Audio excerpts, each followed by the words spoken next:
listed on 25/4/2023, and your lordship had directed the respondents to file their affidavit. But till date, lordship, no affidavit has been filed. Two matters, lordship, similar. 13th. 13. Obliged. Please, lordship. I am for listing for hearing matter, lordship. For Hearing, hearing, lordship. cannot come directly for hearing. It will has to come for orders first. Then a date has to be. Last occasion it was listed for hearing, lordship. Due to That way you don't come. If you want an early hearing, either you file an application for early hearing or no, lordship. the matter will be listed for orders first. Up to you. Order. Want to list it for orders? Order. When? 12. Not on 12. Will okay on 12 for Okay. orders. May I please, Your Lordship? Lordship, on 28th August, I have mentioned a case for listing. For order stay vacating. Lordship, it was supposed to be posted today, but it has not been listed. And we have filed it on 25th of August. Today was exactly 14 days. 11th. Doesn't matter if the other side hasn't come. Nothing to worry about. Lordship, can it be posted on 11th? It's for 11th. 11th. Yes. May I please, Obliged. Lordship, I beg to mention item number 9 of today's daily list. Borua, please. Take on upor. Upor. Take on.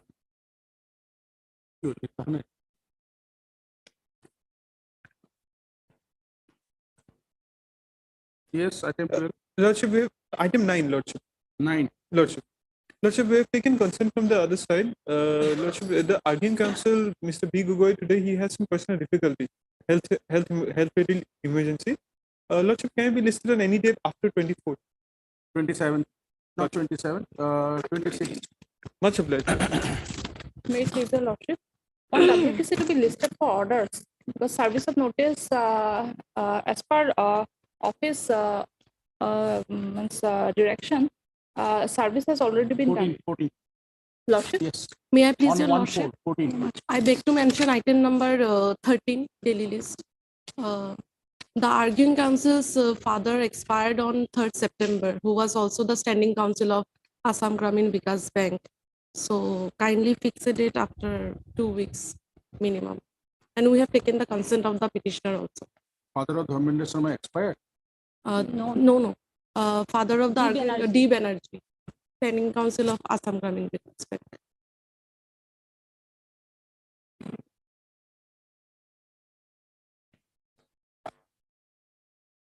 It is clear about that Mr. D. Banerjee and counsel for the Assam Gramin Vikas Bank or responsibility is under treatment. Let's start. Obliged. Mr. Lordship, item number 1, my lord. I have prepared a rejoinder. I have got some records, so I want to bring it before your lordship. NIT. Copy I have served today. Next week will come, then your lordship can hear it. On the prayer of Mr. M. J. Borua, counsel for the petitioner. The matter will be listed after 2 weeks. Okay. Next.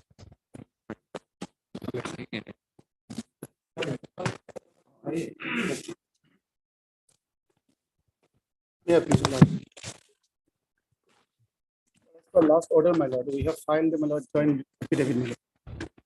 Borua, Yes.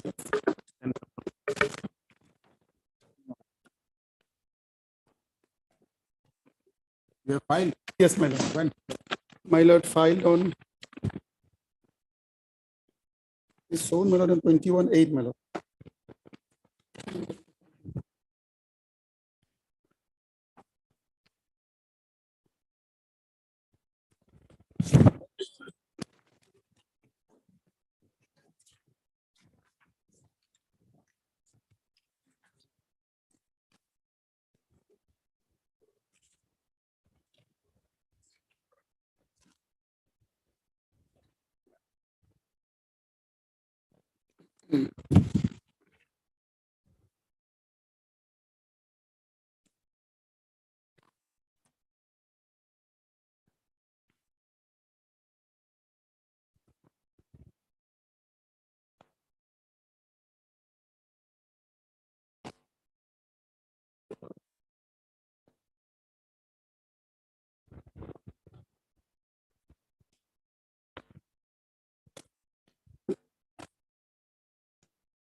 Mr. Sukla, you are appearing for GAD? Actually, no, I am appealing for director of pension. Director of pension has sent a letter, says that he has no role to play in this case.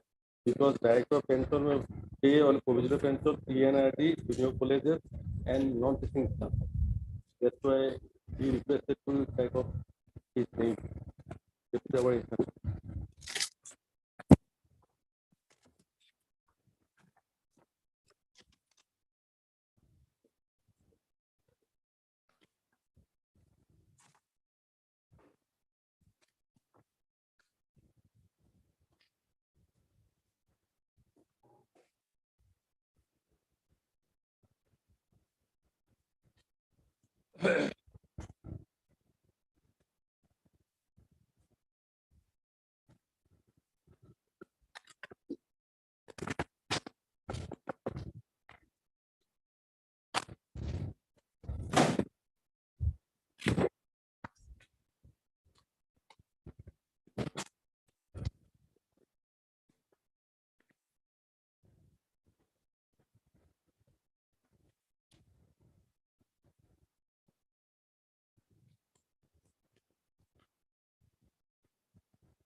Just give us the letter of the who is appearing for the government. You have a letter of the pension department. Kindly give us. Who is appearing for the government? Secretary, administration, madam, I think, madam. P. Nayak and Upon appear. Mr. P. Nayak and And F. Upon. just can call anyone of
Nayak is here.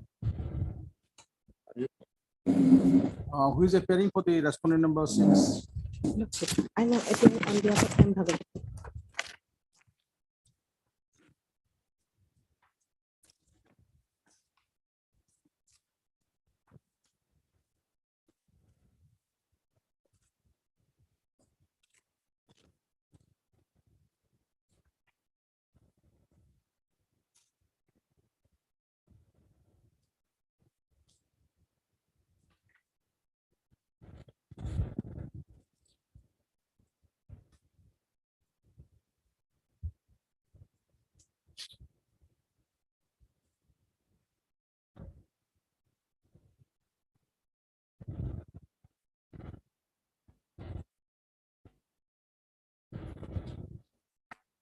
What are the amounts that was released to you?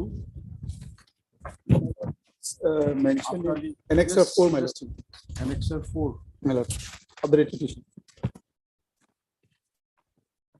Case 28. Out of this, madam, how much the respondent number 6 have received?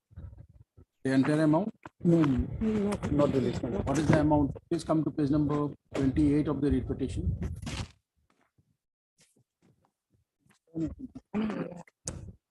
How much you have received? Received any pension? no. Why it was not released to you? Why?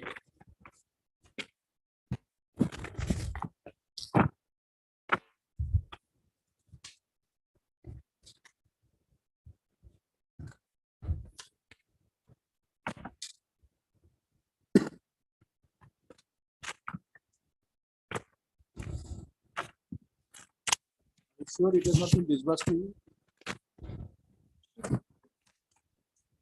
There is no mention in the affidavit. My lord, Yes. my lord, immediately after passing this order, my lord, Hmm. the writ petitioner earlier filed another writ petition, my lord, Hmm. and that was in page 29, my lord. Hmm. And that was withdrawn because of some inadvertent mistake in the typographical mistake in the writ petition, Hmm. and filed this instant writ petition, my lord. So at that time, since the writ petition was pending, the amount was not released.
But there was no stay order. Yes, my lord, there was no stay order. In spite of that, why the pensionary benefit was not given to the respondent number 6? Any idea? Why it was not given to the respondent number 6? No, sir, I am not.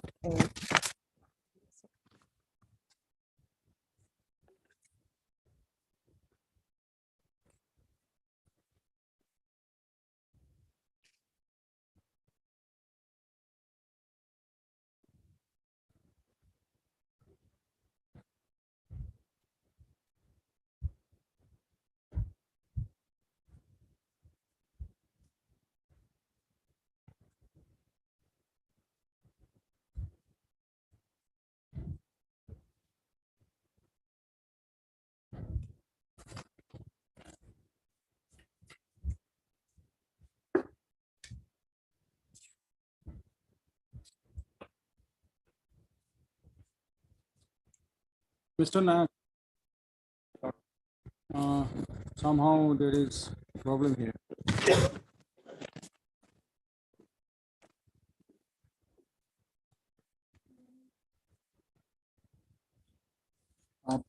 Do you have a copy of the writ petition?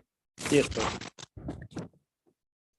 For S1 number 3, Yes, And SID four? lot. 3 and 4? Deputy Secretary, Secretary Administration, Department Lordship, 3 and 4 lots. 3 and 4. Mr. Talugra, you are for S1 number 7. Can you tell us, because the pensionary amounts have to be dealt with the accountant general, whether any amount has been disbursed? Because you see earlier in the year 2015, after this letter probably, at page number 28.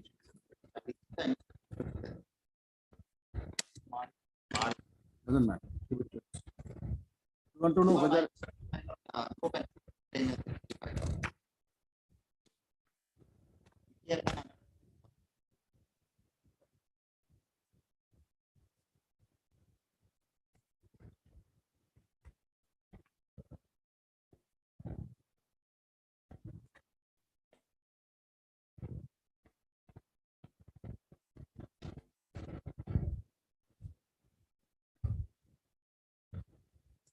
Borua,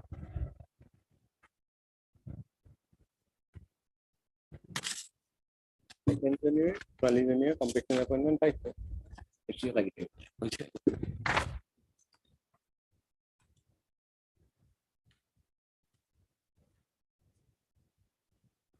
the man expired in the year 2013. Lordship.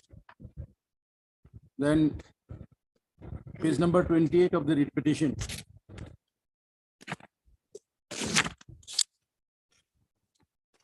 Yes, Lordship. That's how the restaurant number 6 was, restaurant number 5 probably was informed about the restaurant number 6 was Yes. informed. Later on, restaurant number, because one. Restaurant Lordship. number 6 was informed the amount entitled by her on the death of her husband. Thereafter, a writ petition was filed by the present petitioner. That was filed on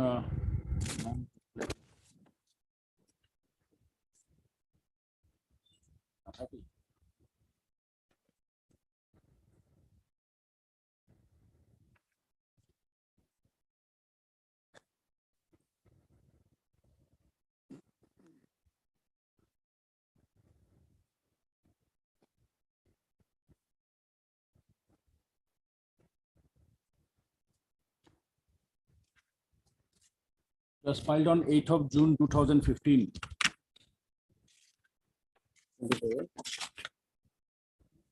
If you see, the reason is copy 2 of that page. You don't have a copy?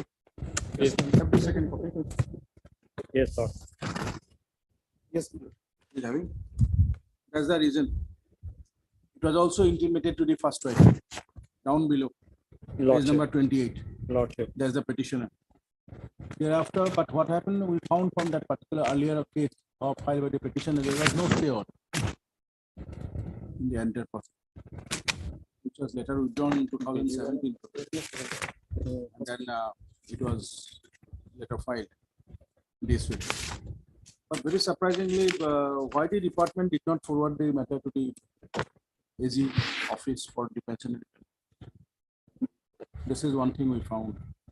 Now, please come to the affidavit of the respondent number 6. Do you have a copy Yes, Lord. of the respondent number 6? Lordship. Number 24, annexure B.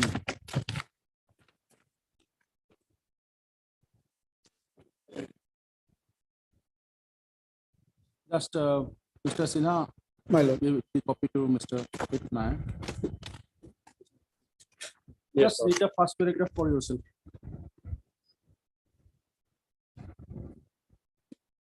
Isn't BB This was filed by the respondent number 6. Lordship, so far as one agreement, yes, Lordship, I have seen that. Lordship, one agreement has been placed. No, that Lordship. is, we have seen. See the page number 24 24. of the affidavit, that is annexure D to the affidavit of the respondent number 6. There is something special. Yes, compassionate appointment. Read it for yourself. Last 3 lines.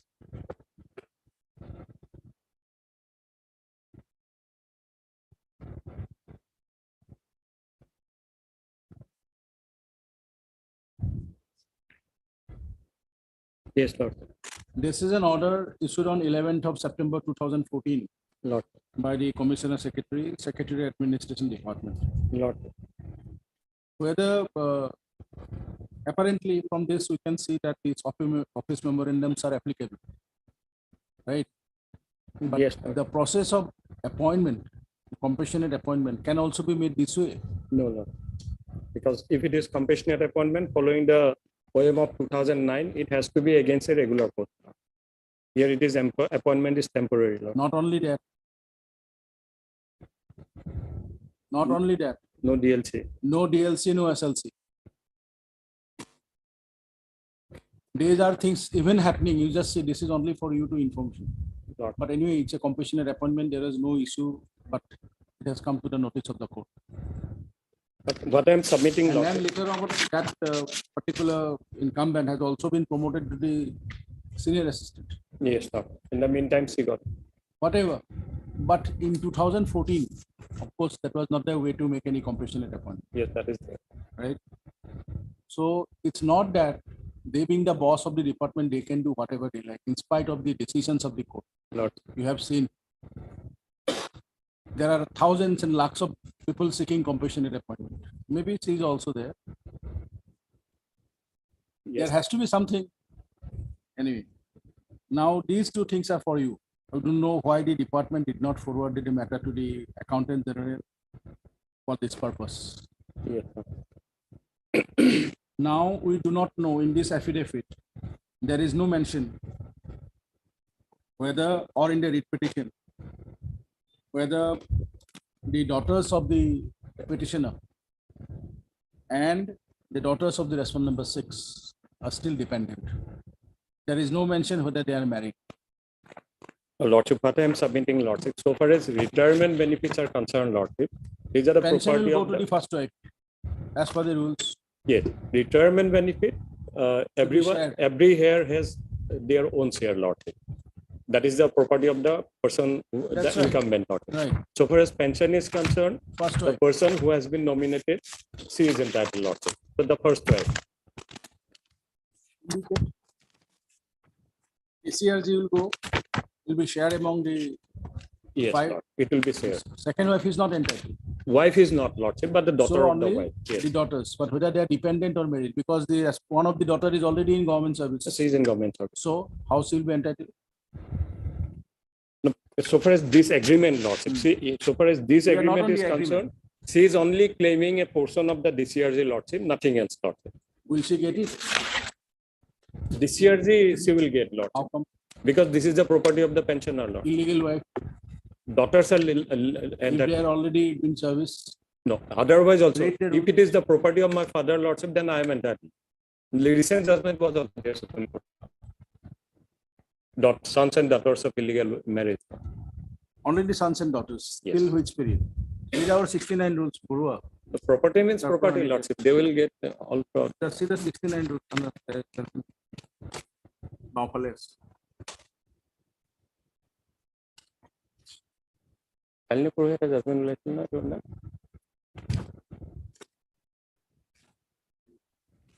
There is also the full bench judgment. There is also a full bench judgment. Justice Pujur Burua has passed that judgment. No, even if it is not pension, Lordship, in other properties also, They will have a share. they will have a share. Now, minus the respondent number. Yes, except the second one.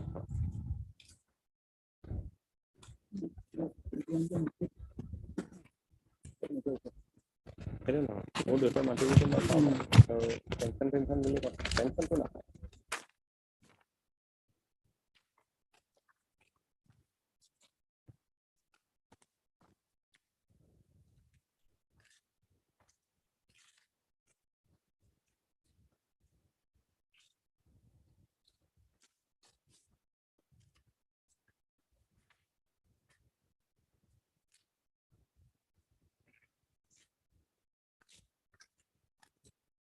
এইখিনি তাৰমানে কোনে খায়? এইখিনি এইজনে খায়।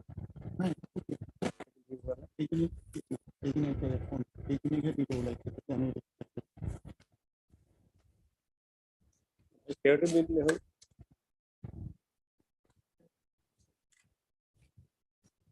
Yes, Mr. Sinha, it's your claim. Tell us now. My lord, We'll hear Mr. Nayak thereafter. my lord, as per our instruction, my lord, and since the petitioner is the first wife, my lord, she is entitled the pensioner benefit, my lord.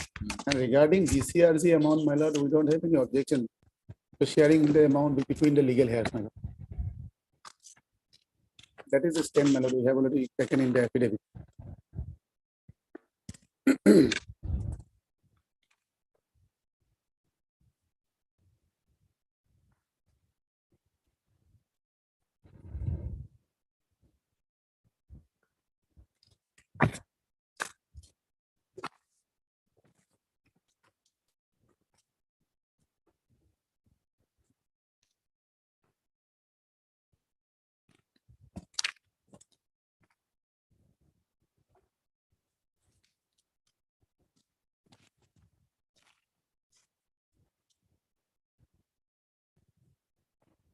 What is the share of pension?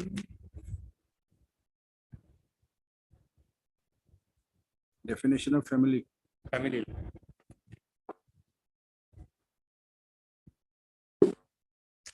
Share of family. Share of family.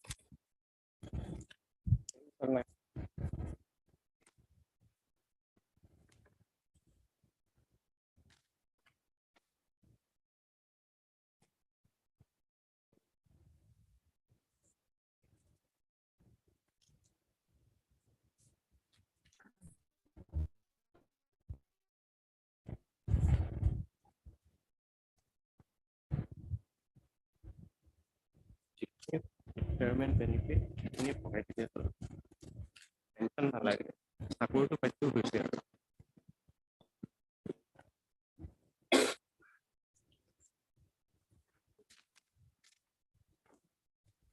ini di sini bos saya ini software code dia software code berapa mana kan finance ini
Mr. Nayak, can you give us the judgment?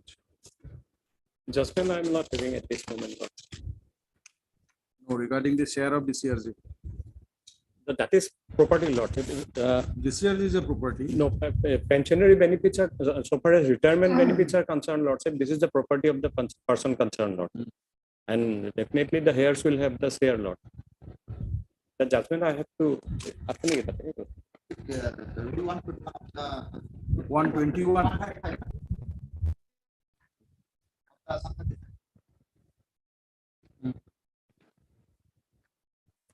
Just a minute.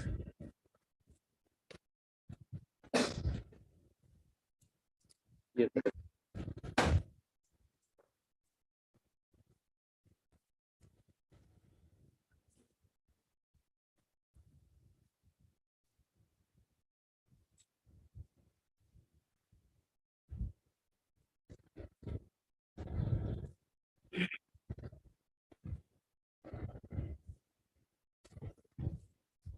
So 136. Mr. Talukdar.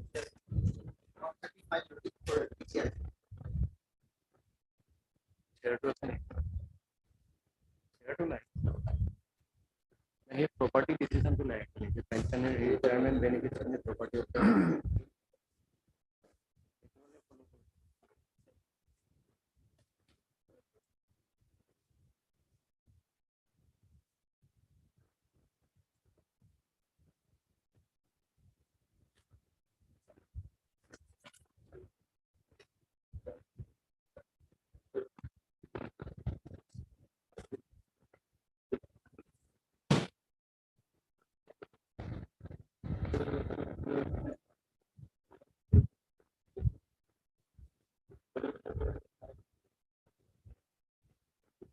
So for the 135, so 136 will come.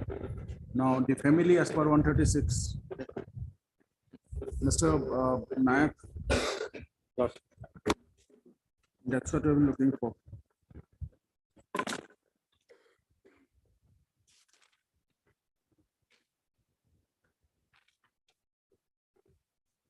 They will be the 136 is the for 135. Lordship. 135 is the DCRG, the gratuity, in fact, directly.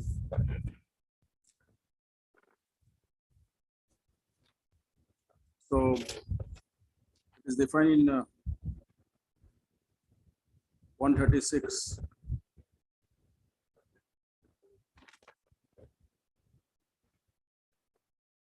Read 135 to small Roman 1. You have the rules with you? Yes, doctor.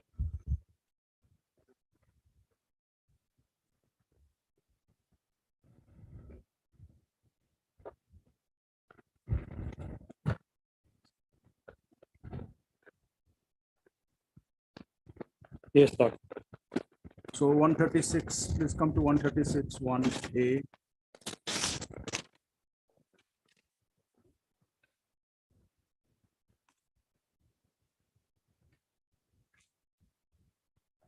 Now 1A also have the note.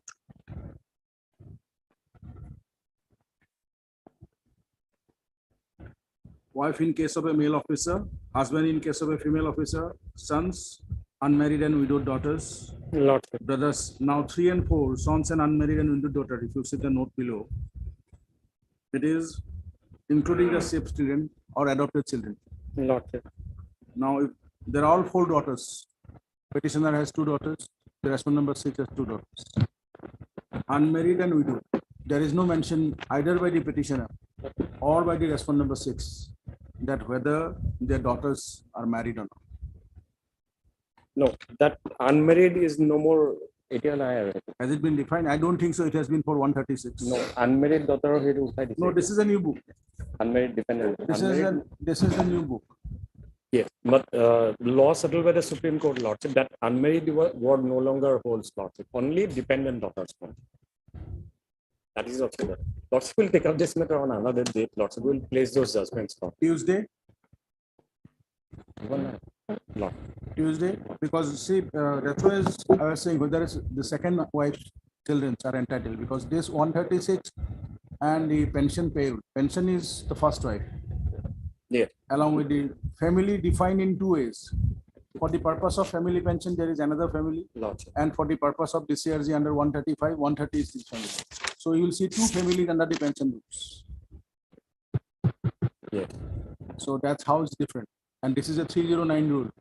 We cannot go beyond that. Lordship, those 2 judgments only, Lordship. One, property of the pensioner, and son and daughters of even illegal marriage are also entitled to father's property. But for the purpose of, definitely gratuity is a property. So in that case, whether it will be applicable or not, because keeping this is a 309 rule, we don't know in what aspect Honorable Apex Court, the lordships have decided in that issue. Because it may not be a rules under a particular act that is also having a statutory force, but here is a stress specifically 309 rules. Yes, 309 is there. Lordship will consider on Unless it is amended by the assembly. It is not possible. amendment. One amendment is also there now. Mr. Talukdar, find out Pension. Yes. unmarried. But there is no mention, Mr. Sinha. My lord. Nor by the My lord, I responsible. will take instruction regarding. Yes, give us the details, My lord. or you can file a short affidavit by Monday, My both of you. Full names of you, the daughters, their address and everything. My lord. Complex.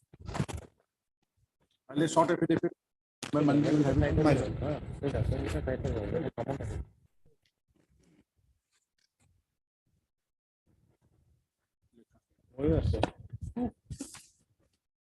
Or Mr. K. Singhal and counsel appearing for the petitioner. And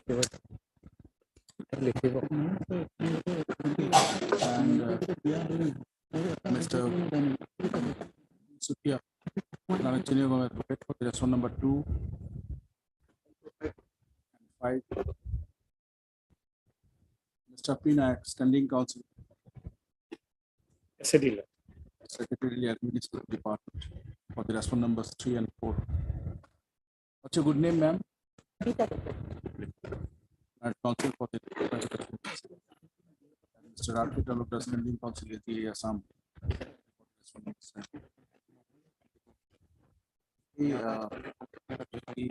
Talukdar city corner copy.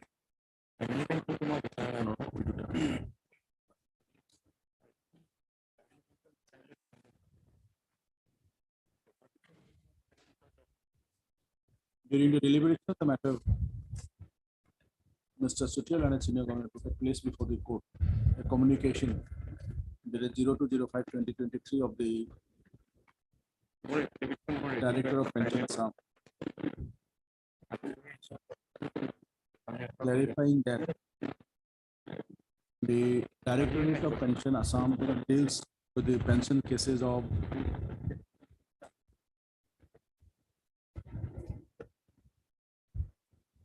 teaching and non-teaching staff of provincialized schools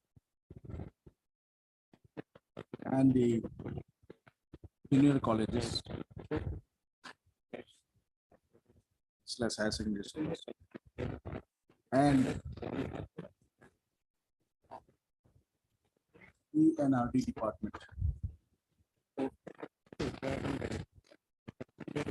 Since the matter relates to Secretariat Administration within Nazarat department,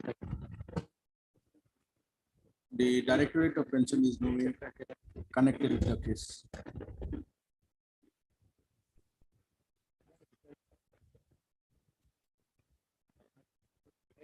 Considering the same, and since the Director of Pension is Assam, no way involved in this matter relating to the pension payable to the petitioner. Established the response number 6, being the widows of a grade 4 employee serving in the Secretary Government of Assam in the Secretary Administration as a department. The name of the restaurant number 5, the Director of Pension Assam, be deleted from the cost item.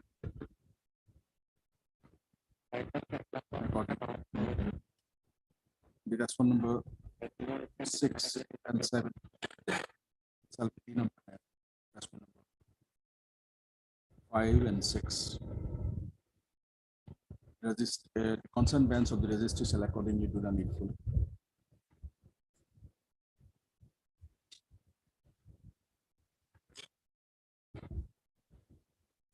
Though the petitioner in the response number 6 have filed a joint affidavit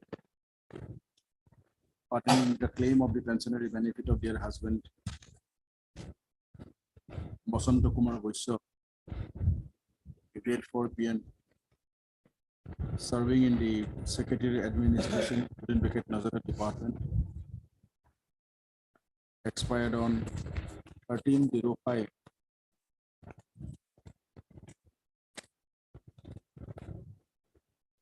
13th, right? 13th, 15/04/2013, who died in harness.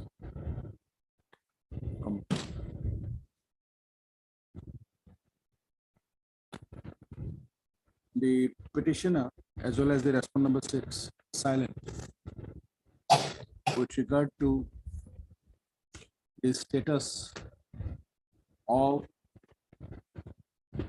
their daughters.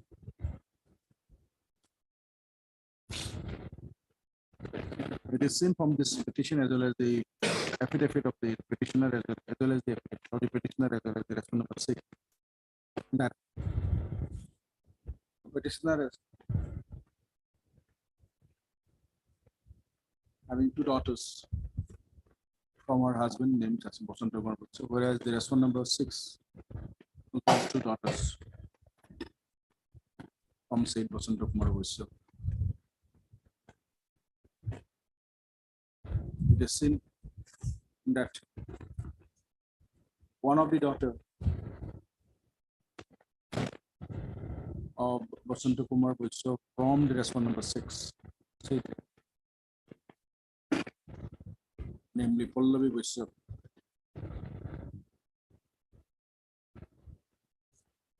was already appointed compassionate ground in the Secretary Administration Department as junior administrative assistant, was later promoted to the post of senior administrative assistant by an order dated 23/06/2020, issued by the Commissioner Secretary Government of Assam in the Secretary Administration Department. Both the petitioner and the respondent number 6 on or before 11/09/2023 by filing an additional affidavit respectively shall apprise the status of their two respective daughters placed on 12/09/2023. Copy of the communication such and such data operator of the Director of Pension Assam dated 02/05/2023, as well as the copy of the Senior Accounts Officer AGA Assam dated 21/03/2023 be kept as a part of the record. Mr. Standing Council AGA Assam, by placing a copy of the communication dated 21/03/2023 of the Senior Account Officer AGA Assam, apprised the court that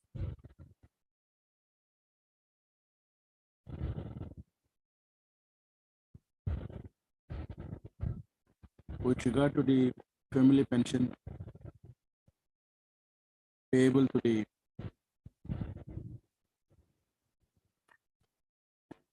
petitioner,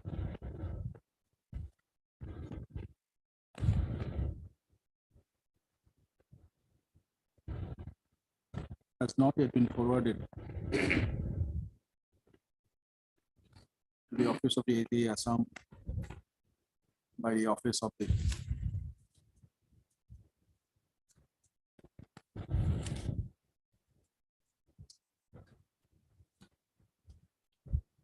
Secretary Administration of the Nazareth Department, in which the late husband of the petitioner was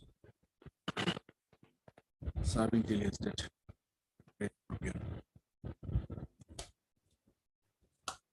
Copy of the petition. Yes, sir.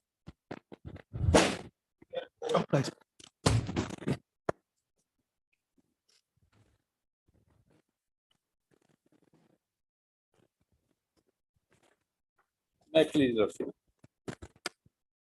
My lord, on last occasion, this court passed an order on 26/7/2023, my lord. And thereafter, I have filed one additional affidavit annexing the advertisement. When It is filed, my lord, the 3rd of August. And as per official note dated, my lord, it is tagged on 19/8/2013 to 2023.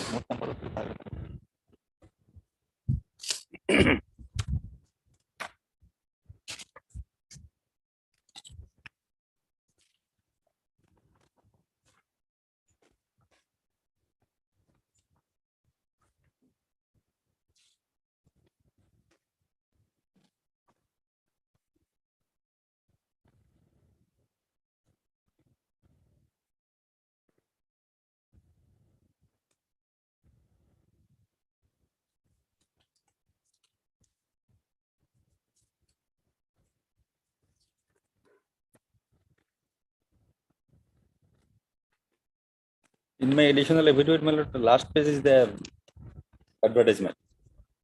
And type copy at page 81, my lord.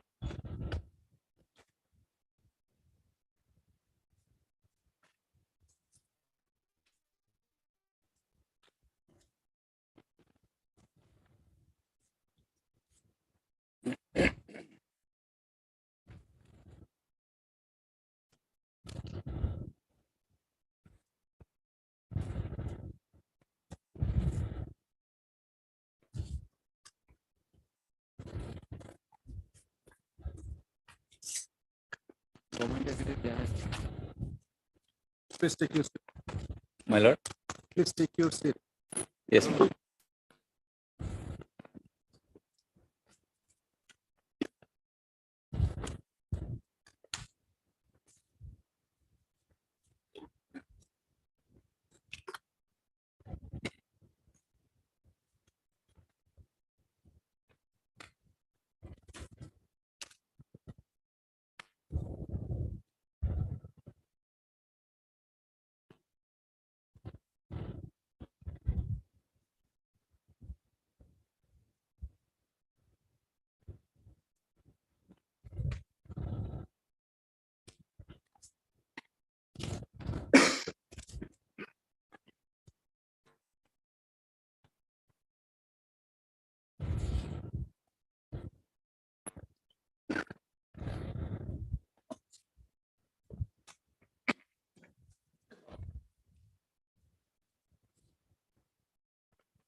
Where is the affidavit of the DHE?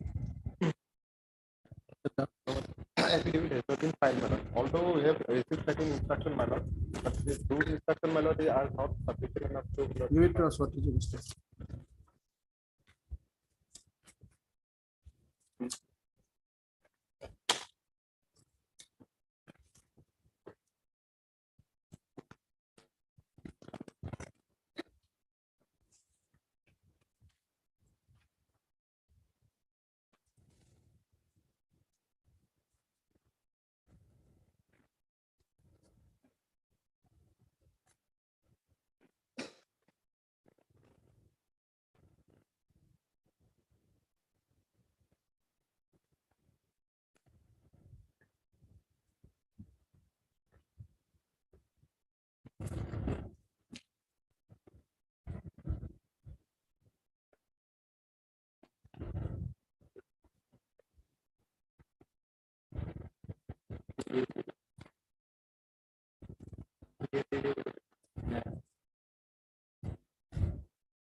Yes, Mr. Das.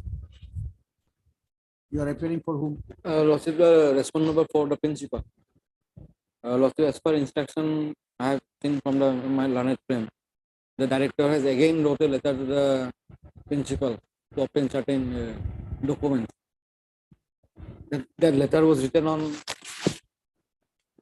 15 July. And the verification committee is yet to submit its report with regard to genuineness of the. What are the decisions of this court and Honorable Apex Court regarding the MPhil degree, PhD degree? conferred by this Vinayak Mission, Salem, and Singhania University? Because you have been handling many cases. Tell us. Right now, As an officer of the court, you tell us, what is the decision of the court with regard to such degrees conferred by Vinayak Mission University, Salem, the Singhania University, Junjunur? Lordship, there are many cases with regard to degree obtained from Singhania University from off campus. That degrees were not entertained by this honorable court. There are many cases for the post of principal in high secondary school. Now, Sastri, since you are the principal of the college,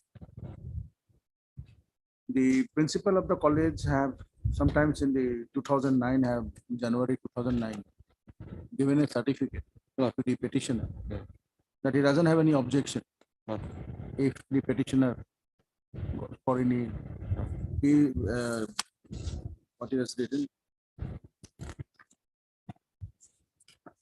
That is at page MPhil page or 75. PhD program in any university within the state or outside the state. Right?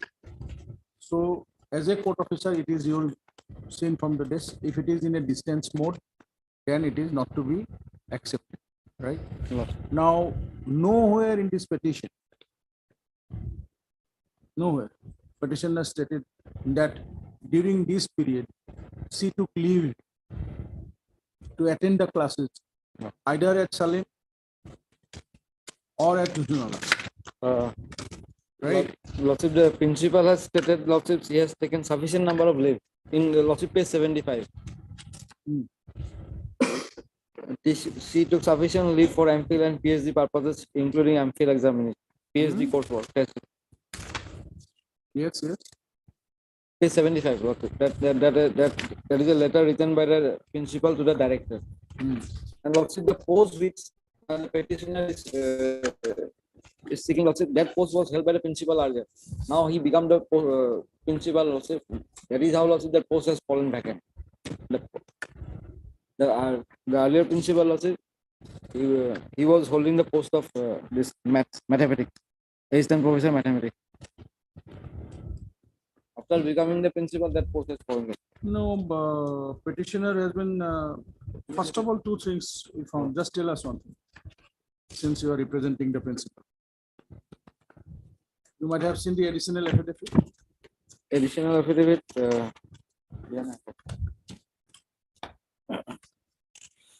I have seen lots of additional affidavit. You have the copy of the petition. Report here. Come to page number 10, para 3.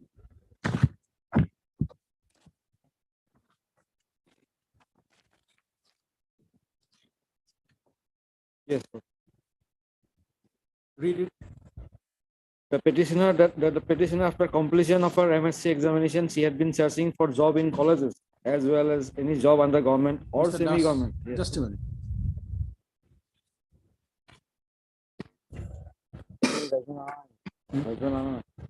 Yes, please proceed.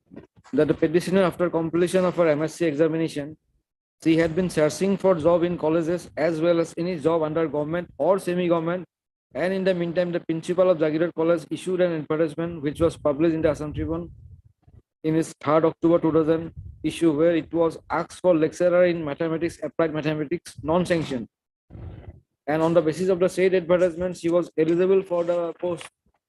And accordingly, she applied for the same, and thereafter an interview was held on 19/10/2020, wherein 15 candidates were appeared from the interview, and among them 3 numbers of candidates were unanimously recommended by the selection committee, where the petitioner was placed in serial number 2, and one Rajiv Hussain Thakuria was placed in serial number 1. Subsequently, on 30th August 2001, an appointment letter was issued in favor of serial number 1, but the said selected candidate, serial number 1, by a letter dated 3/9/2001 was written to the principal of the Jagirat College, whereby he offered his non-acceptance of the job. And subsequently, the petitioner was appointed in the said post by order dated 12/9/2001, issued by the principal of the said college against the said advertisement non-sanctioned post, and she joined her duty on 13/9/2001 on the basis of the appointment order, and she was performing her duties very sincerely without any break. Good. Now, she herself stated there was an advertisement Yes, on 3rd of October, I think so. 3rd of October. 3rd of 2000, October. For a post of mathematics, lecturer of mathematics non-sanction, applied mathematics. Applied. Now, where the petitioner has stated that she is eligible for the post of lecturer with applied mathematics.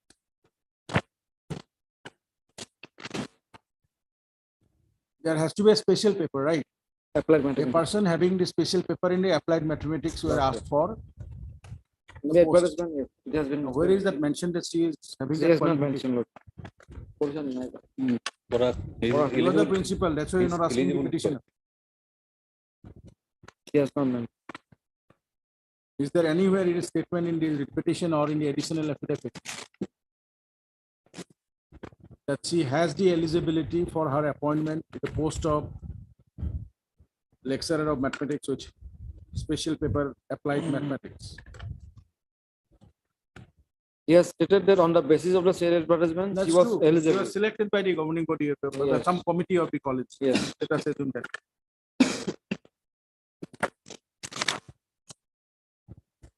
Applied mathematics, lots of, there need to be some special paper, no?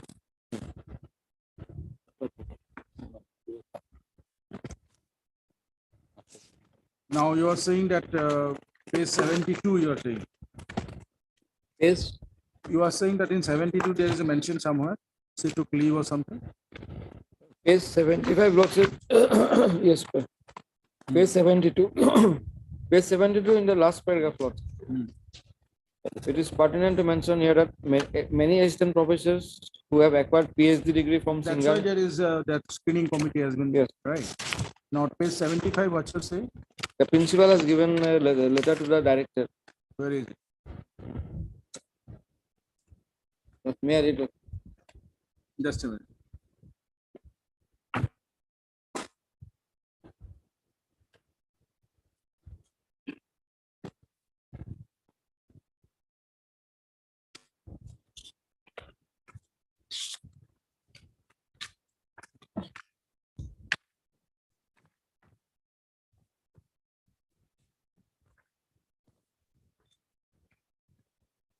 There is no mention to attend the classes.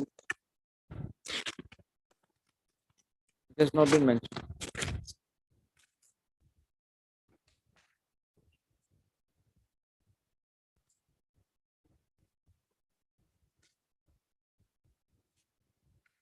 It's a letter by the whom? The principal of the college. Principal. But the petitioner did not mention when did she took leave. By the time this letter was written, Lost it. or the petitioner went for her MPhil or PhD, the college was already provincialized. Lost. So,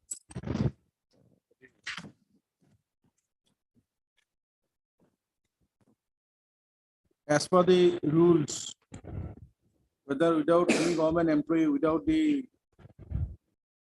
approval from the government, can go for any higher education. As per for study leave, she need to obtain for obtaining a degree also she needs to obtain permission from the appointing authority. As per Where is that Assam Service and permission? Conduct. That is very specific. Yes. Rule 13 of the Assam Service and Conduct Rule. That's true. For that purpose, many are not getting benefit. Yes. There is also a provision in the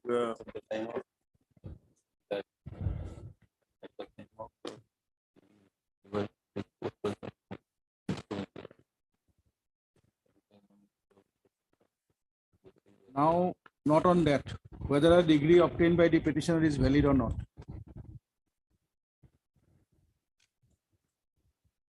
Also here the permission will not apply because she has obtained her degree in 2009 and 2013. At that point of time, she was not in service. Yes. His service but non-sanctioned. In a nonsense, she was He was not government employee.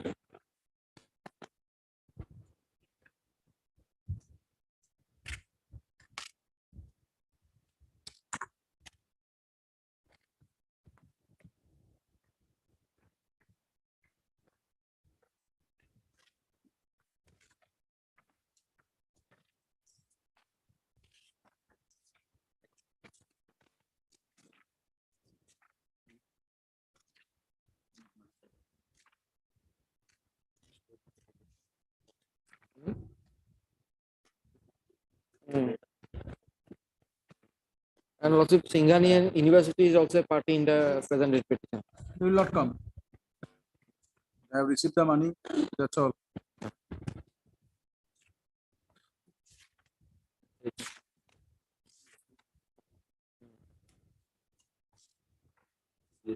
Our service was regularized only in the year 2018 Yes.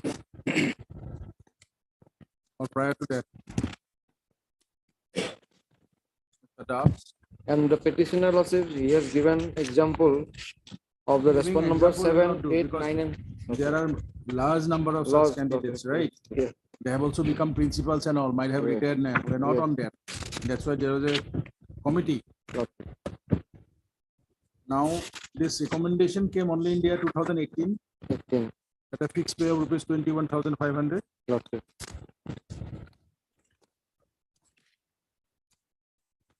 21,600. Mr. Das, will you be able to tell us when the director, not director, the Department of Higher Education will file its affidavit? Which year?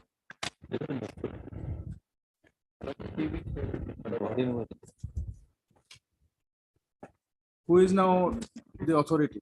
Report has been submitted, right? Report has been submitted. There is no role of the Director of Higher Education any here. Matter was heard. Report of the committee is not yet not. Report of the committee, verification committee has not been provided. That's what we want to know. The report of the committee. The committee has submitted the report. No, not submitted. That is why Lordship. The matter was placed before the committee. for verification. Which committee? The Verification verification committee, whether the degree of the petitioner is genuine or not. That's not what we said here. The instruction placed by my learned friend Lordship. I think you are wrong. The director on 19 June 2023 wrote a letter to Mr. Debojit Upamanyu.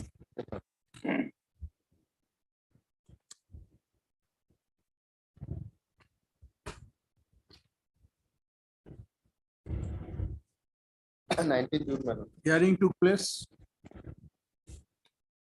A confidential report has been prepared about the authentication of the degree of the concerned incumbent. And the report of the committee is to be placed before the state level committee for necessary approval. As per the approval of the concerned state level committee, necessary action is to be taken. So report is prepared. It is instruction 9. But the subsequent instruction is saying, Where is subsequent? Which date subsequent? I have provided, July.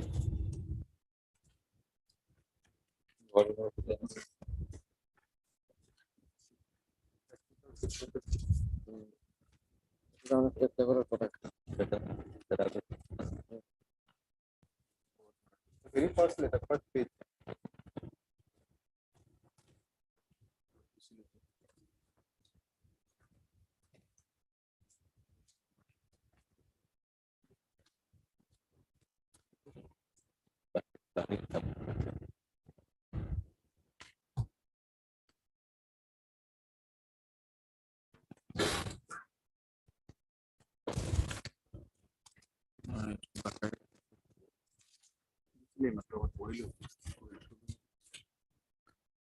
You are given just now, right? Few minutes back. No, that we found that it's not telling you this letter. Yes. In the subsequent letter, the instruction is that the committee provide the report.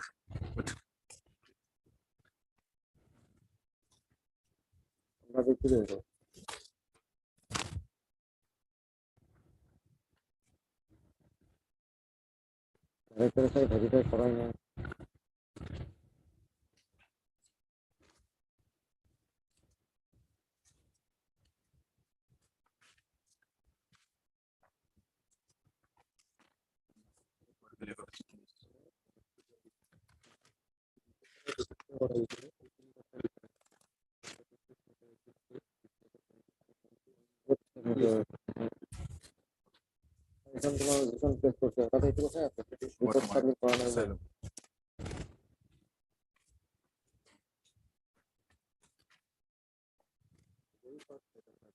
the very first page.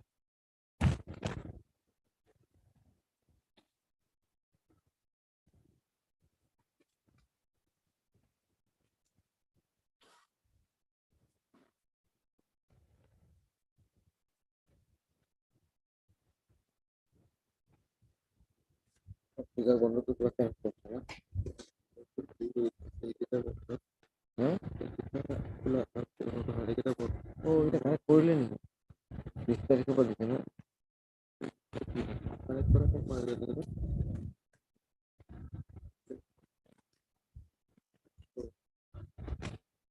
20 তারিখে পর দিয়ে বলেন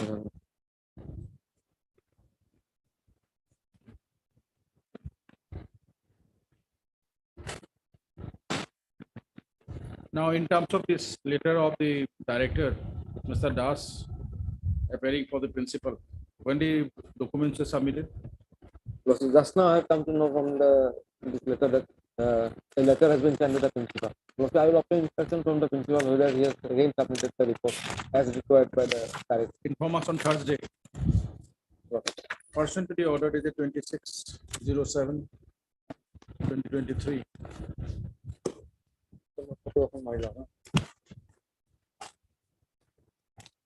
The petitioner has filed an additional affidavit. Procedural giver. Itu mana juga? Itu ada foto mana? Itu On first.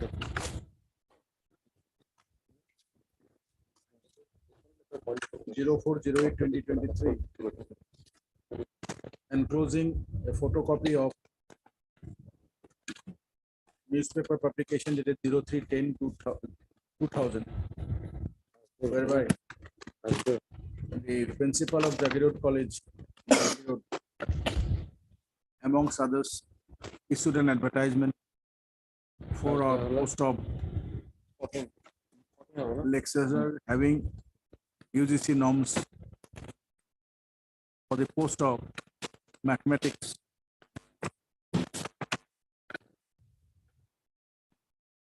within bracket applied mathematics within bracket non-sanctioned. From the communication placed before the court by Mr. Das Lanet, Standing Counsel Higher Education,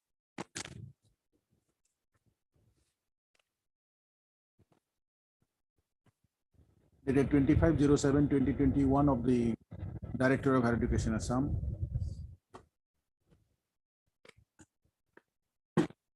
It is seen that the principal of Jagiroad College was asked it is seen that on 15/07/2023, the principal of the Jagiroad College was asked to furnish certain documents pertaining to the principal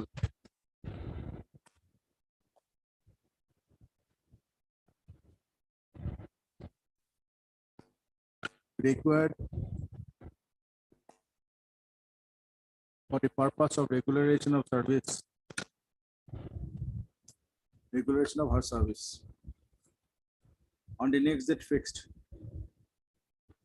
the principal of Jagiroad College, respondent number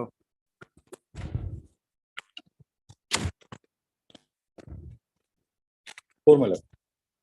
4 shall apprise the court as to when those relevant documents were submitted before the Director of Higher Education, Assam, list on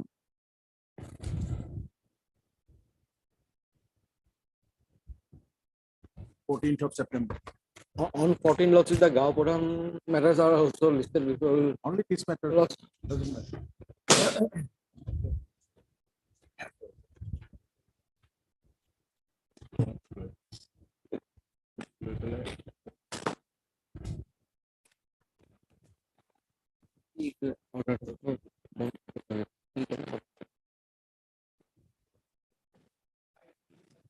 My lord, item 4, similar matter, but department is that is the education department. My lord. lecturer of Education Department.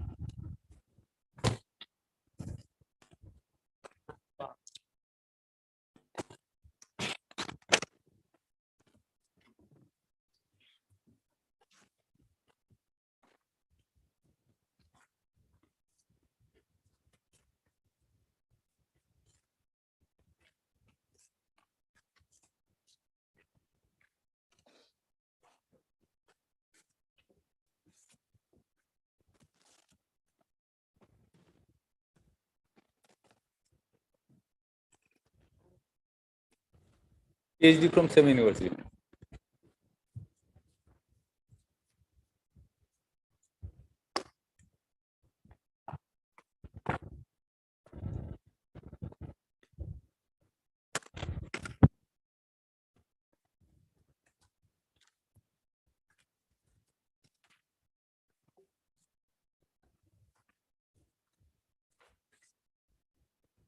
Personal.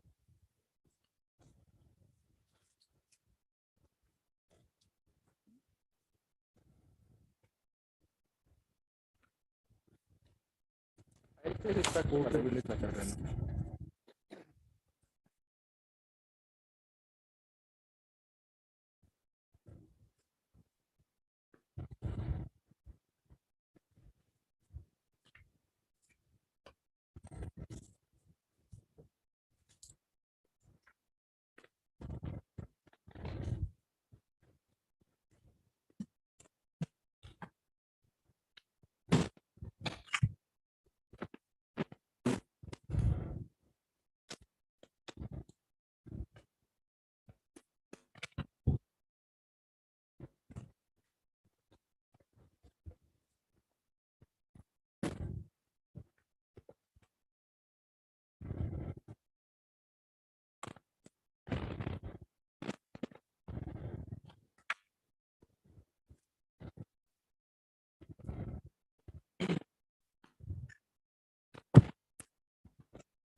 Person to be ordered.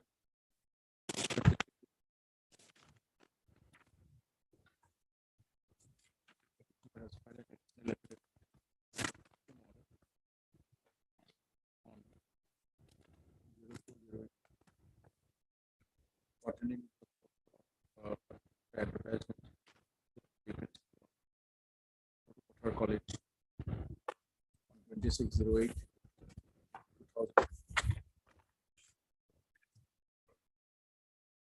2806/1999 in bracket लिखा 12 hour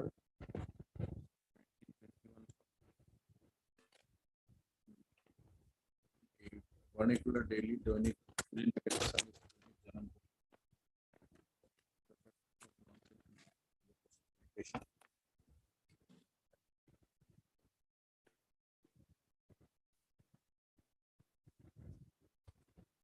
Any instruction in this regard? No, I'll listens in and the director of important in the very committee.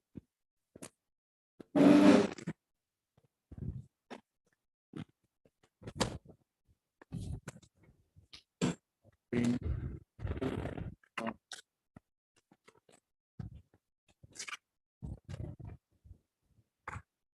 Singhania University, partially by BACHDRI.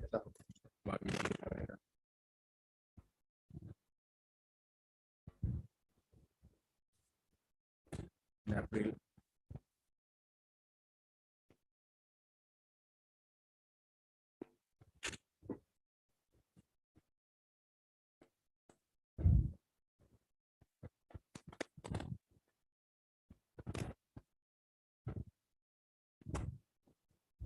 Some 11 2000 regarding the MPL degree. Opinion.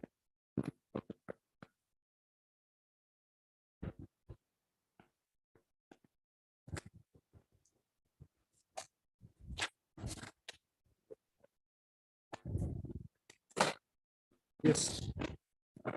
Obliged. Yes, Mr. Seth. Right, Your Lordship. Well, this case, the petitioner before Lordship was appointed as copyist, my lord, on 12/9/2008. Thereafter, my lord, for certain period, my lord, her salaries were not paid. Yes, Lordship. you're appearing. Yes, for FP Lordship, on earlier occasion, your Lordship directed to provide instruction regarding Lordship, from which said their salaries are paid, Lordship. So that instruction is not yet received, Lordship. A 1 week time may be allowed, Lordship. Why? Lordship. Lordship. There's a particular head. Yes, Who is Lordship. the drawing and disbursing Yes, officer? Lordship. Particular head, Lordship, regarding fixed pay, Lordship. Fixed pay salary, Lordship. There is a particular head, Lordship. Who is preparing the drawing and disbursing? Who is somebody is drawing and disbursing salary? Obviously, as a DDO is there in the office. I have a, regarding item number 6, I have a head reflecting in a document.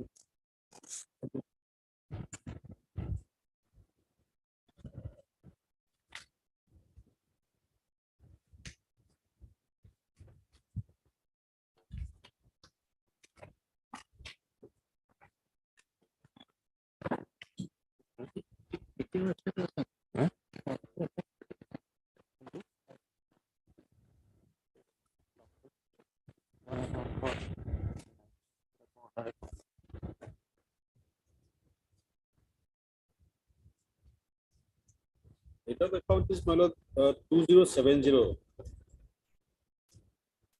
That's reflected in page 25 of my recommendation.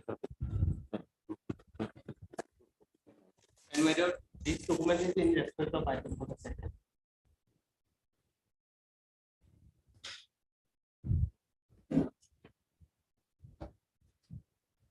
Where is finance?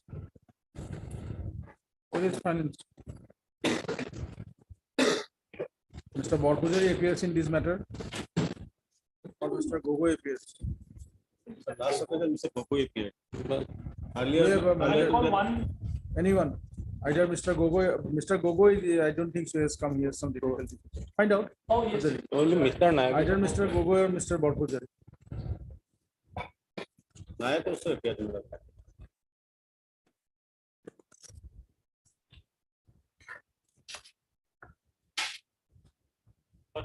May I please, Your Lordship? Mr. P. Naik appears for this matter. He's on Lexington Court 13, Your Lordship. Okay, we'll have it after some time. We'll have it after some time.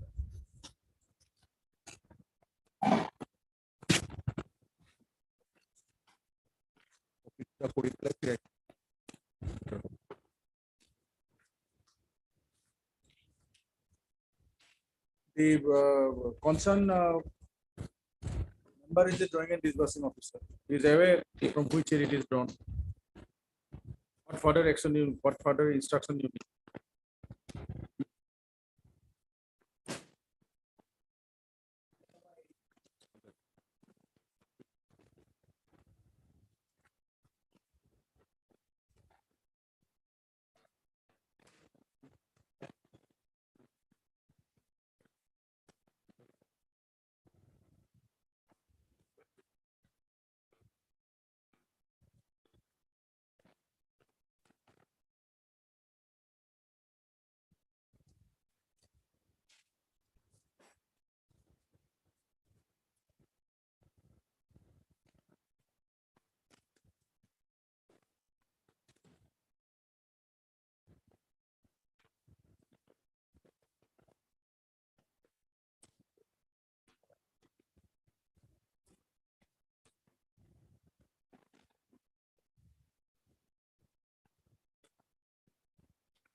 Yes. Lordship, my senior, Mr. Upena, is having some personal difficulties.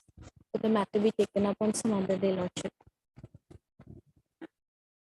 Who is appearing in this matter?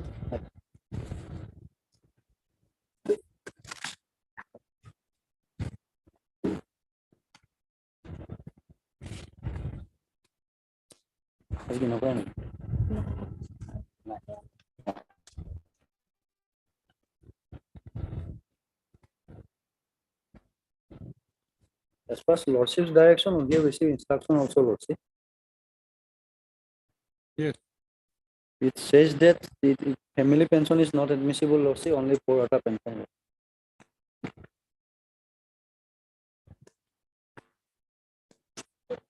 Why it's not admissible? Lordship, Why it's not admissible? he is permanently absorbed in the Seva, Lordship. And he was also terminated by the governing body in 1998 itself, Lordship. From service. Even, Lordship, if there is no need termination, then also, Lordship, after permanently absorbed that particular post, Lordship, she is lien shifted to that particular post, Lordship. No burden from us, Lordship. And even then, even that situation, Lordship, no formal termination order is required in respect of that particular person. Day after, day before yesterday, Lordship, Honorable Appeals Court judgment is come, Lordship, in this regard, Lordship. His judgment, earlier judgment was, Lordship. If Lordship permit, I can just mention it, Lordship.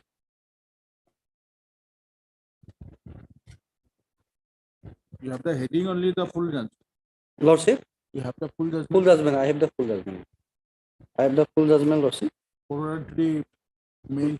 Lordship, Forwarded to the mail. Lordship. It is, Lordship, L.R. Patil versus, Lordship, Gulbarga University, Gulbarga, Lordship. What's the finding? Finding says that, Lordship, the lien will be as and when it is permanently absorbed that particular post, Lordship, then lien is shifted to that particular post, Lordship. Earlier burden is not there. Even, Lordship, there is a mention of the, Lordship, three judges bench judgment. If, Lordship permit, I can read only one paragraph, Lordship. In a three judges bench judgment in the case of State of Rajasthan versus S.N. Tiwari, while interpreting the word lien against the post appointed substantively with respect to the another post, this court held as thus, paragraph 17, Lordship. It is very well settled that when a person with a lien against the post is appointed substantively to another post, only then he acquired the lien against the latter post, then only the lien against the previous post disappears, Lordship. Lien connotes the right of a civil servant to hold the post substantively to which he is appointed. The lien in government employee over the previous post ends if he is appointed in another permanent post on permanent basis. In such a case, the lien of the employee shifted to the new permanent post, it may not require a formal termination of the lien over the previous permanent post, Lordship. And it's decided on September 4th, Lordship, 2023. Say, Mr. Gogoi, Lordship, there is a case before provincialization. Lordship, Husband of the petitioner joined Seva Lordship, and was also regularized, I think so. Lord, he is permanently absorbed, Lordship, in that particular post, Lordship. Can you give us the date? Date, Lordship, in 1998 itself, Lordship, he was, So somewhere is there. and the lien was originally granted for, Lordship, 3 months, Lordship, and he has prayed for another 6 months. That was negated by the governing body, and accordingly, Lordship, he was terminated by the governing body resolution on 27/6/1998, Lordship. At that time, is deficit granting system of, Lordship.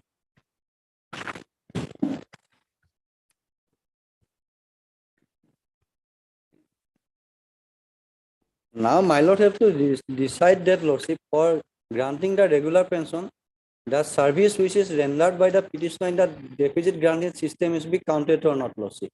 If that be counted, Lordship, then he will, Lordship, definitely get the pension from the Seva, Lordship.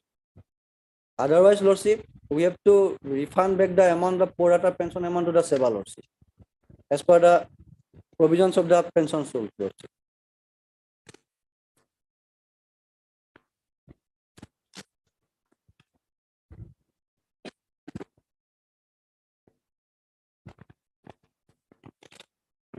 And he has also refunded the lordship government share during the time of deficit granting system to the government as per 2005 Act, lordship. During the time. During that time, lordship. We have to remand back that amount to the Seva, lordship. If that part is counted, lordship.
What?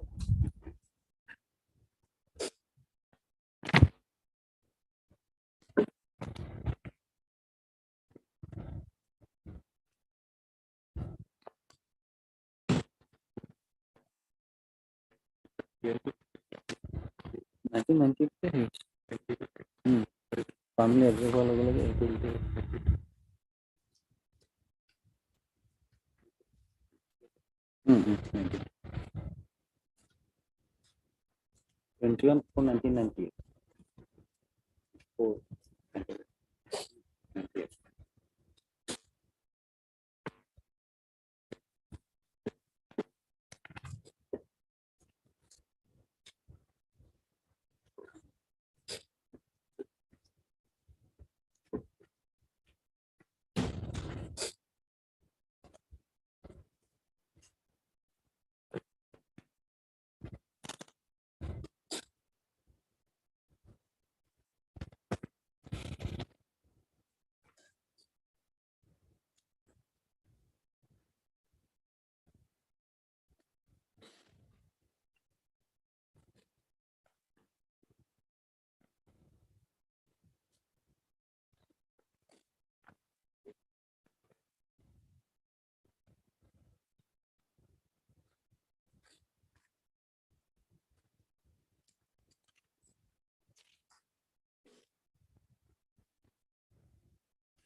Mr. Gogoi, Lordship.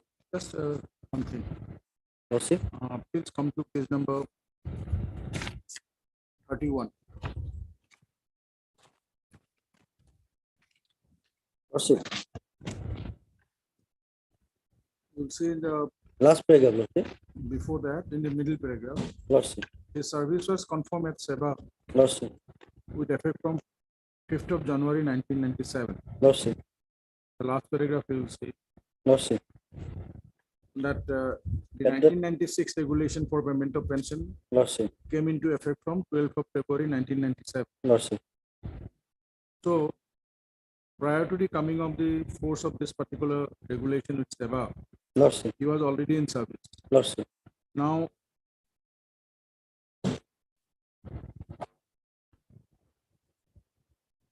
one thing you just see,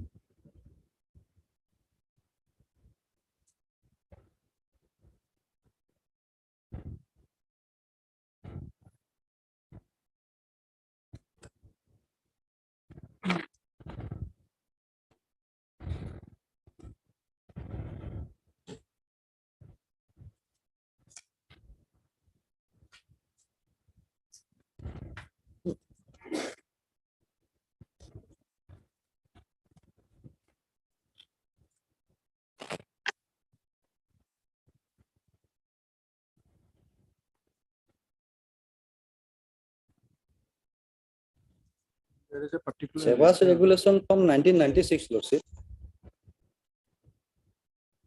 The Board of Secondary Education Assam had introduced, Lordship, retirement benefit pension regulation 1996, Lordship.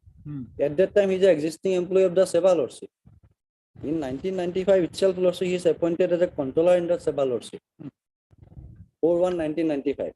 And that regulation is, Lordship, with effect from 1/1/1995, Lordship. He is an existing employee of the Seva, Lordship, at that relevant Now, there is a particular letter. Lordship.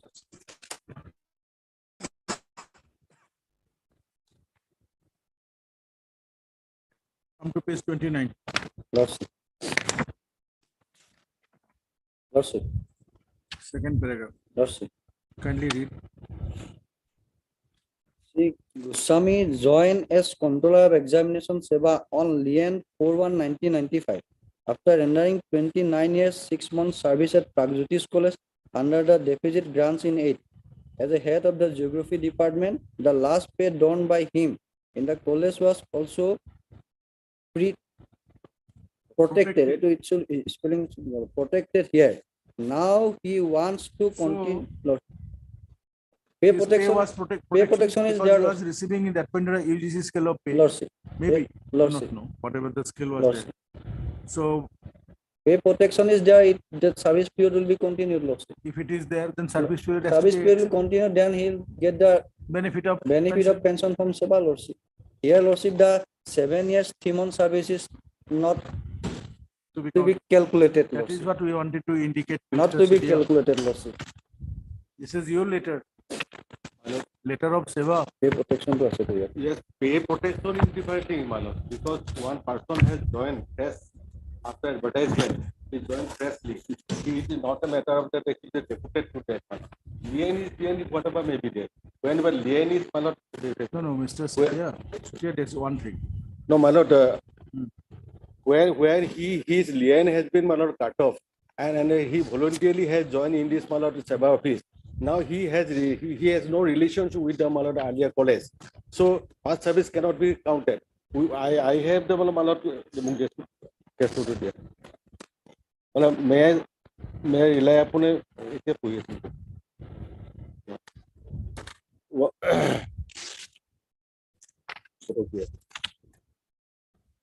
kindly see it, my lord. But he has not qualified as per our board's regulation, my lord, for pension.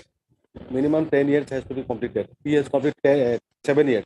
And he has come from the Pragjyotish College on lien. Oh, lien means he is a he took the precaution so that if he don't like in the Seva, then he will come back. But it is up to him. And he major time spent in the serve in the college, 33 years or something. Lordship kindly see. In this case, my lord, paragraph Lordship kindly 14 for the time being, my lord. I will go through it. Paragraph 14, Lordship kindly. Learned counsel for the appellant state, while assailing the legality and correctness of the impugned order, reiterated the same grounds as were urged before the courts below the made twofold submission.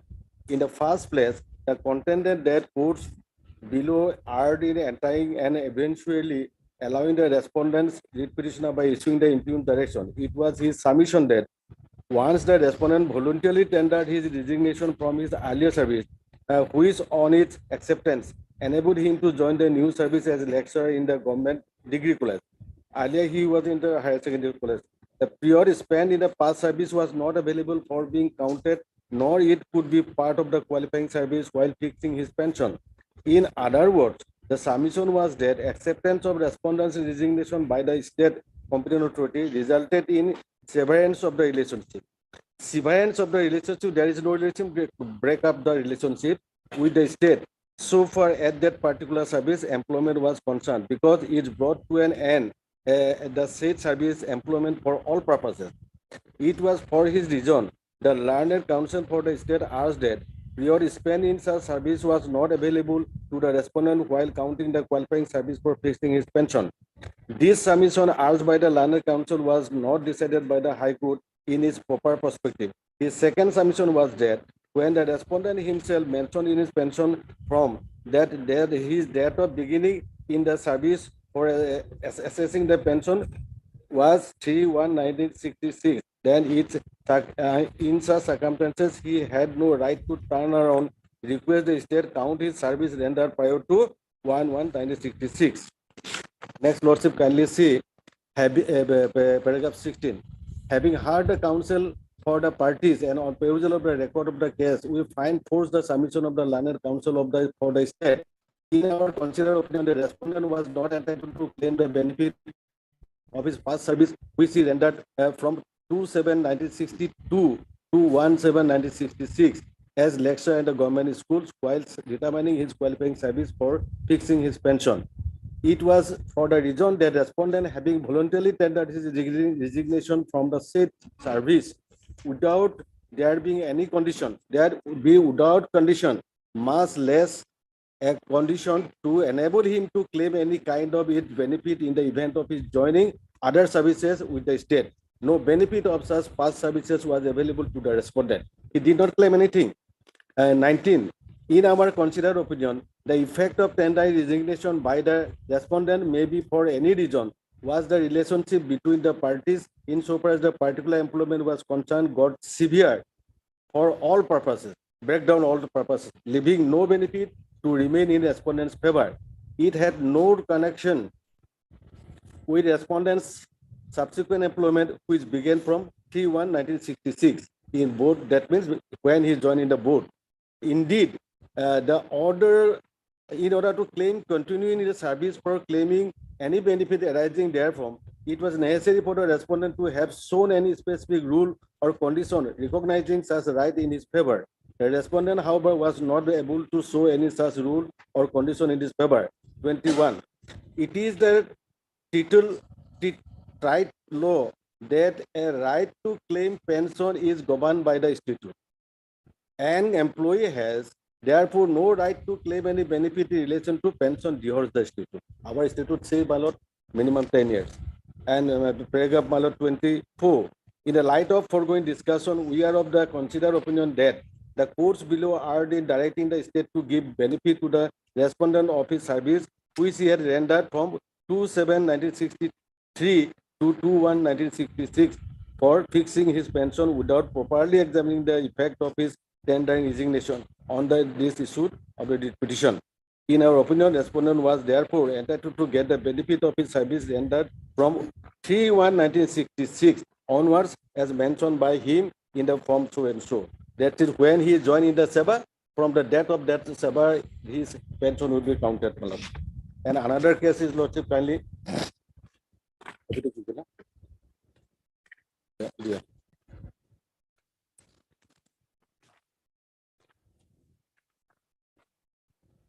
And this case, Lordship, kindly see paragraph 15.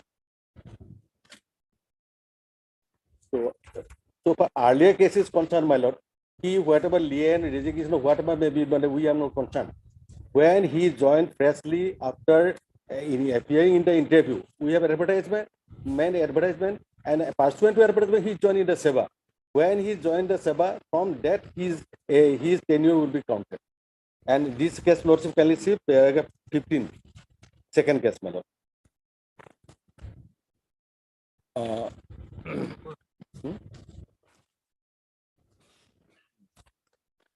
With paragraph 15, may I read it, my lord? We find it difficult to accept the contention raised by the appellant. There is no ambiguity in the definition clause under regulation 2Y which has statutorily brought in the voluntary retirement as retirement. Though the concept of resignation is well known in service jurisprudence, and same has not been brought within the definition or retirement under Regulation 2Y. Further, the words retired and retirement have some resemblance in their meaning, but not resignation.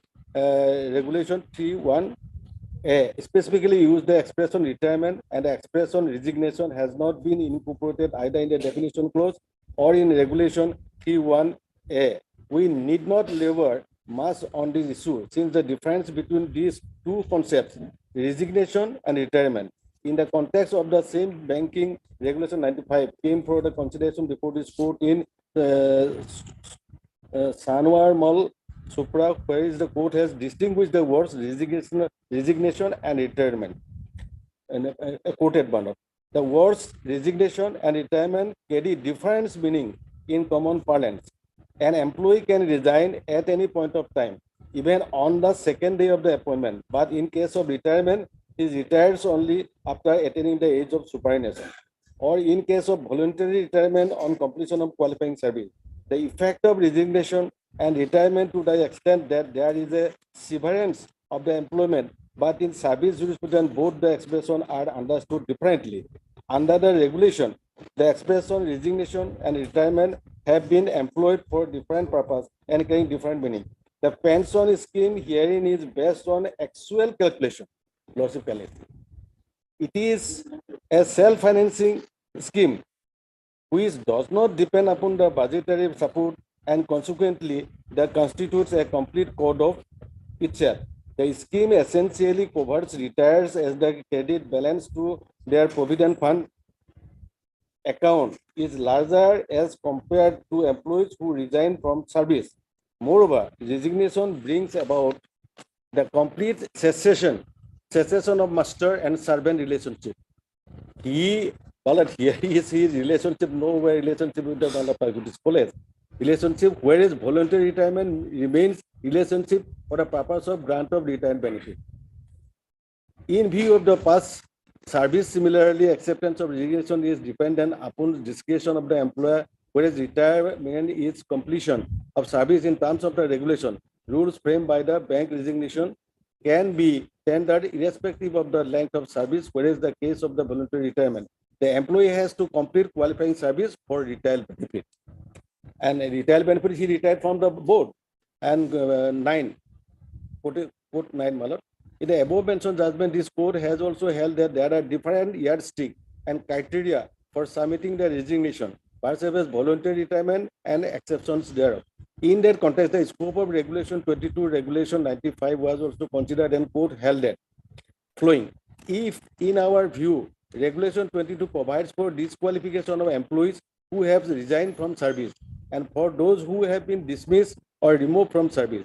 Hence, we do not find any merit in the arguments advanced on behalf of the respondent that Regulation 22 makes an arbitrary and unreasonable classification repugnant to Article 14 of the Constitution of India by keeping out such class of employees.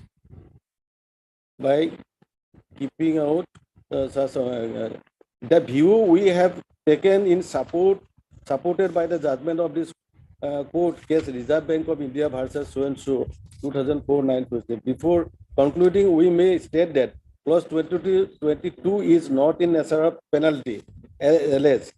It only disentitles an employee who has resigned from service from becoming a member of the fund.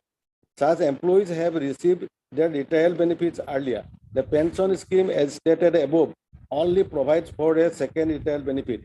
Hence, there is no question of penalty being imposed on such employees. The pension scheme only provides for an avenue of investment to retirees.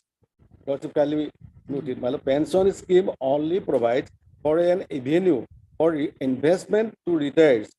They are provided avenue to put their savings, and as such term or condition, which is more in nature of an eligibility criteria, the scheme disentitles such category of employees out of it.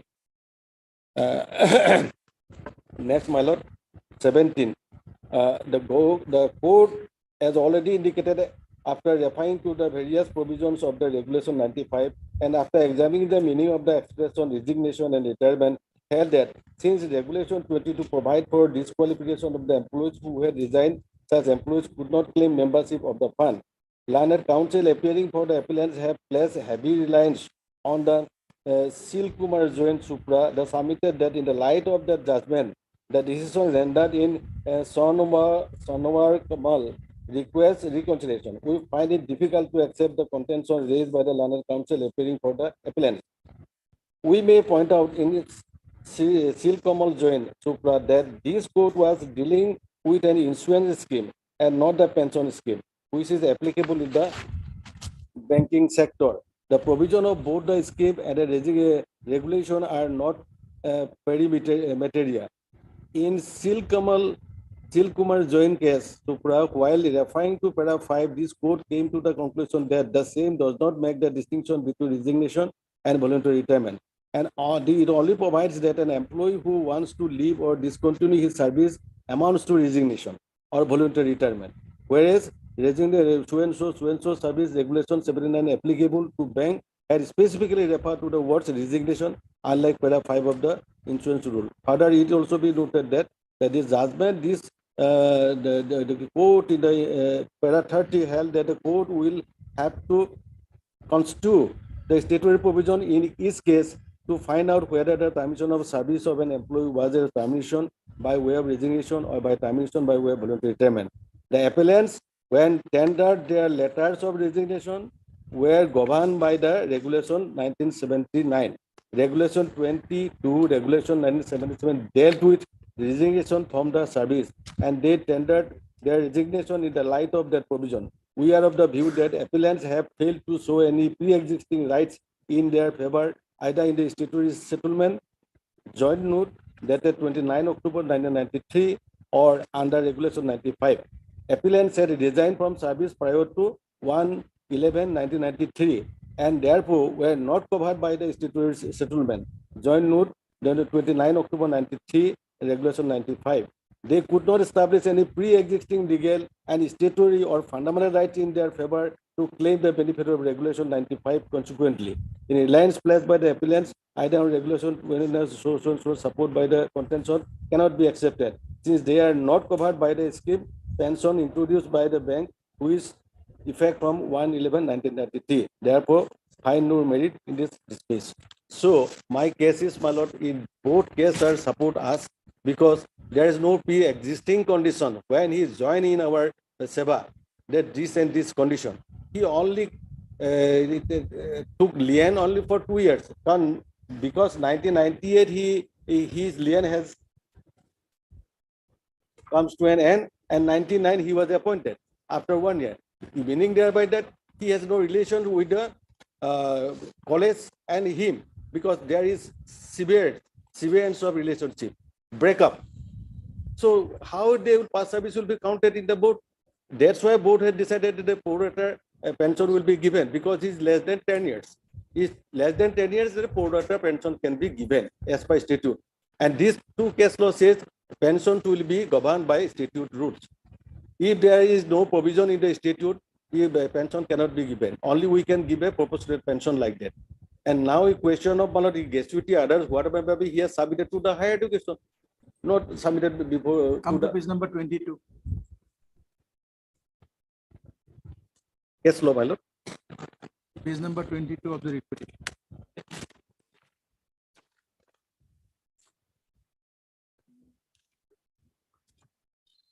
Board of Say, pursuance of the decision, the administration committee as recorded in item number 8 dated 18/8/99 and approved the board by resolution dated so and so 1989.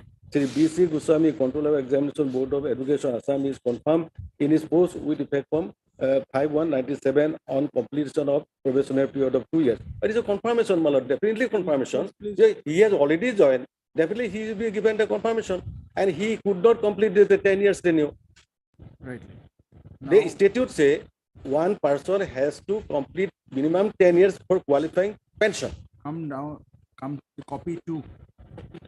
Copy 2, Principal Private College, Guwahati, for information and necessary action with reference to his letter dated 3/1/95. He is requested to send the service book of Sri Goswami and the amount of CPF due to him to the undersigned with a detailed amount to it, but that was not done. That was not done. See, basically, then you turn to page number 25. 35, 25. 25.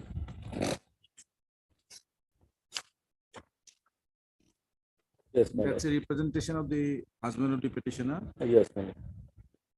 Pair for consideration of past service. Now come to, okay, first come to the advertisement. My lord, First come to the advertisement, page 21. 21. Yes. In advertisement, lordship, What kindly. was his, the pay scale for the controller of examination? Yes, sir. 2975, Hmm. which all EVs 4760. Advertisement, my lord, the Board of Secondary Education on 11 August 1994. Right. Application are invited from the Indian citizen for the post of controller of examination for the Board of Secondary Education Assam. In the pay scale so and so plus PM with their allowances So and the pay benefits. scale, initially EVS joins at pay scale will be 2975. Yes. Then it will be, by that way it will be increased up to maximum of 4760. Oh, yes.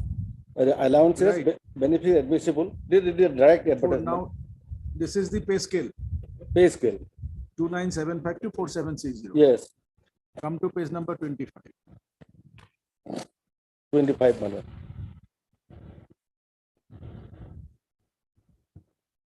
Before Read from the fifth paragraph. my lord, Read from the fifth paragraph. initially down. Uh, 1, 2, when 3, I left 4. college, before the paragraph initially. I left the college. Hmm. I left the college. When I left the college. I was page 25. Hmm. When I left the college, I was Selection grade. I was a selection grade lecturer during 4,825. This is much more than the EB. Yes. Hmm. Basic pay. Initially, now my pay was fixed by the board at the highest of the scale prescribed for the control of examination. The board was kind enough to accept my prayer to protect my pay as drawn 3195 in my present post. And accordingly, the board by resolution dated 96 fixed my basic pay so and so effect. Pay protection has been given, my lord. I am grateful. Why? Pay protection is given because Why? a person is working. He earlier post is working, so it's from scale, my lord. He should not be get less than that. If he has severed his relation with this previous college, That has been if it is severe, then he should be given the pay scale of 2967, no. 2975. Why has given the pay scale of 4825? Yes, that is, my lord, protection has been given because he has an experienced person and he joined in this. That was the requirement is, as per the terms and condition of the advertisement, that is the requirement. Requirement. Why the pay protection was given? Pay protection is given person he is earlier experienced in the earlier So other that post. means what? It does not mean, my lord, he has a relation with the college. She doesn't Pay have a protection relation. is given, Why? my lord. Why? Why the pay protection? But in other case also, may I point out one person from Dunduma College, my lord. He was working in the deficit college. The pay protection is given because he was doing 1,000 something, and in the my lord, the board also given the pay protection so and so so and so. That was also direct advertisement. The pay protection is given. Had he severed his relation with the college, he would have been given appointment at rupees 2975. What was the requirement? I understood lordship what want to say, my lord. Lordship want to say that his pay protection is given so long he is given. Therefore, he has a relation with the private school on lien. There is no He had a severance. lien for 3 years. Lien has come to an end, my lord. Please come to page number 26. Yes. This is a letter, you are reading page 25, no? It's a letter to the Secretary of the Sabha, right? Yes, So ma'am. the letter on 28th of February 1998. Yes. Now there, if you come to the second last paragraph, my parent post in college. My parent post in college is pensionable. If the board do not consider my past service for the retirement benefit, etc., including the pension, I will be further loser. And in such an event, naturally, I shall have to go back to my parent post by 22nd April 1998. Next, in my extension of lien, last extension of my lien will expire on 21/4/1998. Under the circumstances, I once again request your order to be kind enough to allow the Give me a sympathetic consideration. give me a sympathetic consideration to my prayer for the act of penance. After that, my lord, I don't know what happened, what decision has been taken by the board. So, No, so board immediately next page, 27.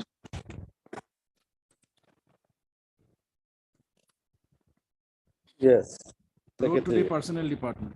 In inviting a reference to the subject as above, I have the honor to state that Controller of Examination Board of Secondary Education Assam joined Seva on lien on 4th January 95 from Practice College, Guwahati, after rendering 29 years of 6 months service as head of department geology there. Now, as per rule, he is to resign from the Practice College to be absorbed there permanently or to return his parent post. For absorption in the board permanently, he was paid for counting his past. He paid for counting his past service in the college towards the retirement benefit. His date of retirement so and so 2002. I would therefore request you kindly to favor us by advice as to if the incumbent may be allowed the benefit mentioned above, and early advice to be it is returned to the secretary personnel department. But I think there was no reply. No, there was a reply, next page. Next page is my lord, under secretary, secondary, correct? Inviting a reference to a letter cited above, I am delighted to say that proposal as submitted by you is not clear as the deputation term on lien is not indicated. It is also not indicated whether the retirement benefit is available in the erstwhile service of the officer. The rule under which the incumbent is required to resign from Practice College has also not been specified. However, for any clarification for counting his past service, the Pension and Public Grants Department may be consulted. That was the reply. And next, again, Board of Secretary Education Secretary wrote to the Mala Secretary, Pension and Public Grievances. Inviting a reference to the above subject, I have the honor to state that the Board of Secretary Education follows the rules and regulations of the Assam government and service of its employees are also pensionable. Sri Goswami, so Controller of Examination on lien on 4/1/1995 after rendering 29 years of 6 months service at Practice College under deficit granted. As head of the geology department, the last pay drawn by him in the college was also protected here. Now he wants to continue here, but he has paid for continuing his past service towards pension and other retirement benefit as his service in college has also been made pensionable. His date of retirement in 31/3/2022. As per rules, he is to resign from his former post to get himself permanently absorbed here. I therefore request you kindly to advise us how we can dispose of the case. That was seeking advice, my lord.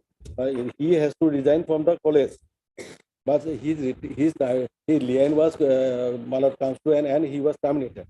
That was not like that, my lord. That is what is the spirit of this letter. And there is, I think, no advice. See, he did not went back to his parent department. Yes. So his lien was not extended thereafter. Right? Yes. So that means what? Has he resigned? It means, my lord, because he was terminated his, my lord, service. Because he did not win there. Yes, that's why terminated. It is not formally resignation otherwise. That's why he sought for that if you give me the pensionary benefit, I'll be with you. I'll no go back. So that's why I get the information. There is no information either from the side of the authorities concerned.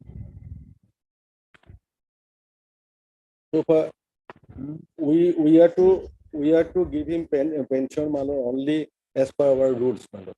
Beyond that, please come to page number 29. 29, I am reading, my lord. Last two lines. Appointment letter and agreement copy. 29, my lord. You want to give it to us because those are the vital documents. The last page drawn by him in the college was... No. Page 29, down below, enclosures. Oh, 30, page number 30. Page number 29, enclosure. Oh, appointment letter. And agreement copy. Agreement copy. Whatever is the agreement that will be there? Record will say, my lord. What is the agreement? And I'll have to obtain it. Malad. Please also verify one thing, Mr. Yes, Malad. that after his joining in this Seva. board on 4/1/95, right? He was appointed since 4/1/95 he joined. Till this, whether any CPF contribution was there on the part of the late husband of the petitioner? Definitely there was. That too deposited in the higher education. So far, my knowledge is good. Find out. I will obtain it. I will obtain it. So that indicates something else. An agreement also, my lord, I will see on the basis of that Because you letter. see, if by that, if the petitioner gets certain family pension, what's wrong? Family pension only. Because we are to. Because in terms of the decision of the higher education department, late husband of the petitioner has already deposited the CPF amount. To the higher education. The government amount of CPF amount to the treasury. If they wanted to be pensioned from this student, they could have deposited it to the board. No, that has been already deposited. That only that amount has to be now forwarded to the youth board. Seva. I will obtain it specifically, my lord. That amount is already there and deposited within time. Because, my lord, Seva is, my lord, they taken the overburden because they are only running on the students' fees. Lordship will keep keeping in mind this. True. But thing is this, that amount will come to you. That CPF contributory government share will come to you. I will obtain on this. Next step, my lord. When? Because we have to find out. It will take some 2 Give us a date. weeks time because it will. Give us a date. It's matter of pensionary benefit to a widow. Huh? Omar September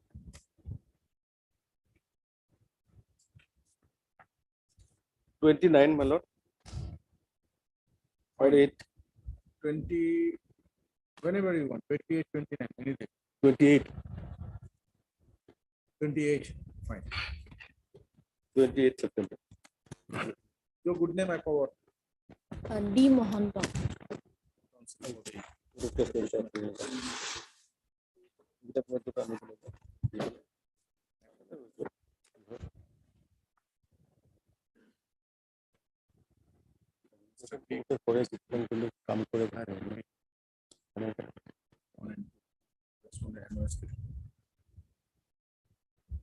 As well as Mr. CS as the record, right? Moment, look at Assam, that's number 3.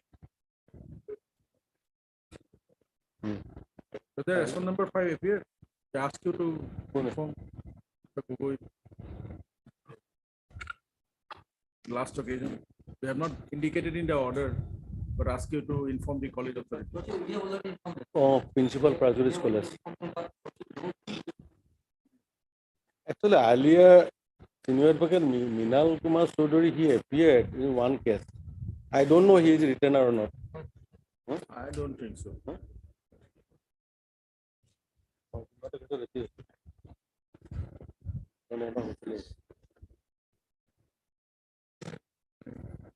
Once again, in inform. I will also inform my lord. I know him, my lord.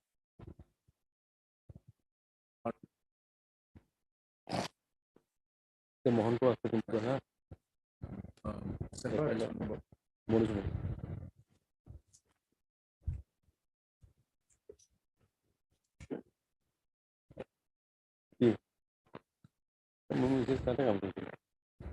জানো মই কৈ ন তোমালোকৰ ফালৰ পৰা ক'বা মই inform বুলি ক'ম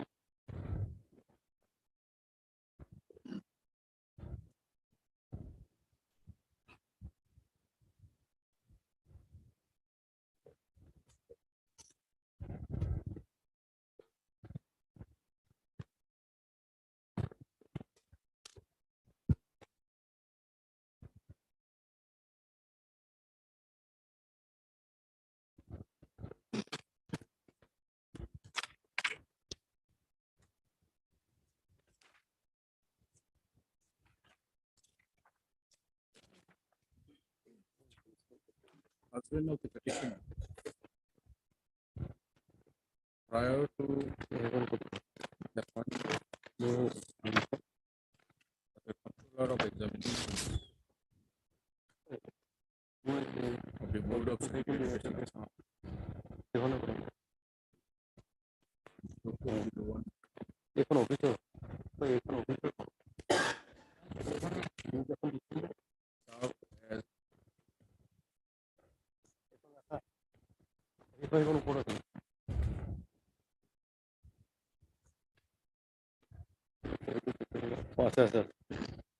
Please take your seat, Mr.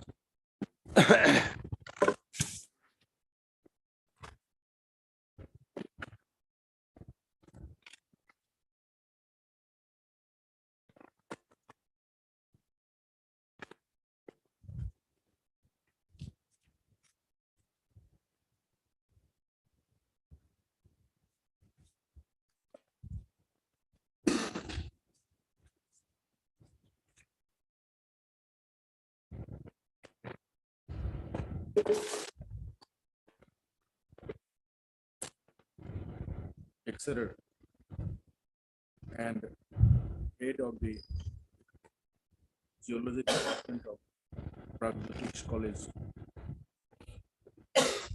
while it was under deficit in grant system. Deficit grants.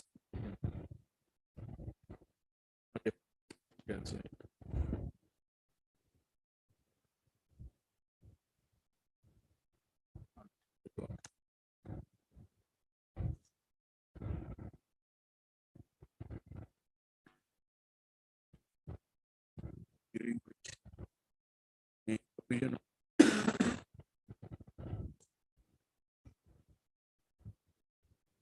contribution of pension fund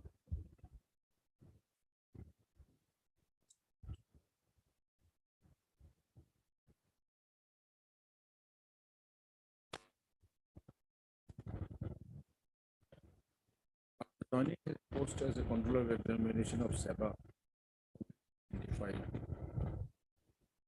on lien from Practice College.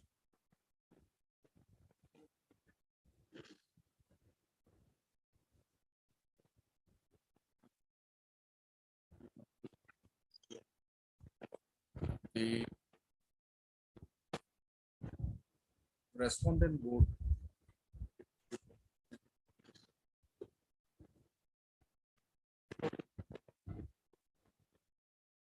on a representation of the petitioner dated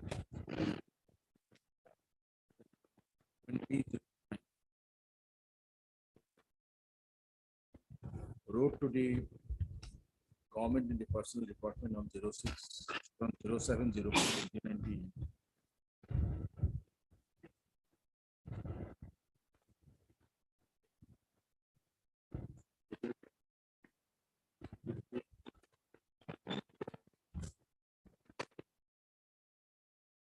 seeking advice whether the first service of the husband of the petitioner should be considered for common benefit or not.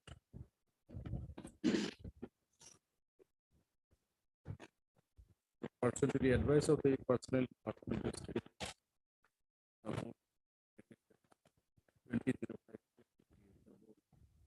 09/12/1990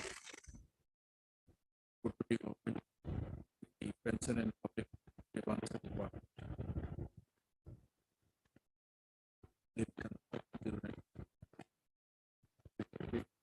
Sitting at high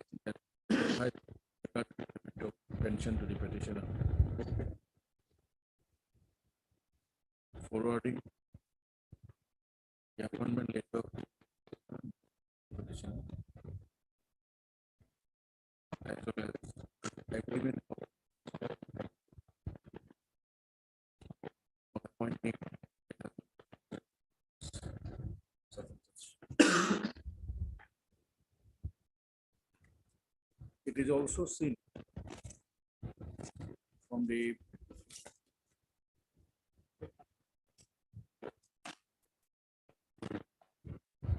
annexes appended to it.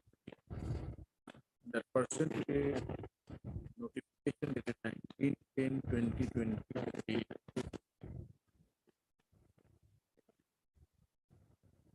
Legislative Department of the state published in the Assam Gazette Extraordinary on 19/10/2020 with regard to the Assam College employees within bracket provincialization bracket close amendment bracket close Act 20.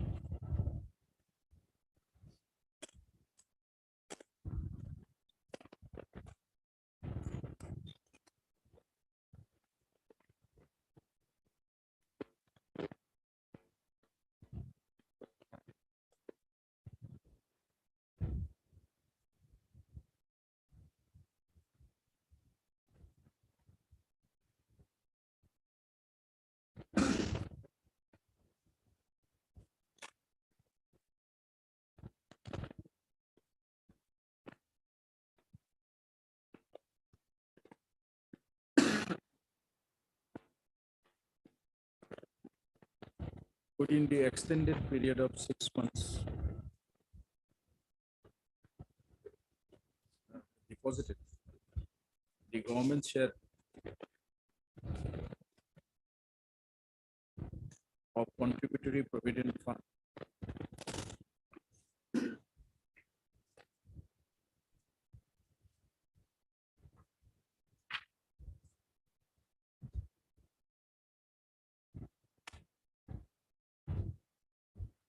on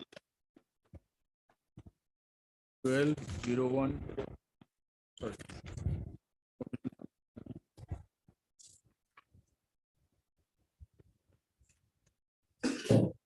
on 12/02 or 12th of January 2021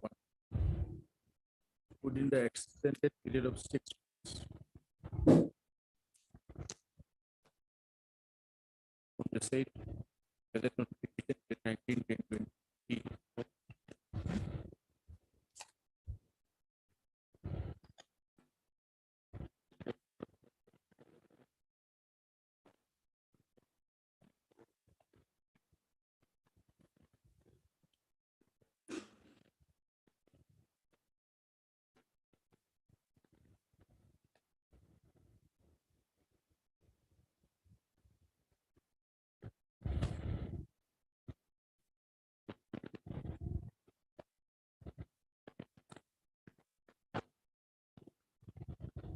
amounting to rupees 78,600 out of the total CPF amount of rupees 1,57,288.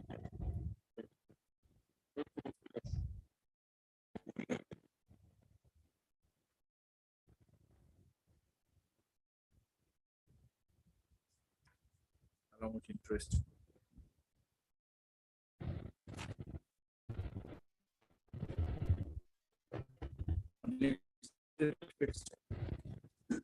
The respondent Board of Secondary Education Assam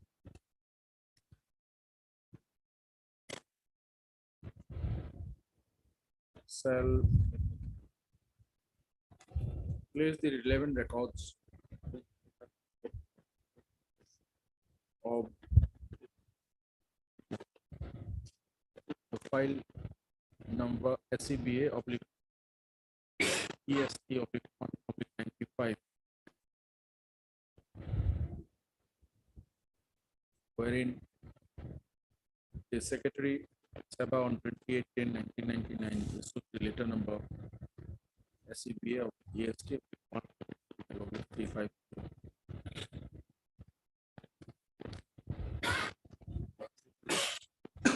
as well as the appointment data to the late husband of the petitioner and agreement copy executed with him by Sabha at the time of his appointment.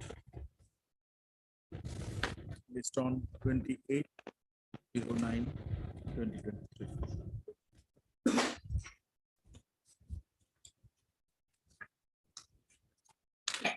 Actually, different.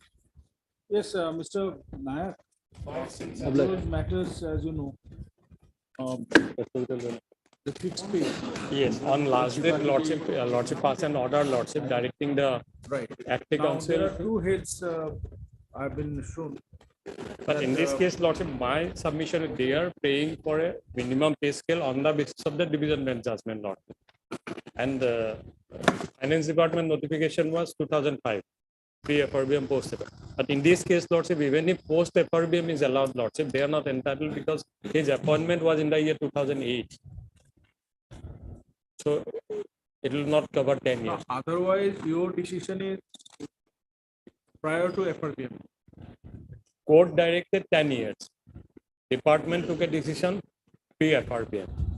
Even if his prayer is allowed to give the benefit to all those post-FRBMs, he will not be covered because division bench decision will remain, Lordship. That is 10 years. 2017, 10 years means his appointment has to be prior to 2007.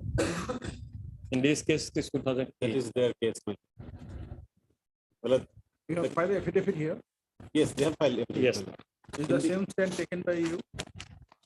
They have taken the stand that as the petitioner was not appointed prior to the FRBM period, so she cannot be paid the minimum scale of pay. Our case is that, my lord, in terms of the Jagdish Singh's case, wherein the Honorable Apex Court has held that all the persons like the petitioner, they are entitled to the minimum scale of pay. In the case of Upendas, But otherwise, you said the other notification will be applicable for them or what? There are three notifications from. Two notification, Lordship. 2019 initially in the March, and that next one is the month of October. For those who doesn't come under this case. No, there it has been, their Finance Department decided those who were appointed prior to 2005, Lordship, they will get the benefit. But even if Jagdish Singh is applied here, Lordship, I'm not going to that extent. They will have to file a review before the division bench, praying for reviewing that judgment, Lordship, wherein that 10 years period has been fixed, Lordship. no, because my lord, Jagdish Singh was taken care of in the division bench judgment. But there it is, background of the case was different. completely different case, my lord. But whether it will be applicable, Jagdish Singh case now, with regard to there is no direction. No, that may be a matter of debate, Lordship, whether Jagdish Singh will be applied or not. But if they are praying on one hand, give the benefit of WF45, on the other hand, Upendas is something different. yes. Now If they are they are seeking praying- benefit of Upendas. Yes, they're directly they are claiming benefits of Upendas. No, that's prayer itself. Yes, Lord. If that is their Lordship, something beyond Upendas, Lordship, they will have to go for a review before the division bench against that judgment, Lordship, which is already under silence, Lordship. In the meantime, some petitioners filed one review petition against the Upendas judgment, Lordship, but that was subsequently withdrawn because 3 petitions are pending before the Supreme Court, Lordship. In my case, Challenging for the Upendas. benefit of Upendas, my lord. Then if they are entitled only on 10, they will come. The matter is decided by Honorable Apex Court. Yes, that was challenged before the Supreme Court. The court,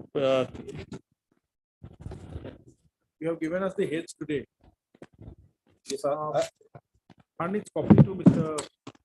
Nayak. The reason is these posts are created by the government. yes. Definitely is a fixed post. Lordship, one more thing will remain there, Lordship. They were not appointed against sanction post, Lordship, in those cases, Lordship. But here one post is there at least. Lordship will find that in 7131/2021, Lordship. Yes. 7131. No, post were created, Yes, post were there, but in a fixed pay. fixed pay. In those cases, in Upendas, Lordship, not appointed against any post, Lordship. Now, posts were created, again appointed, but it was in 2008. 2008. The posts were created in 1998 itself, Lordship. But the petitioner was appointed in the Posts year were created in 2000. 99, and that when this 6,000 was fixed, Yes. when it was, when the price, the pay scale was fixed at Lordship, 6,000. initially it was around 3,500. Then it Maybe was enhanced to it was 6,000. enhanced, and now it is around 15,000, Lordship. No, that in terms of, Not in terms of Upendas. There is another judgment. no, that's what we are saying. Yeah. That in terms of minimum scale, minimum wage Minimum scale. fixed pay, Lordship. So now, if it is in the minimum fixed pay, then there is question of this petition without that much. Like You have to show us only if that. my friend stops relying upon Judicial Lordship, only then your Lordship will come to that issue, Lordship. Otherwise, We'll see to that. if he is pressing Judicial Lordship, it will become a different issue, Lord. Here is the posts were created, Yes. initially fixed pay, Post to then it was enhanced to 6,000. page 32, Lord. Now it has been enhanced to, in terms of what? As per the decision of The decision by the government itself. Lord. the finance department. That decision, why to enhance to this? There has to be some reason. Like, What yes. was that reason? Why you have enhanced to 30,000? No reason, Lordship. They considered initially it was 3,500, then 5,000, Why you 6,000. have considered 16,000 or whatever? Why you have considered to that scale? You could have fixed at 10,000, you could have fixed at 15,000.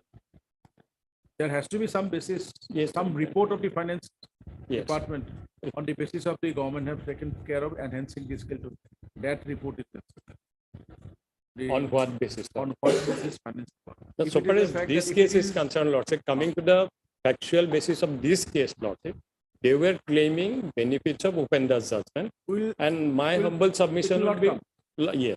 because things are different. Then there is no question of allowing this to be. That will become, that's why I want to know that point particular thing. Why the finance department decided to enhance to that amount? As I'm now getting 15,000 something, I think. As for the last circular, Yes, I understood, Lordship, but my only submission will be Upendra's is not applicable in we'll their case. consider that later. And if it is held, Lordship, Upendra's will not be applicable, then We'll come to that Lordship will- later, but Yes. only to that extent, to what extent it has been extended and why? Why that particular amount? It's a fixed pay. In that case, Lordship will have to allow me some time, Lordship. I will obtain instruction from the department. What That's is we the want to know. Give us some time. We'll Lord. give you some time Lord. and then we'll pass the order. Two things that we ask for this particular head of the account because Head there of has to account be is some there, post. Lordship. Now Zero you've got to the head account of the is there. accounts. Yes. That means posts are created. Post to created in 99 itself, Lord. If it is From the created, record it's itself, fixed it is pay clear. Yes. for those tribunals. Yes. Fixed pay because tribunals may continue, may not continue, right? Lord. So that's why it's a fixed pay they have done it. See to that extent why it has been now fixed at 50,000 or something or 16,000 something. Lordship will consider what is the present fixed pay, Lordship, and on what basis that has been It has fixed. been done. Give a inform us to that extent. Yes, you want to say something? Head is there, but zero The to head is No, there. head is there. Head is there mean poster there. yes. When Key head about Mr. Nayak, when vacation, Lord. Not vacation. It's too long. at least that much before vacation. We may not dispose it before vacation, but let us hear from you. Today is 7. Can it be on 28? 28, Lord. We'll hear you on 5th of October. Sufficient time given to you. Everything. Lordship. All the notifications and the decision of the finance department, why it has been fixed. Lord. There is a reason. Lord. See, similarly, there are three here for our High Court also. The some people, some are where they are post, they are receiving 16,000 something. But once they returns to contingency, it becomes 9,000 in terms of the decision of the finance. Lord. So that means the pay scale has been fixed at 16,000 something. It's not scale actually, it's a fixed pay. Fixed Yes, pay, yes. 16,000 something and all. In terms of that decision of the government. We are getting So 9,000. the decision government is same, the basic minimum pay. And we have that circular for the High Court employee. The petitioner is getting 9,000 only. We No, also 9,000. say we are getting 9,000 per month. That's what contingency. Lordship. If they are against the contingency, that means lump sum. If it is fixed for Lordship, I will operate that. My lord, item number 12, lordship is sitting in a division bench. May I pray, my lord, this matter will be taken up on 19th. My lord, this is a matter, old matter of 2013, is a pension matter, my lord. Has been listed repeatedly on many dates. For want of time, it will not be taken up, my lord. From 19. Yes. You are fixed.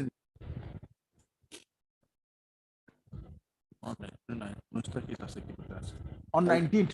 19, 19. my lord. Lordship, item number 10, Your Lordship. Date may be fixed in the next meeting for restoration. Okay, it will be on 13th, make a mention in the morning. It will come on 13th, but you make a mention at 10:15.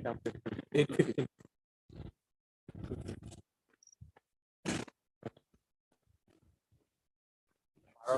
নম্বর তো বুঝছেন 12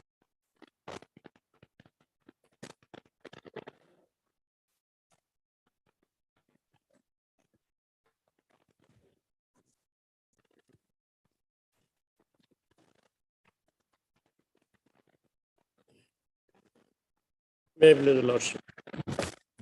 My Lord,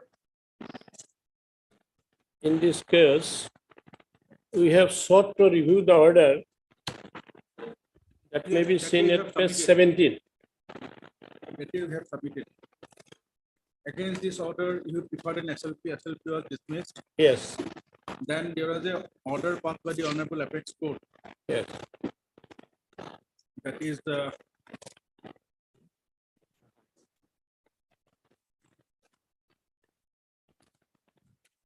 you have cited somewhere. Yes. The SLP is dismissed in Levine. And then there's a recent judgment of the three judges judgment of the Apex Court. Somewhere you have said. Give us a copy, or you have just informed us on that. No, I will give, I have brought all the copies with me. I will also provide them at appropriate time. No, against the order of this court, Yes, you preferred an SLP. yes, That SLP was dismissed. yes. That is at page Page 82. 110. Page 82. Page 82. Yes. No. Your petition, your SLP. Yes, my SLP page 82. Order of the SLP. This was exactly. So after that, you said there is a judgment of the Honorable Apex Court. Yes, By three judges judgment. If this kind of orders without any reasoning, if it is Yes. given, Yes. right? yes. It has to be. Review petition lies before the High Court. Now, the date of that judgment is when? The date of the judgment. Date of the judgment.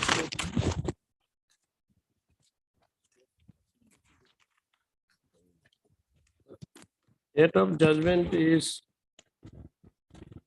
3/1/2019. That is for the distilleries versus Mahadev Saran. I have brought the copies.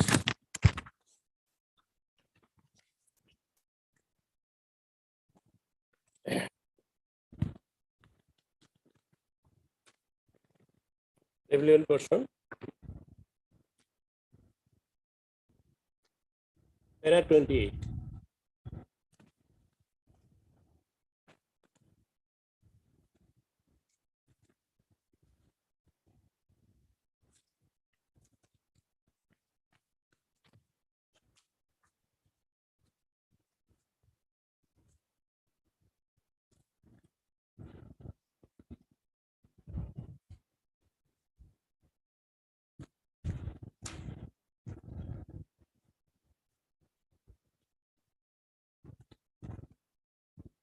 It was decided on 1st March 2019. Yes.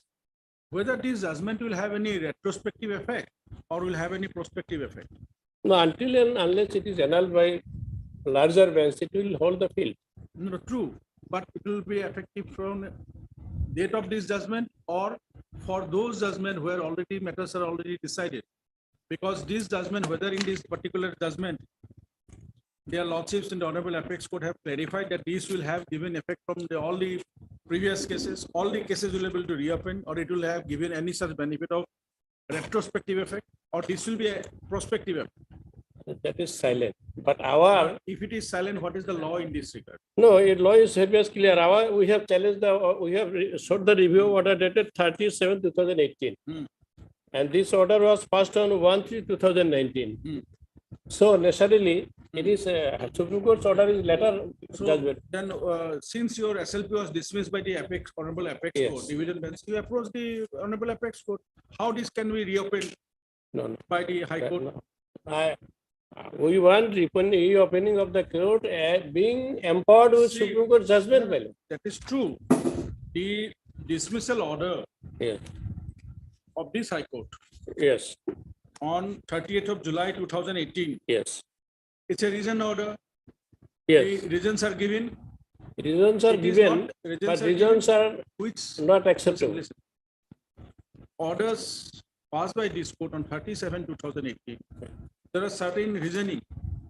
certain Reasoning is amount of there. Reasonings are Yes, there. yes. Right, wrong, left, Yes. right, whatever. Definitely. Right? There are certain reasonings. Definitely. You are aggrieved by the order of the Honorable Apex Court at page 82, because in that order, according to you, there is no such reasoning. Right? So Yes. it has to be reopened, and who will reopen? We cannot reopen that matter. No, you can't reopen. How can it be? Because that power has been given by the Honorable Apex Court itself. Which judgment gave us a power? Yes, yes, you a see. petition. I am satisfying your lordship. The order of the Honorable Supreme Court cannot be frustrated by any pretext. Right. That is the law of the land. I am submitting that. Let me show you. Yes. Take it right.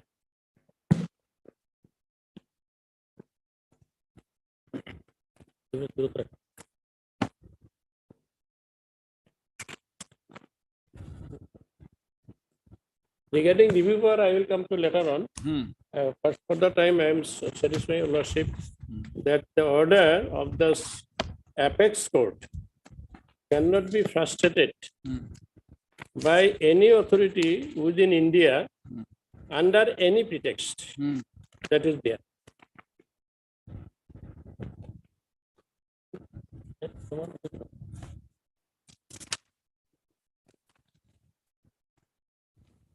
Yes, 2004, 5 SCC, 568, para 6.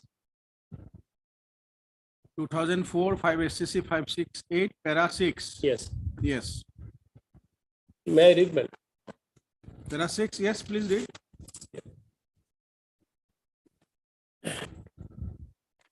Last question, my lord. The para 6, last question. The absence of reasons has rendered the High Court order not sustainable. Similar view was expressed in state of UP versus Button about 2 decades back in the state of Maharashtra versus Baital Rao so-and-so. The desirability of a speaking order while dealing with an application for grant of leave was highlighted. The requirement of indicating reasons in such cases has been judicially recognized as imperative. The view was reiterated in Jawaharlal Singh versus Naresh Singh, judicial discipline to abide by declaration of law by this court means Supreme Court, cannot be forsaken under any pretext by any authority of or court, be it even the highest court in the state, oblivious to Article 141 of the Constitution. So, my lord, here the Khodai distilleries, here is clearly stated that if the order of the Honorable Apex Court is dismissed without in limine, without any speaking reasons, then review would lie before the High Court. This clearly stated, before review will lie before the High Court. That is clearly said. I may read the paragraph 28. In the listed case, since the special leave petition was dismissed in limine, would go without giving any reasons, the review petition filed by the appellant in the High Court would be maintainable and should have been decided on merits. Order dated so-and-so, on line so-and-so, passed by the High Court is accordingly set aside and matter is remanded back to the High Court for deciding the review petition on merits. The civil appeal is disposed of accordingly. Here, neither retrospective or prospective is given. Now, the order when the Supreme Court is silent, it means it is binding upon all courts, including High Court. So our case is that, my lord. Definitely, there were some reasons given by the Honorable High Court, which we have a short review. But in our humble opinion, the reasonings were not in accordance with law. That I will satisfy.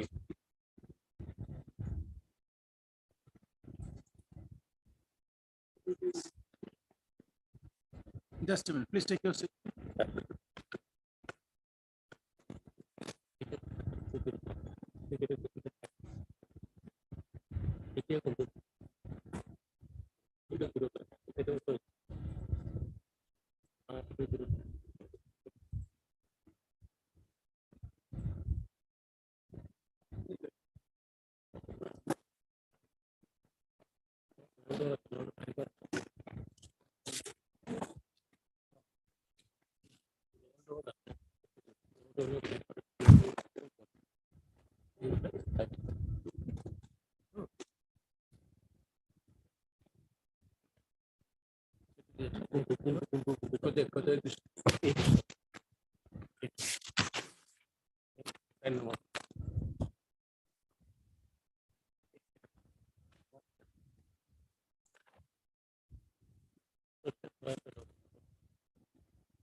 Mr. Payang, have you gone through the judgment of the Honorable Apex cited by Mr. Mahmood? I have given him the citation.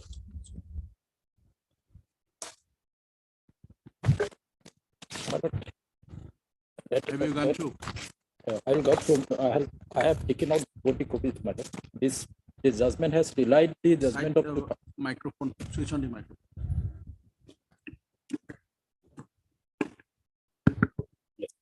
my lord. I have just taken out this both the copies, my lord. This judgment has relied the same, my lord. This has relied the 2006 SCC, my lord, 395 also.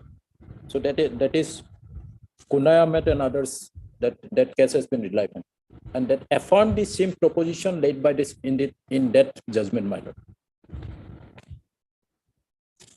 But I have to go through each and every one, my lord, everything. But for the present case, my lord, Yes.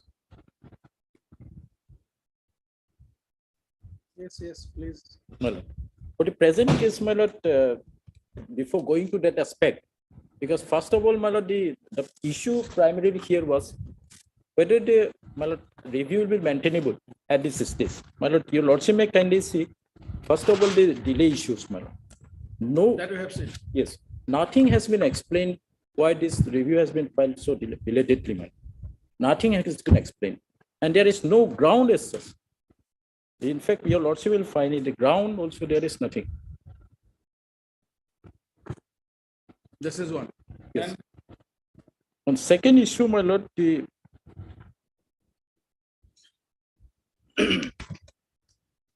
ground, he has not cited anything, any reasonable ground.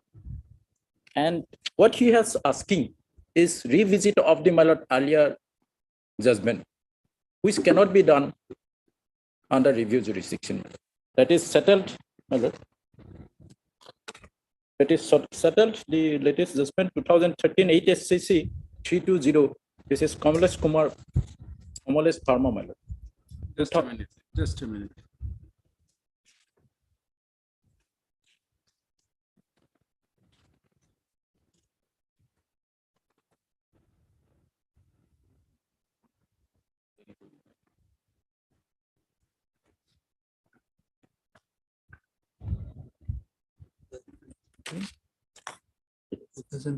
SCC 13 2013. It's 8 SCC.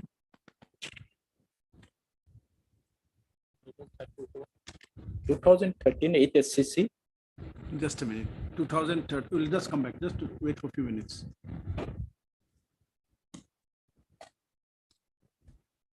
Well, 320. 320. Yes. 320.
Constitution.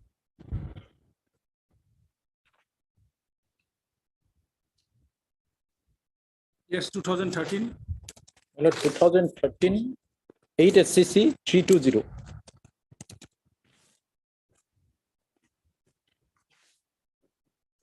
Yes, what do you like to do? It is, my lord, the review jurisdiction. What can be argued in the review jurisdiction, my lord? What can be the consideration? Total guidelines is given, my lord. When review will be not maintainable, when maintainable. The total guideline has been given, my lord. Lordship may kindly see page para 20.2, my lord. 20.2.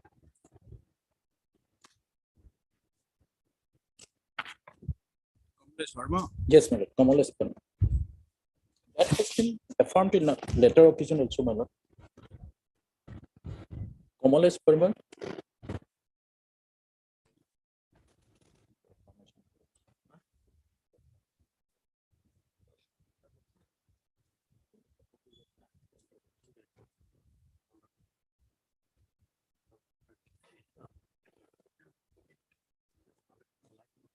Prior to that, my lord, 20.1.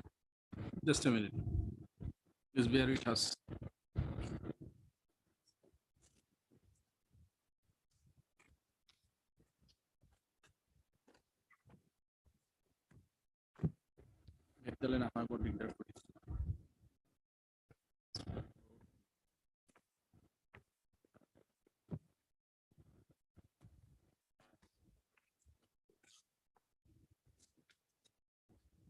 There are 20.1, my lord. There's summary of principles, my lord. 20.1 may be seen, my lord. Just a minute.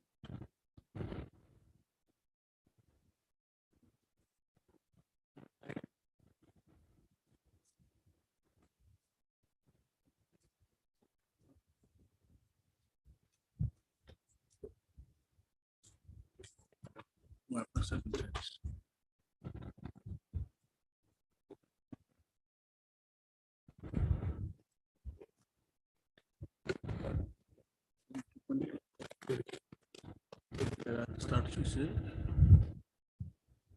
summary of the Summary of the principles.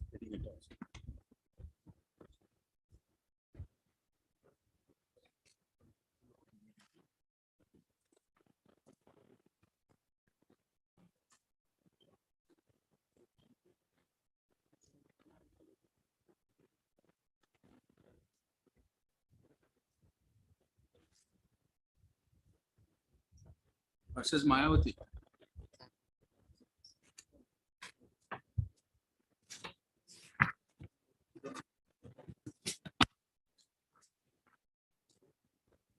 Mr. Pang, which paragraph you want to show? My lord. Which paragraph you want to show? 20.1. 20.1.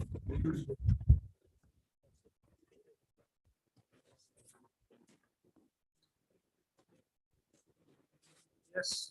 Yes. There are, my lord, when the review will be maintainable. This has been clearly given. Discovery of new and important matters or evidence, which, after the exercise of the due diligence, was not within the knowledge of the petitioner or could not be produced by him. Number two, mistake of or error of apparent on the face of the record, and any other sufficient reasons that has been made of different.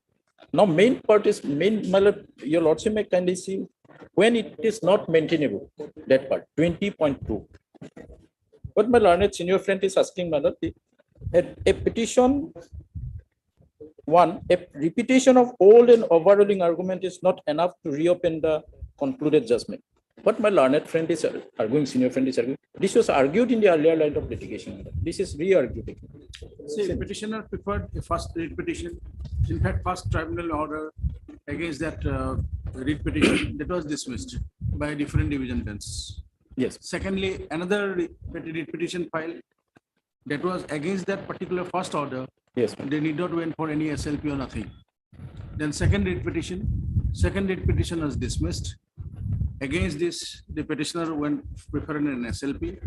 SLP was hard at length. It was already records material perused. And after finding no merit, the SLP was dismissed. Subsequent to that, a particular issue raised, and it was referred to a larger bench because there are certain judgments by their lordships sitting in division bench in the apex court. So matter was decided referred to a larger bench. Three judges, judgment three bench, a bench constituting of three honorable judges of the apex court has given the view. And then it is the view of 2006 SCC 359, right? There are 44 of that particular judgment was upheld by the larger bench, the bench constituting of the three honorable judges, right? Yes. There they have, after going through the provisions of paragraph 44 of that particular judgment of the decided by the apex court, the two honorable judges uphold that decision, and then they have laid down of their own order to be considered as what.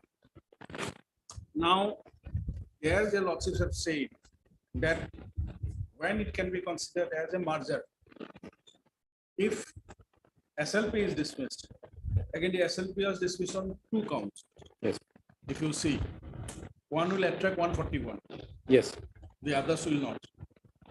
And they said if the SLP is dismissed, had been SLP allowed, an appeal heard, then dismissed, then there would have been question of merger of the decision, this way, that way, whatever the order passed by the court below.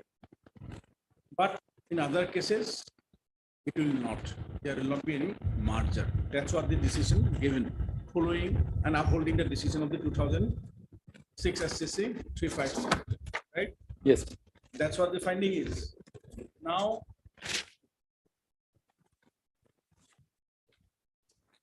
that is with regard to the my lord that judgment.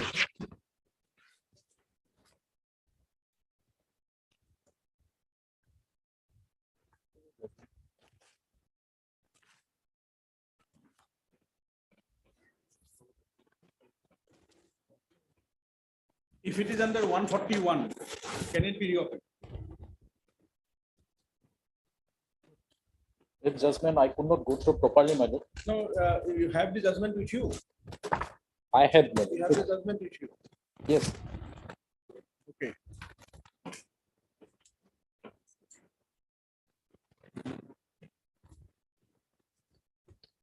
Please come to para I lost it.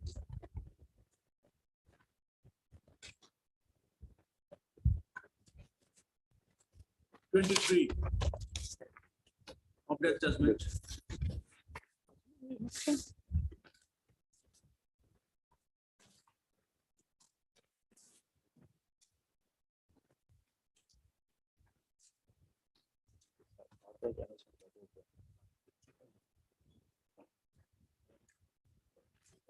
My lord, 2019 4 SCC. Yes, that's right.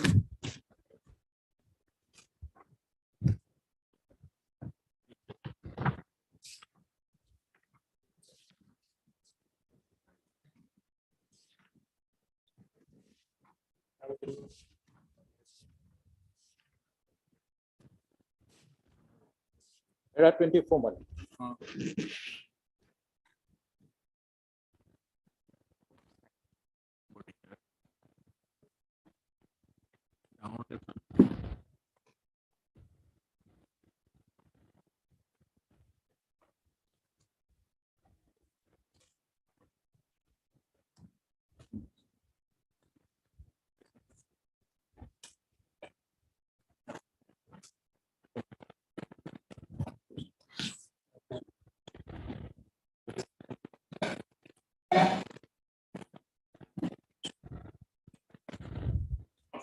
Got it?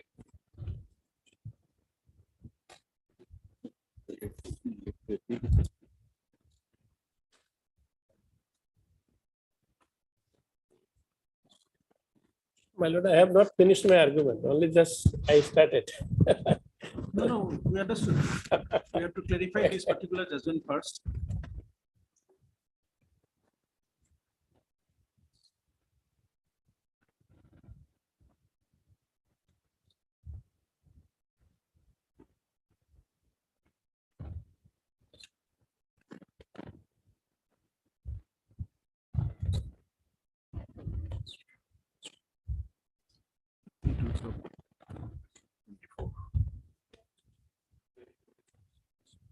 Now, Mr. Pang, My lord, read para 23. there are 22 now.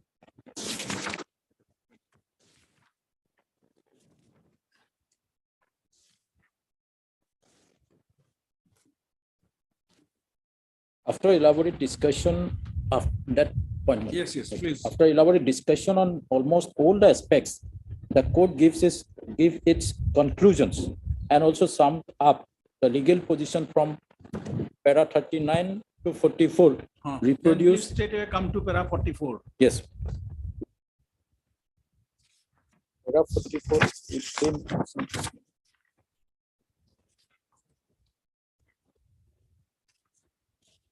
Para 44. ma'am. Para 44. To sum up our conclusions. That's are- a division bench. Yes, this is a division bench of 2000. That's right. Yes. That has been summed up. That has been accepted, madam. That's what, again, it is the larger bench has clarified further. Yes. So read this para 44 first. 44 it is says, where an appeal or revision is provided against an order passed by a court, tribunal, or any other authority before superior forum, and such superior forum modifies, reverses, or affirms the decision put in issue before it, the decision by the subordinate forum merges in the decision by the superior forum, and it is the latter which subsists, remains operative, and is capable of enforcement in the eye of law. So it merges, my. Yes, then. Number 2, the jurisdiction conferred by Article 136 of the Constitution is divisible into 2 stages. The first stage is up to the disposal of the prayer for special leave to file an appeal. The second stage commence if and when the leave to appeal is granted and the special leave portion is converted into an appeal. The doctrine of merger is not a doctrine of universal or unlimited application.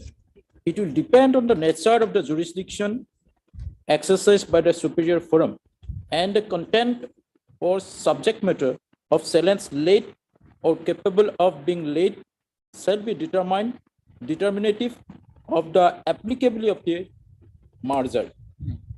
The superior jurisdiction should be capable of reversing,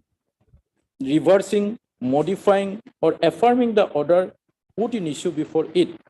Under Article 136 of the Constitution, the Supreme Court may reverse, modify, or affirm the judgment, decree, or order appealed against while exercising its appellate jurisdiction, and not while exercising discretionary jurisdiction, disposing of the petition for special leave to appeal.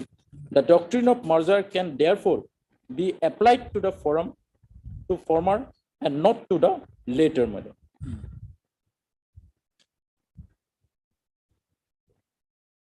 Now, the finding 26.2.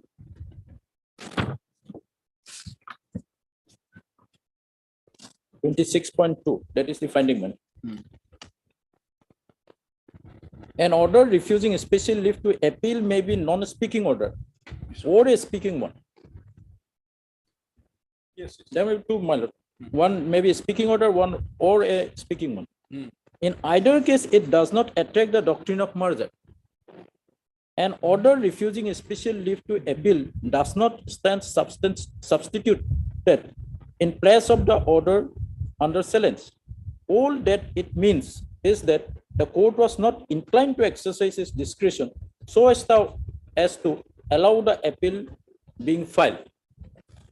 If the order refusing leave to appeal is a speaking order, that is, gives reason for refusing the grant of leave, then the order has two implications. Yes, my lord. Two implications. Understand. Then There are two implications for that order, my lord. Firstly, statement of law contained in the order is a declaration of law by the Supreme Court within the meaning of Article 141 of the Constitution. It's a declaration of law. Secondly, other than the declaration of law, whatever is stated in the order are the findings recorded by the Supreme Court which would bind the parties thereto, and also the court, tribunal, or authority in any proceeding subsequent thereto by way of jurisdiction and discipline. The Supreme Court being the apex court of the country. So these are the two implications. But this does not amount to saying that the order of the court, tribunal, or authority below has stood measure in the order of the Supreme Court rejecting the special leave petition, or that the order of the Supreme Court is the only order binding as res judicata in subsequent proceeding between the parties. now in which two implications? First implication or the second implication? First My lord. implication amounts to Article 141. Yes, madam. And the second implication says about this. Then read next. Yes, madam. Second implication. Once a leave to appeal has been granted and appellate jurisdiction of the Supreme Court has been invoked, the order passed in appeal would attract the doctrine of merger. The order may be of reversal, modification, or merely affirmation. On an appeal having been preferred or a petition seeking leave to appeal having been converted into appeal before the Supreme Court, the jurisdiction of High Court to entertain a review petition is lost. Therefore, as provided under sub-rule so and so of the rule order 47, rule 160. Once, my lord, this is clear. On an appeal having been, the last clause, Yes, my lord. been preferred. On an appeal having been preferred or petition seeking leave of appeal have been converted into an appeal. Then only. Before the Supreme Court, the jurisdiction of High Court. So in the present case, my lord, SLP was rejected. It was not converted to appeal. What will happen? But it was dismissed on merit. yes, dismissed on merit.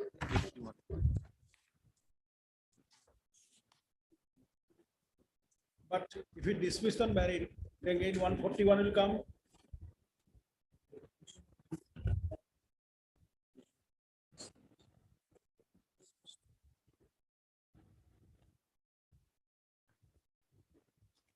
Then the first proposition, my lord.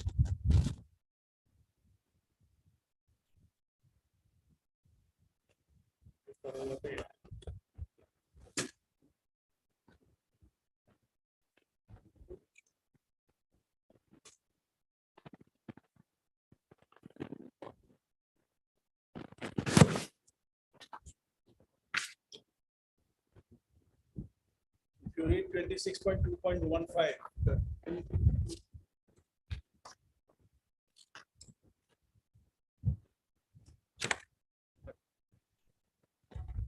26.2.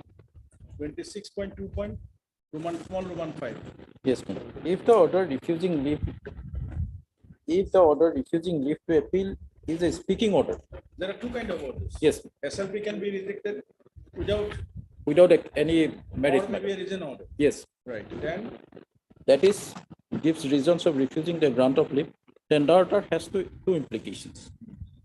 My lord, this is on merit.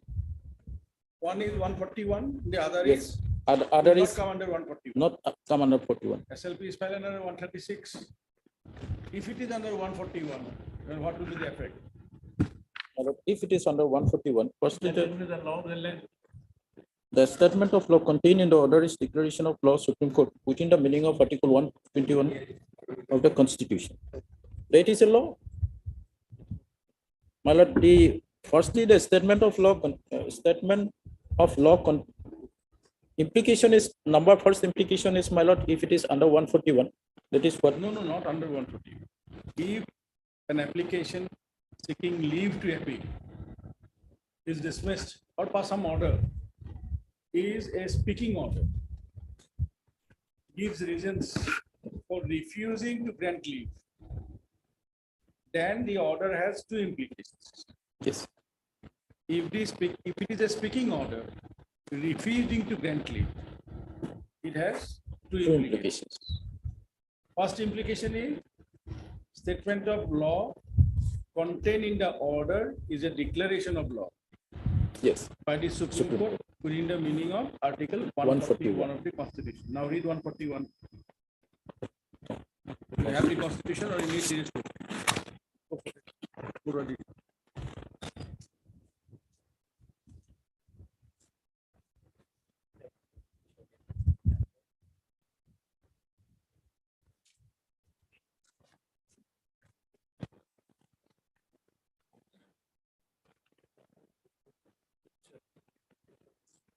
So 141.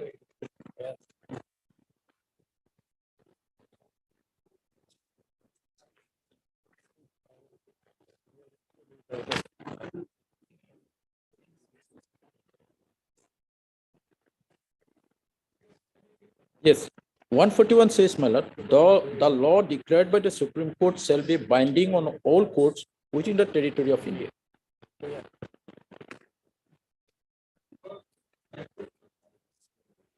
Yes, ma'am.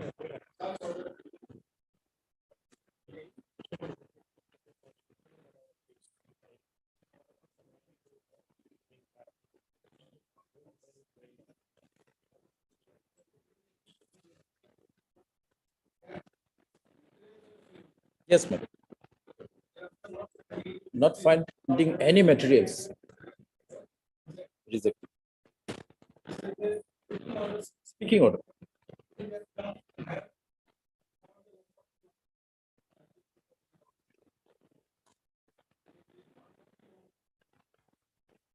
And it is binding on us.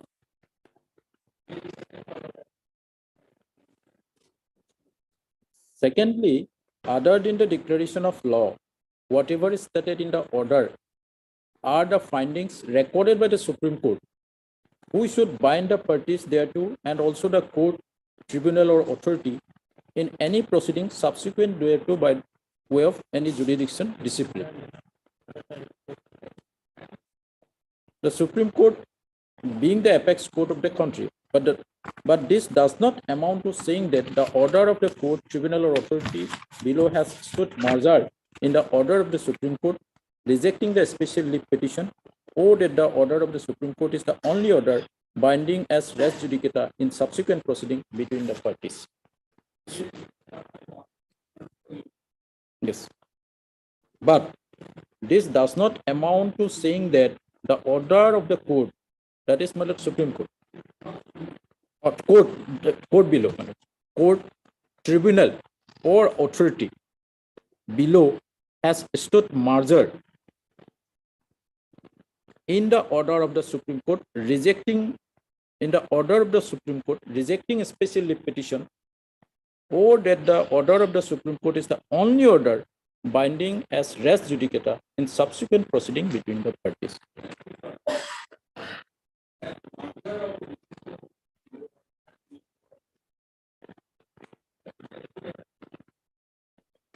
Yes.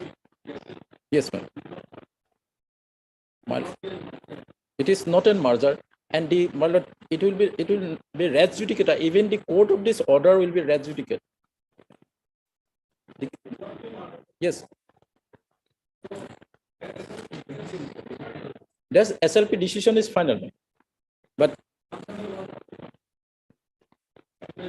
yes, ma'am, that is binding.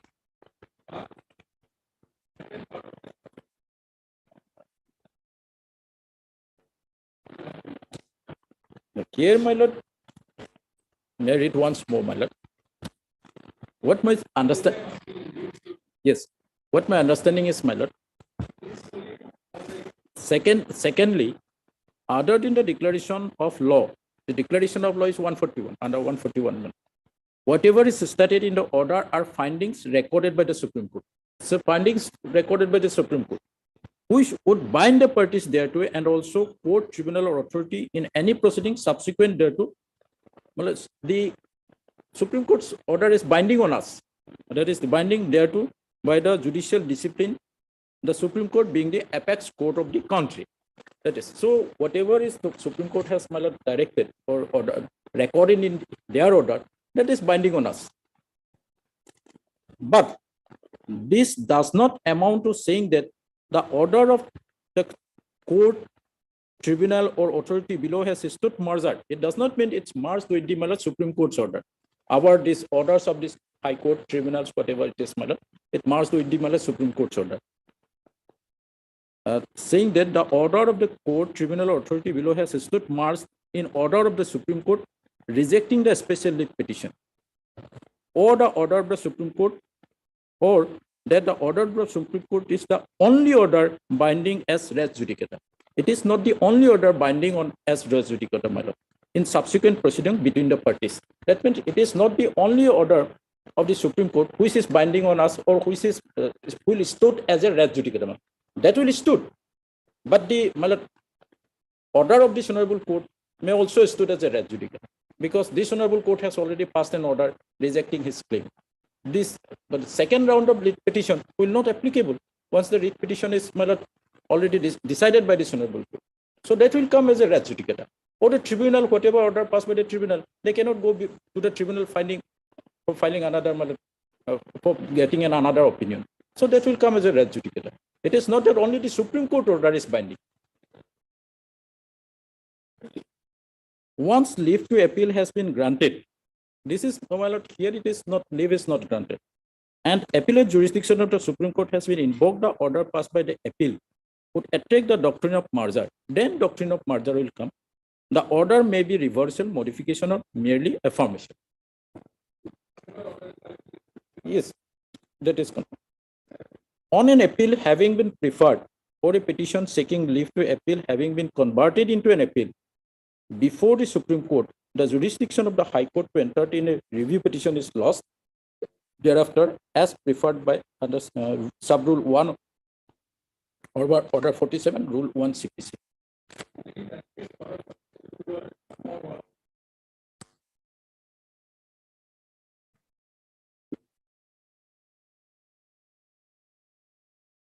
On an appeal having been preferred, petitioner seeking leave to appeal having been converted into appeal.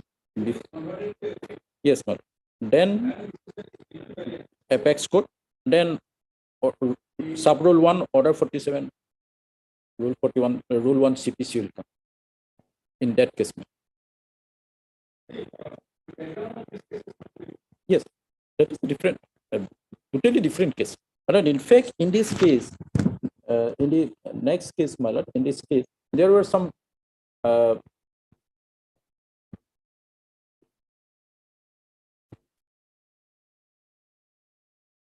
suppression of material facts. There was some suppression of material facts. Yes.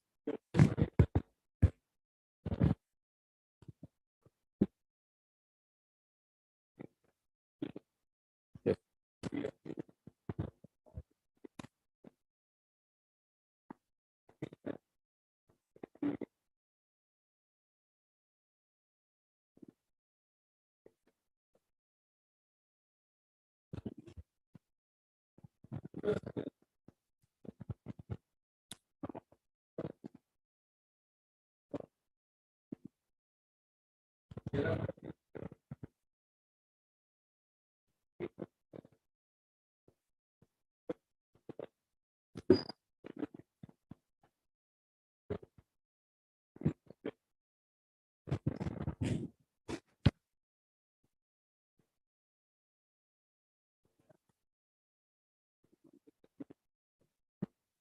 Different.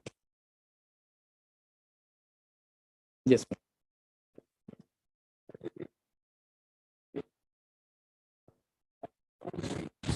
It is on merit.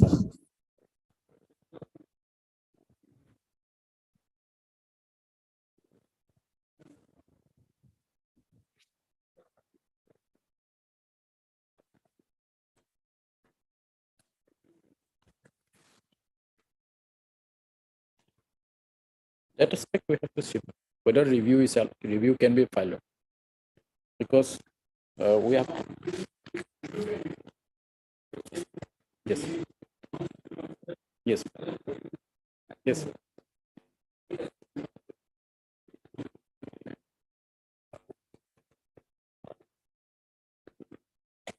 First of all my lord, with regard to the my lord, review,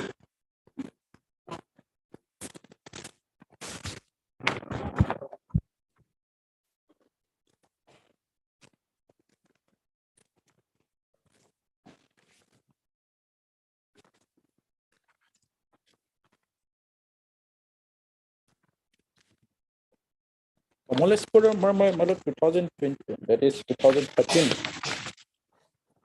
SCC, my lord, 8 SCC 320. Commonwealth Code has said, my lord, when review will be maintainable. So review can be maintainable on particular some grounds, my lord.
My lord, there I want to refer, my lord, the para 20.2. What are the grounds, my lord, when the review will not be maintainable, my lord. 20.2. A petition of old and overruled argument is not enough to reopen the concluded adjudications. Minor mistake of inconsequential import. Review proceeding cannot be equated with the original hearing of the case. Review is not maintainable unless the material error manifests or the face of the order undermines its soundness or results in miscarriage of justice. A review is by no means an appeal in disguise, whereby an erroneous decision is reheard or corrected, but lies on the patent error. The mere possibility of two views on the subject cannot be a ground of review. The error apparent on the face of the record should not be an error which has to be fished out and searched. The appreciation of evidence on record is fully within the domain of the appellate court. It cannot be permitted to evidence advanced in the review petition. Review is not maintainable when the same relief sought at the time of arguing the main matter had been negated. Now, my lord, the appreciation of evidence on record is fully within the domain of the appellate court. Review court cannot go for reappreciation of the evidence.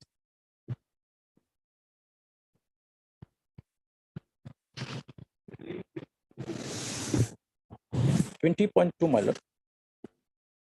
A repetition of old and overruled argument is not enough to, when review will not be maintainable. When the review will not be maintainable, number one, a repetition of old and overruled argument is not enough to reopen concluding adjudications. Minor mistakes of inconsequential import. Number three, review proceeding cannot be equated with the original hearing of the case. Review is not maintainable unless the material error manifests on the face of the order undermine its soundness or result in miscarriage of justice. A review is by no means an appeal in disguise, whereby an erroneous decision is reached and corrected but lies only for patent error. The mere possibility of two views on the subject cannot be a ground of review. The error apparent on the face of the record should not be an error which has to be fished out and searched. The appreciation of evidence on record is fully within the domain of the appellate court. It cannot be permitted to advance in the review petition. Review is not maintainable when the same relief sought at the time of arguing main matter had been negative. Now, my lord, your lordship may kindly see the judgment, the judgment of this honorable court, which my learned friend is.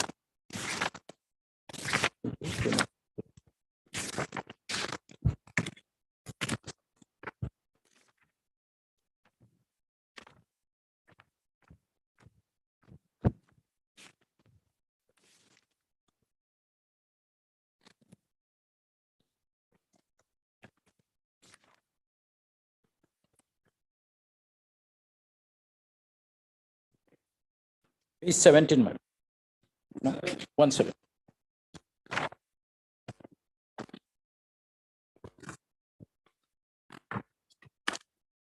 Page 18 onwards, my lord, the judgment. The order was passed, this order of judgment was of 30th July 2018.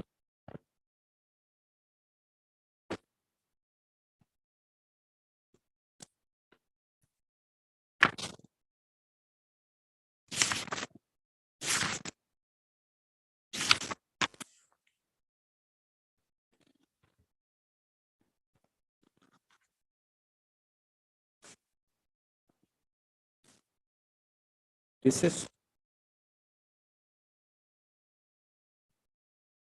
paragraph 4 onwards, your lordship may kindly see. Section 9 of the Foreigners Act provides that if any case is not falling under Section 8, any question arises with reference to act or other matter or direction given thereunder, whatever any person is or is not a foreigner or is not a foreigner of particular classes of description on us of providing that such person is not a foreigner or is not a foreigner of such particular classes of description as the case may be, shall notwithstanding anything contained in the evidence act shall lie upon the person. So the burden was upon them, my lord. Now your lordship may kindly see the notice was served in this case.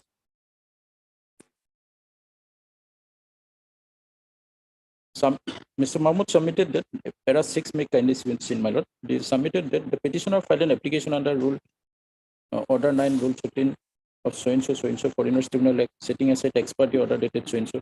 The court had observed in the judgment dated so and so that the petitioner had not availed the remedy of setting aside ex parte order by filing before the tribunal. Therefore, the tribunal was not justified passing the order dated rejecting the said application on the ground of dismissal of the writ petition filed by the petitioner by order dated so and so. It submits. It is further submitted that Mr. Mahmood that there was a confusion in regarding the identity of the petitioner, which that of another person who is the same name and as well as same name of their husband, and therefore the learned tribunal ought not have considered the aspect of the matter. Mr. Nair has submitted that the petitioner is misconceived after dismissal of the writ petition, upholding the order of the learned tribunal in absence of any liberty granted. The petitioner did not have any scope of filing any application before the learned tribunal for setting aside the ex parte order. The learned counsel appearing for the respondent endorsed the submission of Mr. Nair, by which writ petition was dismissed. The court had settled the court. Then the tribunal opinion was cited. Para 10, my lord, where is the mistake, my lord, where is the error apparent of this honorable court? A perusal of the said judgment and order shows exceptional given on a delay of 6 years in approaching the court on the ground that she is an illiterate lady and not in favor of the court, as the petitioner had engaged the counsel defending the proceedings before the tribunal. The order that I explained that she comes to know about the order of the tribunal only on 13/12/2015 was also not acceptable because she was aware of the proceeding before the tribunal.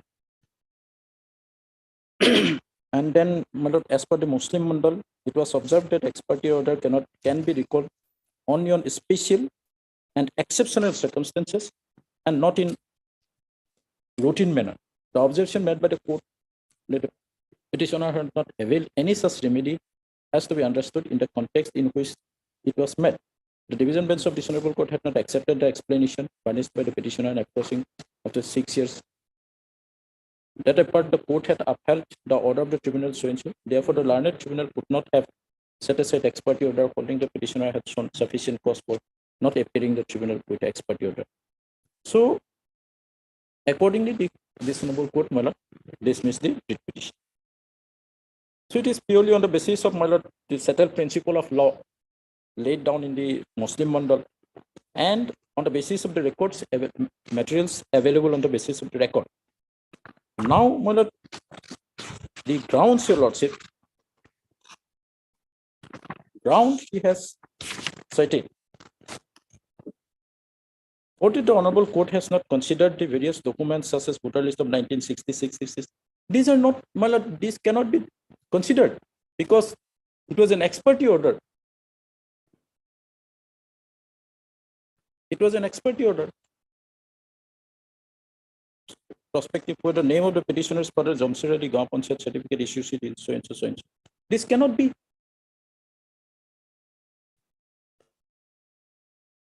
The next ground is, my lord, the Honorable Guwahati High Court in its impugn order dated so and so, upheld the order dated so and so, and primary reason which Honorable High Court relied upon while passing the said order was that he has been inordinate delay in approaching the Honorable Court and so and so, so and so. That is true. That is true, my lord. That is on the basis of that only this honorable court has rejected his prayer and dismissed the my lord, writ petition. After passing the ex parte order, but the aforesaid observation is incorrect. How can the learned say that it is an incorrect observation, my lord?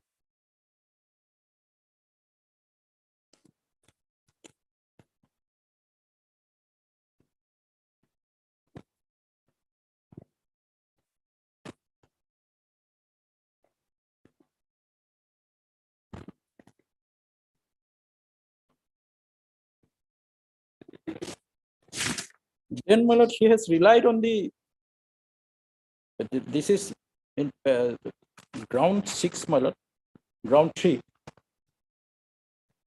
He has said that, my lord, he has the learned, this is with regard to law, but even assuming the moment the petitioner have come with some delay, we'll find this is with regard to delay, he has said, but he has not explained anything with regard to delay. Why he could not come?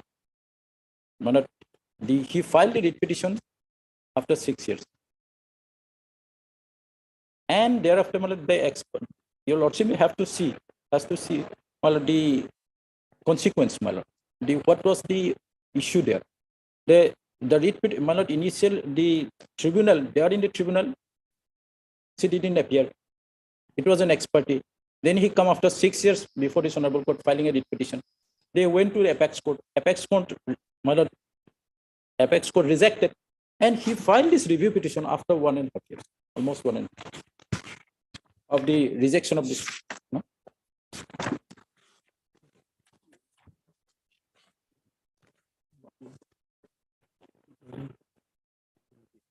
Yes, the Supreme Court rejected the case on 10/12/2018, and it was filed only in 2022, my lord. So almost after 2.5 years. And no explanation to this effect, not a single line why he could not file this review petition. Even I accept that the petitioner went to the Supreme Court, and after rejection of the Supreme Court, why he did not file the review petition at that time. Then he relied the argument, my lord, the ground is that in the meanwhile, there have been subsequent development in favor of the petitioner as her own name as well as name of the siblings children have been recorded in the NRC. NRC is not a document which is not yet final. This cannot be a ground. And secondly, my lord, in fact, these issues cannot come because the opinion was passed ex parte. this honorable court rejected the expertise. This is a review of that, my lord, particular judgment of this honorable court, which is passed, where expertise decision of the tribunal, opinion of the tribunal was upheld. Then ground 5 is, my lord, in number of judgment, the apex court has also said that courts have to ample power to review its own.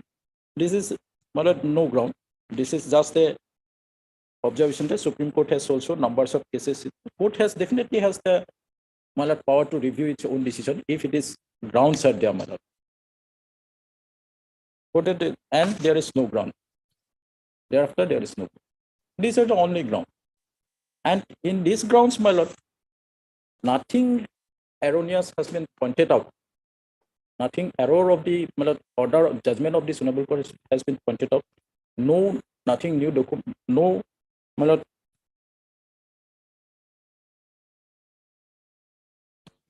he wants the learned, the, my lord, the review petitioner wants that this honorable court may revisit the, my lord, the findings of this honorable court passed earlier, which is not, my lord,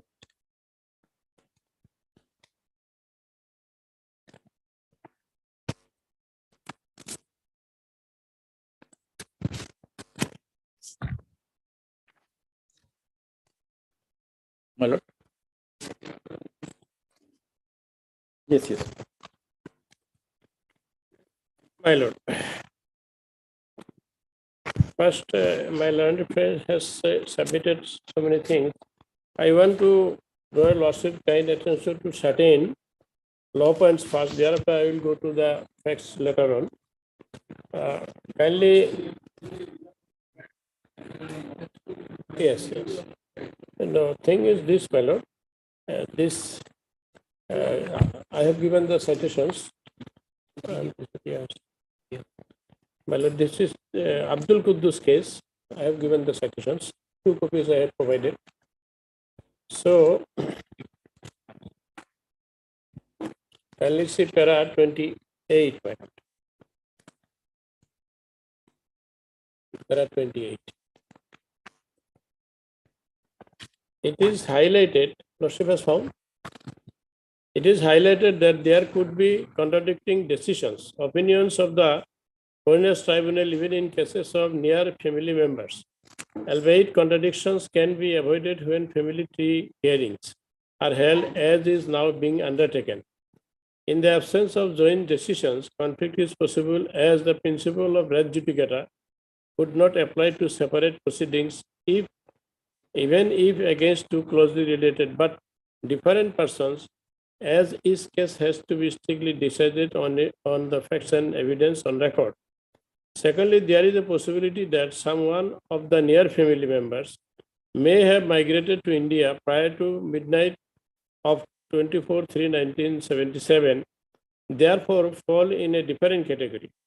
Any such conflict, however, would not compel us to take a different view in terms of the clear statutory provisions. In a given case, the person aggrieved would have liberty to invoke writ jurisdiction or, if necessary, review jurisdiction before the High Court or this court to ensure that no injustice is done. Any order passed in case of close family members subsequent to the adjudication order determining the citizenship status of a person would necessarily be a material evidence which can be duly taken note of and considered while deciding a writ petition or a review application. So, here in our case, my lord, the present petitioner Joyful Nessa, her own brothers' names have been included in the NRC. That we have annexed here. And let's see, my lord.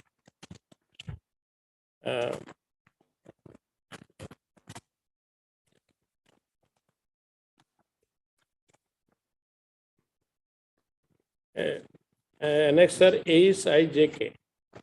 ASIJK.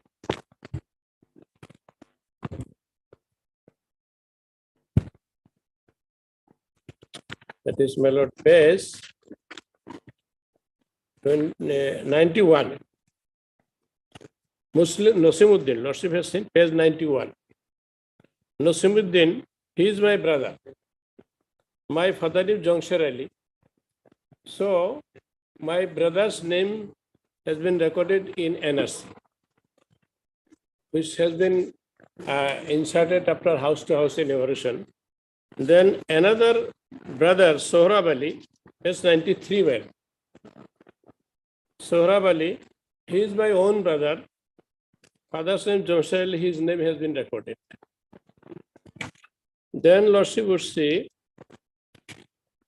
page 95, Nur Muhammad. He is my another brother. His name has been also recorded in the NRC. Then Lordship would say Johirul Islam, page 97. He is also my brother. His name is also recorded in the NRC. Then Lordship would say page 99, Abul Hussein. So his name is also recorded in the NRC. Then Lordship would say Hasem Ali, page 101. Page 101. Then 103. Well, this is very important. 103. Samad Ali is my son. 103. Samad Ali is my son. His name is recorded. His name is recorded in the NRC. Then Lordship would say, page 105, Chaudhar Ali, he is also my son.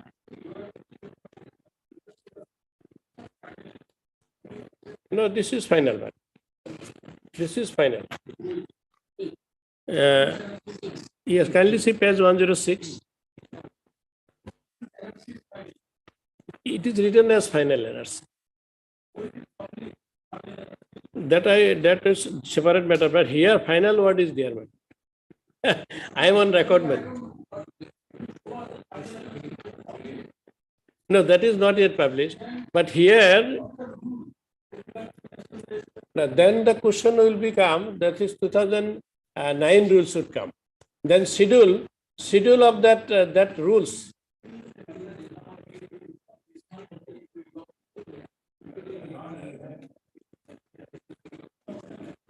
My lord, even if then, no, yes, suppose for a moment, here I am saying about the word, final NRC is written here.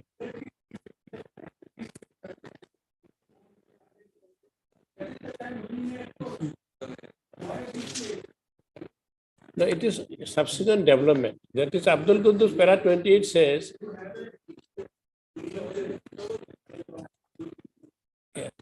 yes.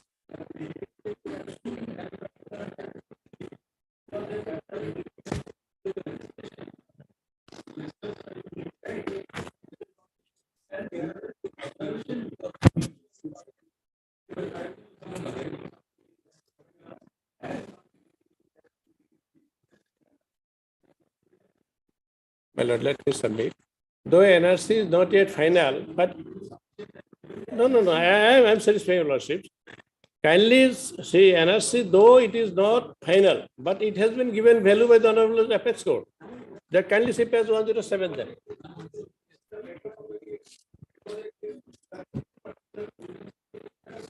Let me submit that. Kindly see page 107. Kindly see 107 page. 107.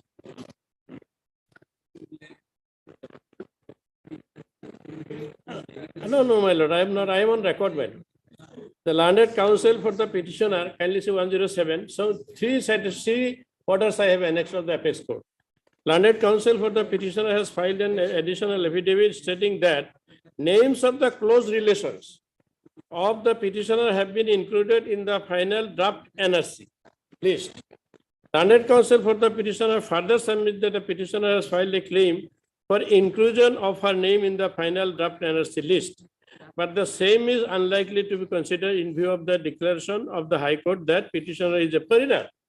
So here, this is highly applicable in my case. Then I have applied for NRC.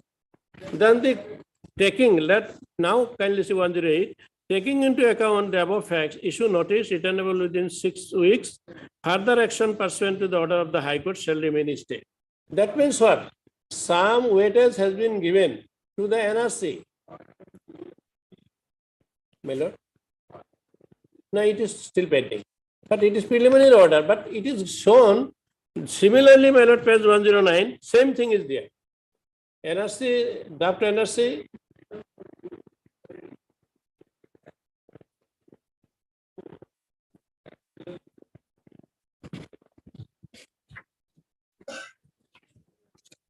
Yes, that is. But when the Supreme Court, my lord, kindly consider this aspect, these are poor men. Somehow they are selling everything they have gone to Supreme Court. Again, they would go. And my lord, courts should not drag a person to unlimited or multiple cases. That is not the law. I have further citation. No, I accepted the notice on, my lord. No, my lord, there is also a story. Story is this, my lord, in the same village, there is, my lord, this irony of fact, in the same village, my lord, another joyfulness is there. That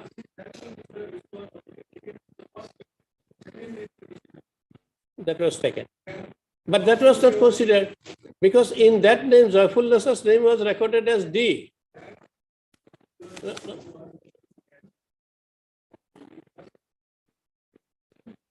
My lord, let me submit, my lord.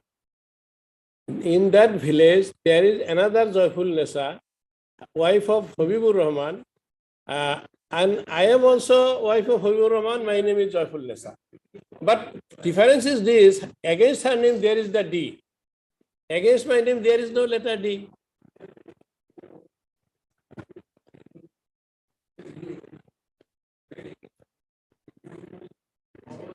Yes, I am satisfied. You can do. You can do that. Let me satisfy your lordship. You can do that. I definitely I will give you open so that your lordship may consider it. I am submitting my lord.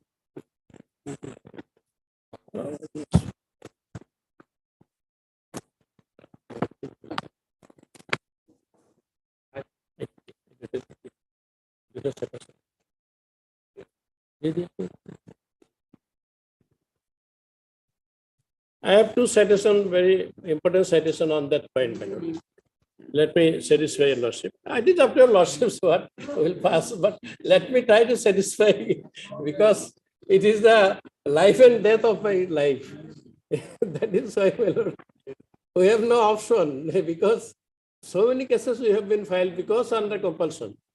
And this is an ex parte order. That is, I think, sufficient ground to remand the case. Ex parte order, of course, sitting over it, well, that was reason that the letter was not against my name.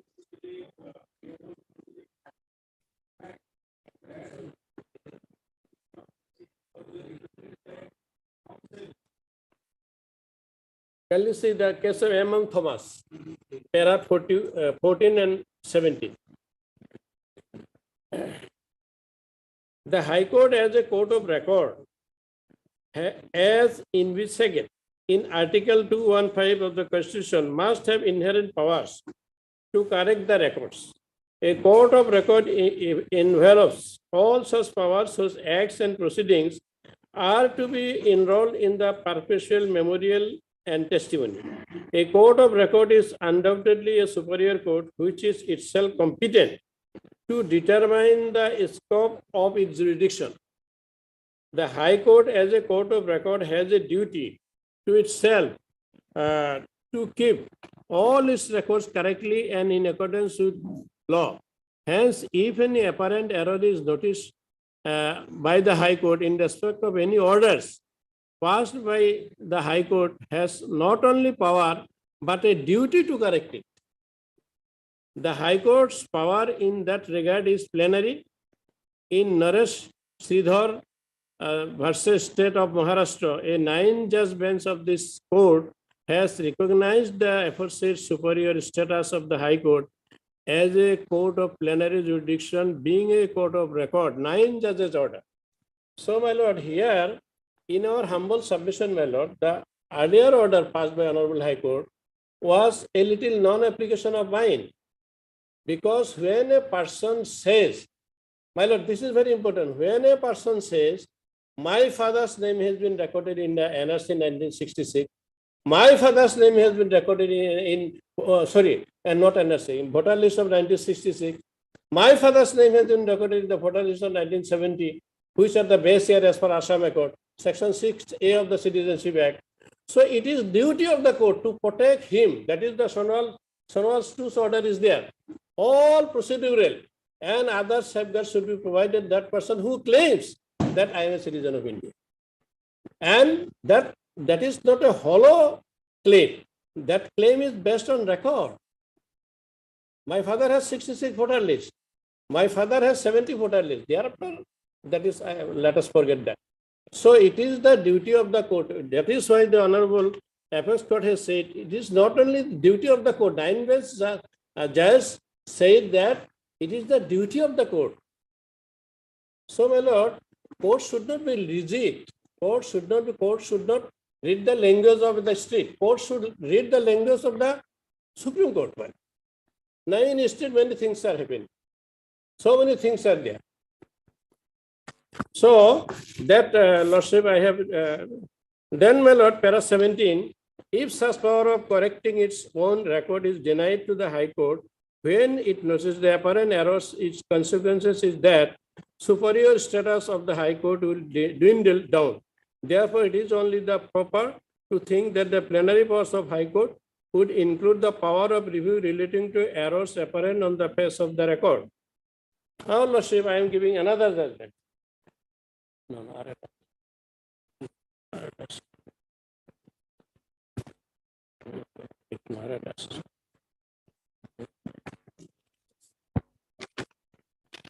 oh, it is ruling us.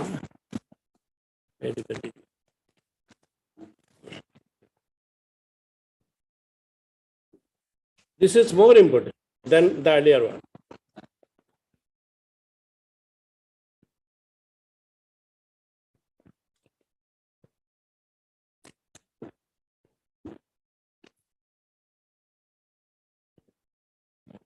Two 2005 4SCC 741 para 88, 89 and 90. I am reading them. Para 88. I have only xeroxed a relevant point. So we are furthermore of the opinion that the jurisdiction of the High Court in entertaining a review application cannot be said to be expressly bad in law. Section 114 of the court empowers a court of review its order if the condition precedent laid down therein are satisfied. This substantive provision of law does not prescribe any limitation on the power of the court except those which are expressly provided in section 114 of the code, in terms whereof it is empowered to make such order as it thinks fit.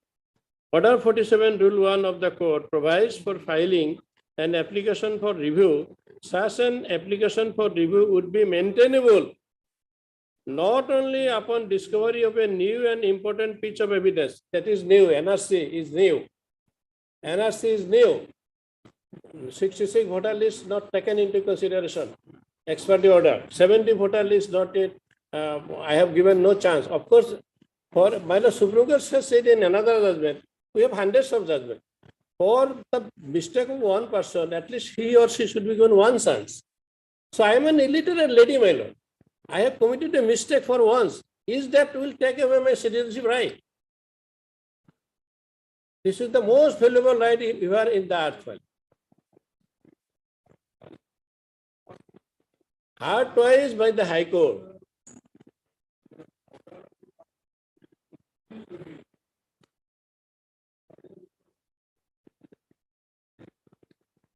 My lord, that was because my lord. No, I will pray that this matter may not be taken up by the Honorable High Court, because after the order of the Supreme Court, this is the first time we have come. But that, my lord, I am submitting humbly that was because no, that way we have the case, because we have come after order of Supreme Court. This is only the first time. after order of Supreme Court. So earlier thing, your lordship may kindly forget. But we have not disclosed. We should disclose everything. We have not concealed. That is why I have brought the matter. Yes. I know that two repetitions is not applicable, but I have still I could have concealed, but I did not do. I should bring the true picture before the court. It is up to the court where the. Now I am submitting. Now, para 89 can you see? Order 47 rule. Yes.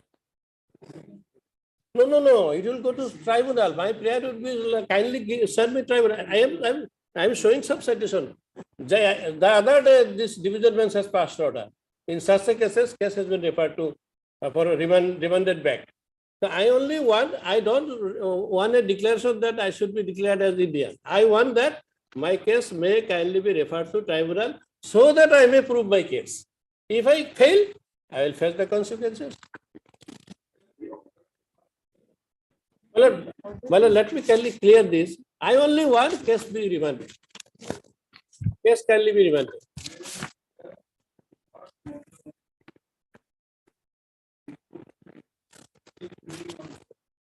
Yes, still prevailing.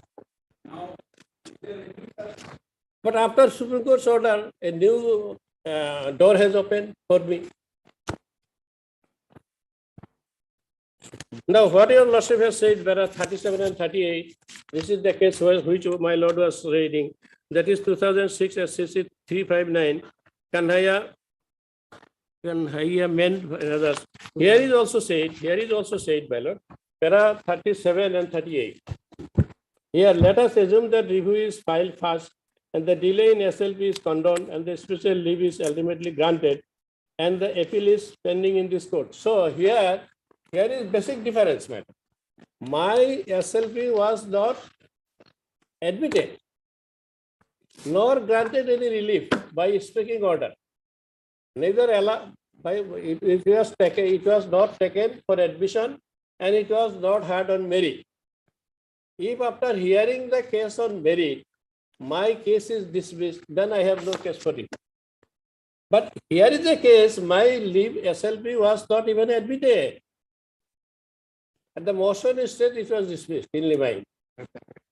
Para 38 case says review can be filed even after SLP is dismissed is clear from the language of order 47, rule 1A. Thus the words no appeal has been preferred in order 47, rule 1A would also mean a situation where a special leave is not granted.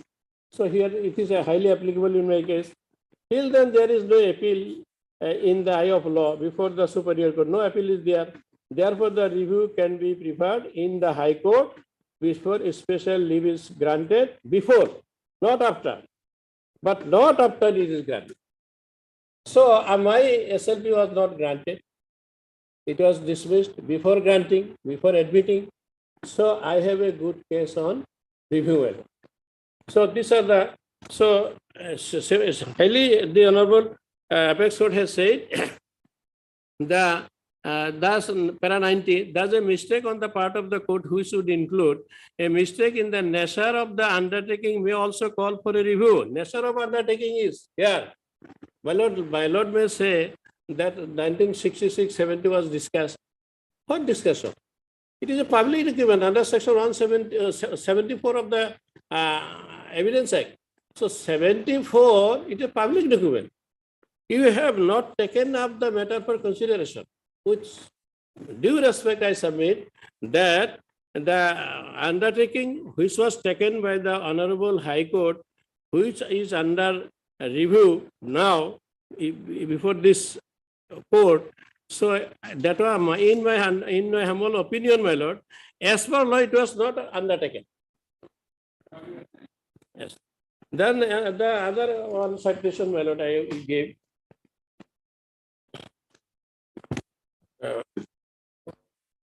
Binding precedent, I have second. The Supreme Court's order cannot be forsaken under any pretext, even by the High Court. That I have given, my lord. So.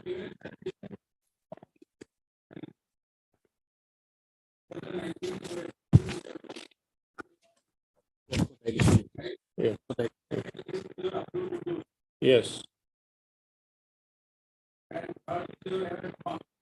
Yes. Yes.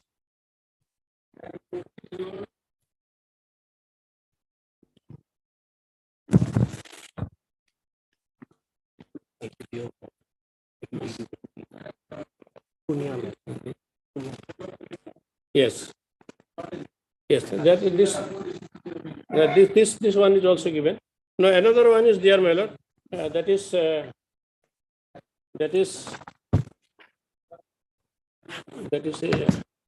no, is under any protection. Under any protection.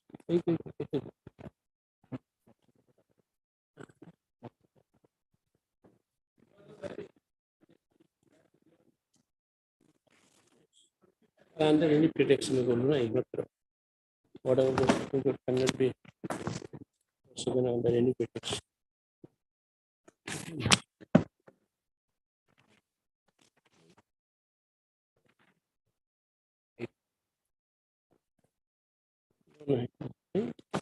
Just under any protection, binding authority of the Supreme Court.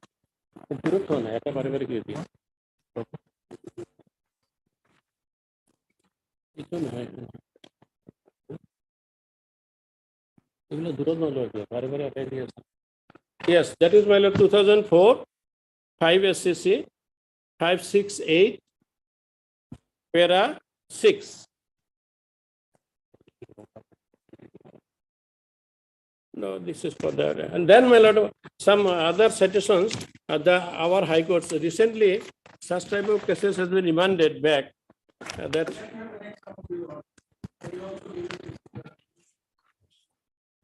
yes, a few days back, only few days back, my lord, Justice Bujarbura, and perhaps one of the cases, my learned sister judge was also present. So my humble prayer is this, my lord. Court has to advance justice. And if there is also another citation that if the decision of the court is required to provide justice, no statute is required. Court has some extraordinary power in the given situation. If it is felt by the honorable court that this lady somehow committed mistake, for that mistake she should not be a foreigner. So, without even any statute, that judgment I have also brought. I have not brought today, but that judgment is there. Lordship is aware about that. Court need not wait for any statute to provide justice. It is up to the court that court will think according to facts and circumstances of the case. And next, item 6, that is also my case. In that case, I have a better case in a sense that my own sister has been declared as Indian. In item 6, my lord. So I am completing that. In item 6, my lord.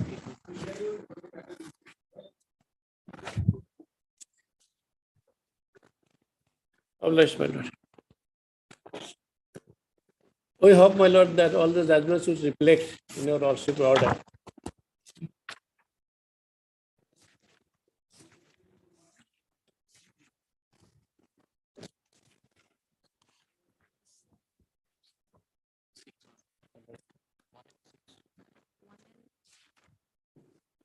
One and six. No, 1 and 4. One and four, Lordship. And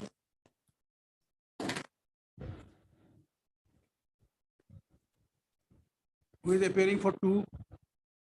Election Commission. AI Ali. I will appear, I can. No. Some 3, 5, 6, 7. 3, 6, 7, madam. 5 will be appearing by. Deputy Commissioner. Okay. 5 any government advocate will do. Yes, please, madam. 3, 6, and 7, Mr. Pine. Yes, ma'am. Okay. 5 at a government advocate number. Okay. Yes, who is appearing in item number 2? Obliged. May I please, Your Lordship? Yes, yes.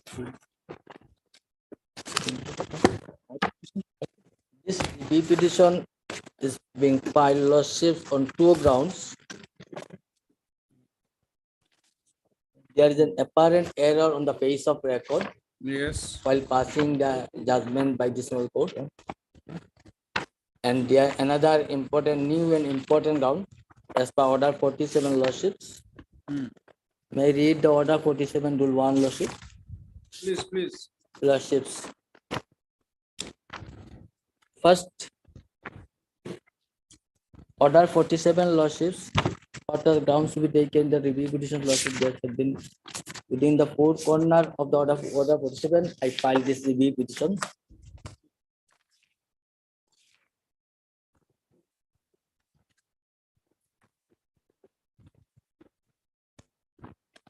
Order 47 rule 1 C lordship and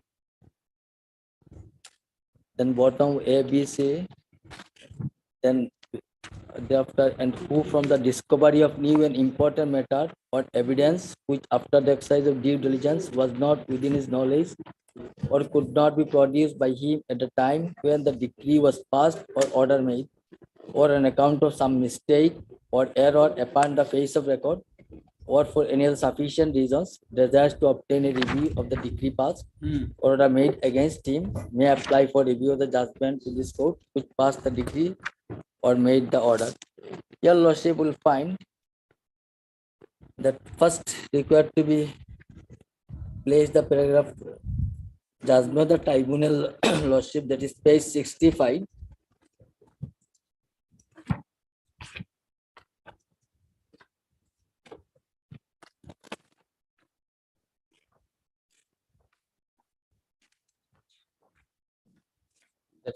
The relevant portion start page 68.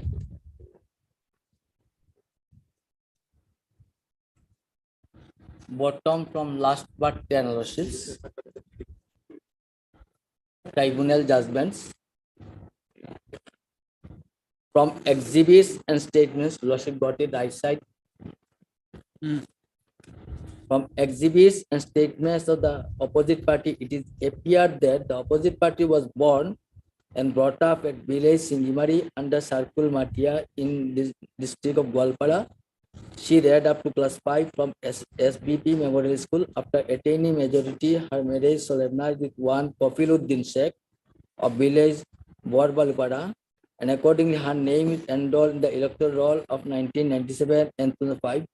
But her name is first recorded in the voter list of 1997 as Rohila Khatun, and in the year 2005 her name is enrolled as Ahila Khatun, wife of Kafiluddin Sheikh. The opposite party also stated that her parents Sonoddi, Elias Sonoddi Sheikh and Chambakman Musa, whose name enrolled in the electoral roll of 1966, 70, 1979, 1989 at village Singimari under Sarkul Matia in the district of Gwalpara. The opposite party is the daughter of Sonoddi Sheikh of village Singimari, which is also proved through the school certificate. Lordship may take note also of SBP Memorial H School. But on perusal of the case record, it is seen that the name of the father of the opposite party is recorded as late Ikram Ali. The reference case recorded my father's name Ikram Ali in place of Sonoddi. I have seen other information recorded in the reference which are almost correct and match with the opposite party. But the name of the father of the opposite party is not matched with the reference case record. In this relation, the opposite party in her W has stated that in the reference case, the name of her father recorded as late Ikram Ali instead of Sonoddi Diwani, but only mentioned in the WS that late Ikram Ali is not her father is not sufficient. The opposite party did not take any initiative to call for police report to that effect. Without having application for police report, the tribunal cannot call for any police report to that effect, whether the father of the opposite party is Sonoddi Sheikh or Diwani or late Ikram Ali. From exhibits and other evidence of opposite party and evidence of DW3, it is appeared that the opposite party is the daughter of Sonoddi Sheikh, Elias Diwani and Sampakman Nessa of Singimari, but the opposite party failed to establish any link with Ikram Ali. whose name recorded in the reference case is her father. As the opposite party failed to establish any link with late Ikram Ali, whose name is recorded in the reference case as her father, which leads to a reasonable doubt. Here, reference case, my father's name wrongly shown. That I raised objection in the tribunal also. Then this honorable court, it was read petition's lordship will find High Court's order lordship page 71.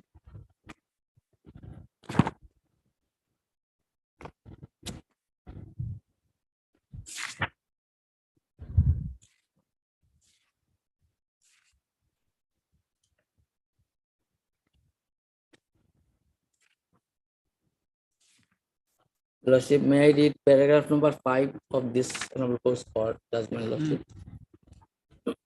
Read paragraph 74, page 74. Page 74, paragraph 5. We have considered the submission of the learned counsel, also perused the record of the FT case number so and so, requisition. On perusal of the written statement, it is seen that there is no whisper that the projected father of the petitioner has one brother by the name of Monaruddin, nor there is any pleading to the effect that petitioner was the students of SBP Memorial HS School, Mornoi, and she was issued a certificate by the said schools. That is the error, lordship, upon page record. I have pleaded in the written statement as well as my evidence also.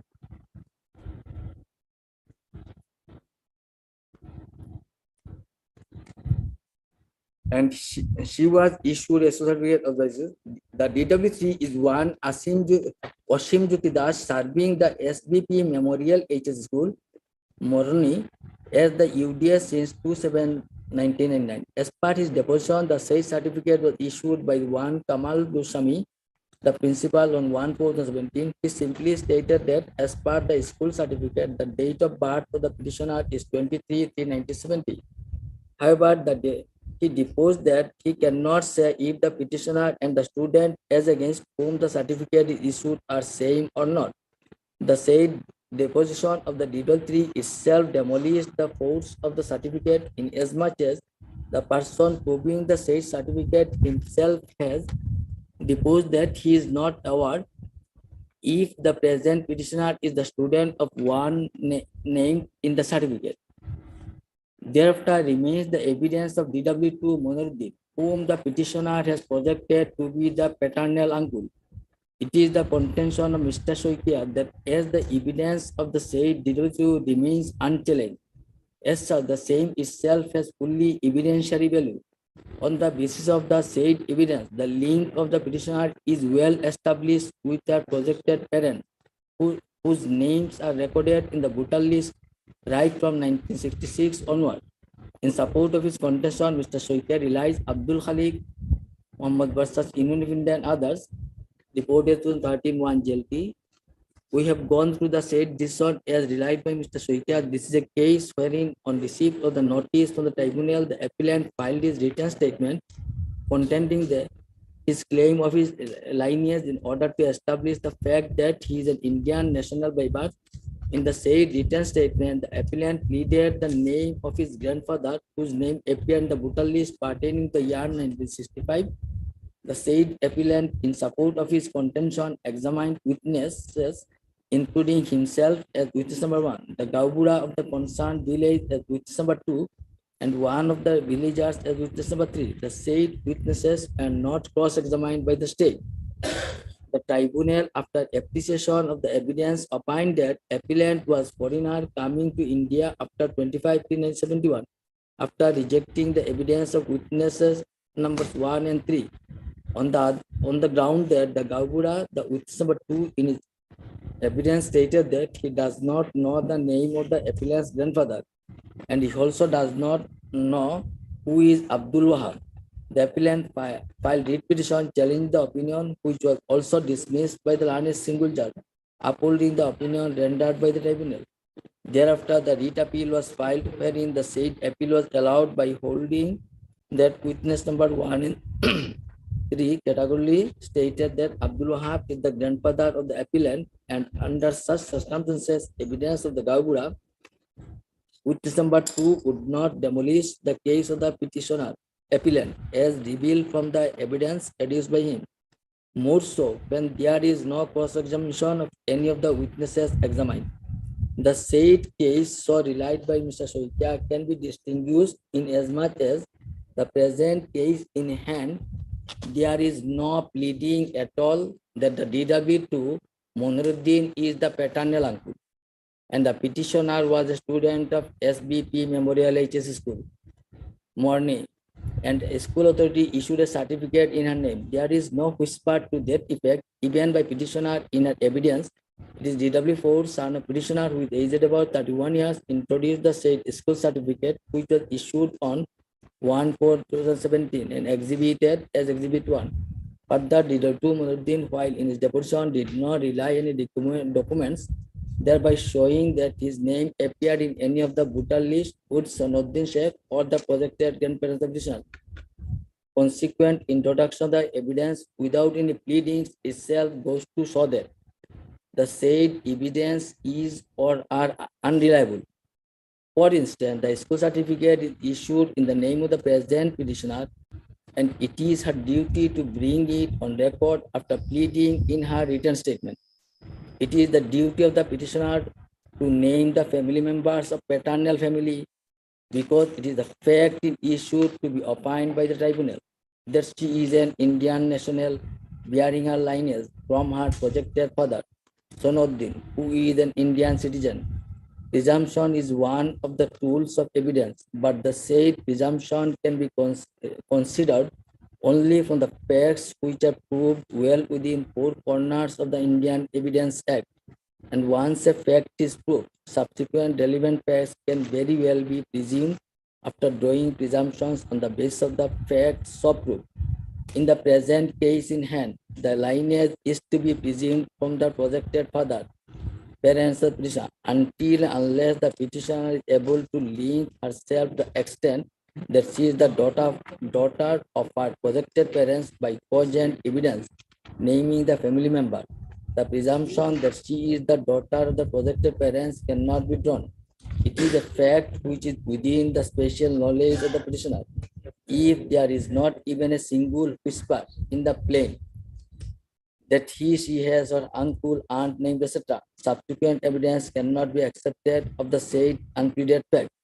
The opinion is of impression of the tribunal formed on the basis of the consistent facts laid before it. It is not the volume of evidence, but the consistent quality of facts keeping in view of the picture of a well-knitted family, what is required to infer the lineage of a person from particular family in WPC number so and so. So Vijay Das, President of India, decides so and so. The division bench of this court held that facts in issue would have to be proved by the proceeding by adducing documentary evidence which are admissible and relevant. The petitioner, as the proceeding through her son DW4, tried to prove a link to the school certificate with her projected father, which backfired when the said DW3 deposed that he cannot say as to whether the certificate was issued the petitioner and the student referred to the certificate are the same. The plea of Mr. Soikia that petitioner is not the daughter of late Ikram Ali, and the reason cited by the tribunal is disbelieving the said fact that the petitioner ought to have sought for the police report, in our considered opinion is proper. The same can be expressed in the other way, that the petitioner failed to discharge her burden to show that she is not the daughter of Ikram Ali. Lordship, then come to my WS, page 48. Regarding lineage of my family, regarding my uncle's name, whole family, everything's pleaded. And the school certificate, page 48.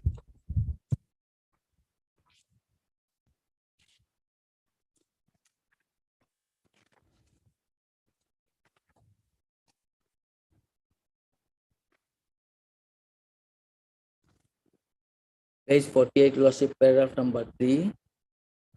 The respondent is a bona fide citizen of India by birth and was born and brought up at village Singimari, Chor, PS, Gwalpara district, Gwalpara, Assam in the year 1970, according to her school certificate. Number 4, that Sonuddin Sheikh and Sambhavan Bewa are the parents of the opposite party, and the opposite party is a literate woman. That Amatullah Sheikh and Sunaban were the grandparents of the opposite party. The respondents' grandparents have 4 children, namely Sonuddin Sheikh. Sonuddin Sheikh is the petitioner's father, lordships. Onuruddin is the uncle, Monuruddin Sheikh, uncle DW, who was the DW2. And Sundan Ban. And regarding brother sister, next page 49. That there are 9 brothers and sisters of the respondents, namely Somirun Sen, Amil Haq, Amjad Ali, Sonful Nesa, Asiman Khatun, Rohima Khatun, Ahima Khatun, Ohila Khatun, and Ohila Khatun. That next are lordship regarding the Bhuta list NRC. What is the finding of the tribunal? Tribunal finding is that my father's reference case made Ikram Ali. I have not taken into consideration whether I am the daughter of Sonuddin Sheikh or not. Here, lordship, that is very much important. First inquiry board that The in the read petition, lordship. what is the finding? Read petition finding the learned this court held that I have not pleaded anything regarding my Not that. It's yes, not that. lordship. Just I see have again. yes, I have not any pleadings regarding Ponuddin by uncle. That is very much appear in my WS, and my I have not also pleaded by the family. That is all everything are is stated lordship pleaded lordship in the WS. Even school certificate. Read court held that I have not pleaded anything. Subsequently double up. There is an error, lordship. Apparently on the face of record. And apart from that, lordship, kindly see in this case and first inquiry report, page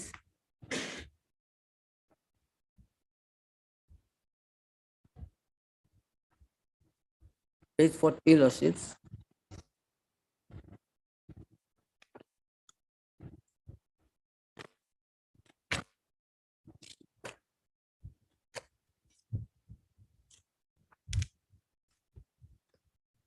Page 40. Please come to page number 75. 75. Lordship, 75. Lordship, prior to that, I have submission says I am coming, lordship, page number 75, lordship. That's the finding. Which Now- paragraph? Paragraph 7 is another case. We come to, Yes, there are lordship. 75, you come from 8th line from the bottom. On the left, there is word Waheb.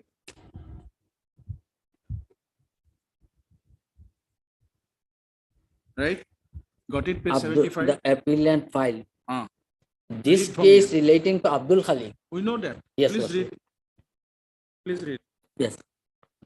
He has also does not know who is Abdul Wahab. Please read. The appellant The file. read appellant petition. filed writ petition telling the opinion which was also dismissed by the learned single judge, upholding the opinion rendered by the tribunal. Thereafter, the writ appeal was filed, wherein the said appeal was allowed by holding that witness numbers 1 and 3 categories stated that Abdul Wahab is the grandfather of the appellant. And under such circumstances, evidence of the Gaubura, which number 2 would not demolish the case of the appellant as revealed from the evidence adduced by him.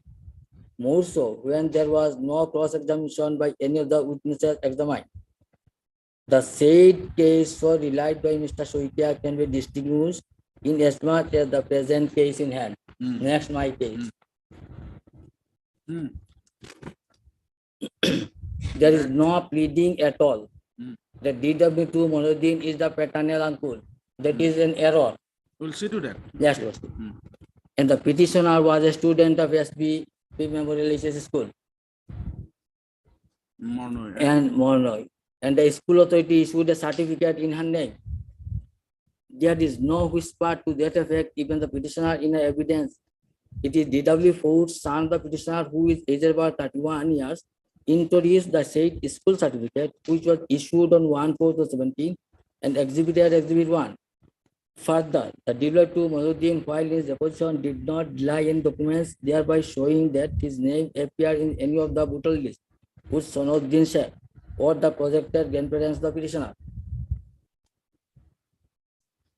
Subsequent introduction of evidence without any pleadings, that is an error, Lordship. Please read it, then we'll go to that. Yes, it goes to show that the said evidence is order undeniable. For instance, the school certificate is issued in the name of the present petitioner, and it is her duty to bring it on record after pleading in her written statement. It is the duty of the petitioner to name the family members of the paternal family because it is the fact issued to be opined by the tribunal that she is an Indian national bearing her lineage from her projected father, Sonuddin, who is an Indian citizen. Presumption is one of the tools of the evidence, but the said presumption can be considered only from the facts which are proved well within the four corners of the Indian Evidence Act. And once a fact is proved, subsequent relevant facts can very well be presumed after drawing presumption on the basis of the facts so proved. In the present case in hand, the lineage is to be presumed from the projected father, parents of the petitioner, until and unless the petitioner is able to link herself to the extent that she is the daughter of her projected parents by cogent evidence, naming the family member. The presumption that she is the daughter of the projected parents cannot be drawn. It is a fact which is within the special knowledge of the petitioner.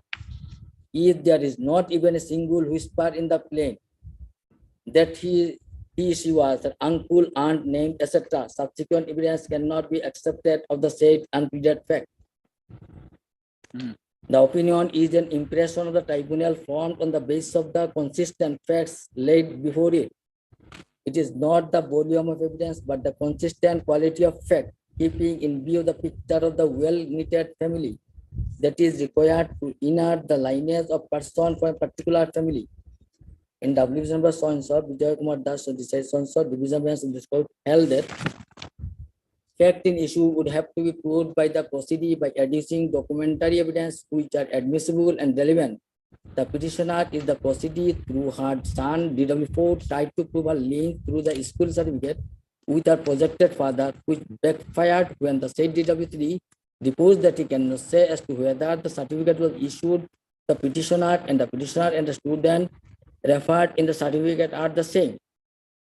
The plea of Mr. Soikia that the petitioner is not the daughter of late Diksham Ali and the reason cited by the tribunal in disbelieving the said fact, the petitioner ought to have sought for the police report in our school, police report in our considered opinion is proper. The same can be expressed in the other way, that the petitioner failed to discharge her burden to show that she is not the daughter of Diksham. Here is the case, Lordship, very much important. Subsequently, same tribunal, same issued and the notice. So in that Now, where is the, in WS where you have stated? Yes, my WS is page 48. Yes. Page 48, Lordships.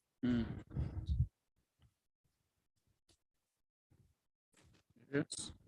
Paragraph number 3, that the respondent is a bona fide citizen of Indian by birth and Which was paragraph? born. Paragraph 3, that the respondent number 3, page 48, Lordship. Yes, yes. By birth and was born and brought up at village Singimari, Chor, PS, Gwalpara district, Assam in the year 1970, according to a school certificate. Next, that Sunauddin Sheikh and Tombokban Bawa are the parents of the opposite party. And the opposite party is a literate woman. That Amatullah Sheikh and Sunaban were the grandparents of the opposite party. That the respondents' grandparents have 4 children, namely Sunauddin Sheikh. Sunauddin, that's my father. Monuddin Sheikh, he is my uncle. Monuddin Sheikh, his uncle, he was the DW2 Lordship. And Sonudban. The next, my brother sisters name, paragraph 49, that there are 9 brothers and sisters of the respondent, namely Samirunasa, Amil Haq, Amjad Alis, Sonful Nasa, Asima Khatun, Rohima Khatun, and Ohila Khatun, and Ahila Khatun. I am Ahila Khatun. Now, according to you, you have, the court is, the error apparent because you have mentioned the name of Monuruddin Sheikh as your uncle. Uncle, my Who deposed in your favor as DW2. Lordship. Now, what is the finding of the court? Finding to show that said Monuruddin Sheikh is the brother of Sonauddin Sheikh. The proceeding failed to place anything. Yes, apart to I am in coming, evidence Lordship. Prior to that, there I is have any one such submission document. in this. Mr. Yes, Listen, Lordship. that is the finding Yes, of the court, yes. right? Listen, Where is that document to that- show? Your yes. mentioning will not do any such voter list. That was the finding of the court, that to show any such voter list that Court Sonauddin stated and that Monuruddin Sheikh. Lordship, no pleadings at all. That oral evidence, that evidence Lordship, Page section 76. 4, 5, section 59 of and 60 of the evidence will. The In court has your- to presume unless there is an basically- objection. In your written statement, Yes. you have named one Monuruddin Sheikh as your uncle. Yes. Not as an uncle, but as a brother of that Sonauddin. Yes. But what is the finding? Findings that since it was double, I have not Please, pleaded the that finding is Monuruddin is very- my uncle. Finding is very clear. DW2 Monuruddin, while in his deposition, did not rely any documents, thereby showing that his name appeared in any of the voter list with Sonauddin SK or the projected grandparents of the petitioner. Lordships. Yes. One voter list I have produced Lordships in this case. That's the finding. Page Now, where you have 24, mentioned, 25. where in your plaint, where you have mentioned in written statement that you have ever studied, you are illiterate because you have said you are illiterate. Yes. Now, where you have studied in SBP Memorial Higher Secondary School, Mornoi, where is that statement in your written I statement? have stated that I have an school certificate. See, that school certificate, Lordship not denied, it is not issued by school that certificate by which Lordship- school certificate? You should be very Lordship specific. Monuruddin, that first question Lordship raised me, that I have to show that Monuruddin is the brother of is the brother of my father. That page Lordship will find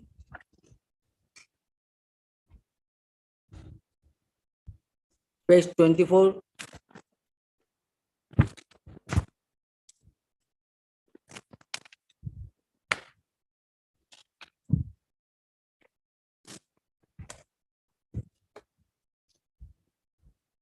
Page 25, Lordship, serial number 100. Monor Ali appeared, not Monuruddin.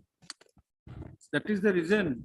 No, Lordship, that is, this court, Lordship, specifically held This that is of which year?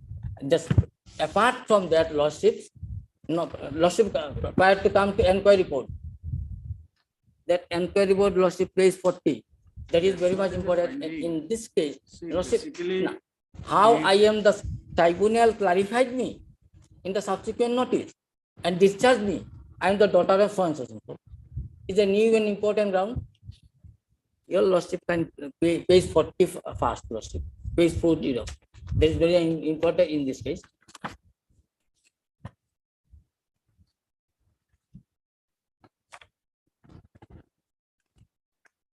Form 1 enquiry report.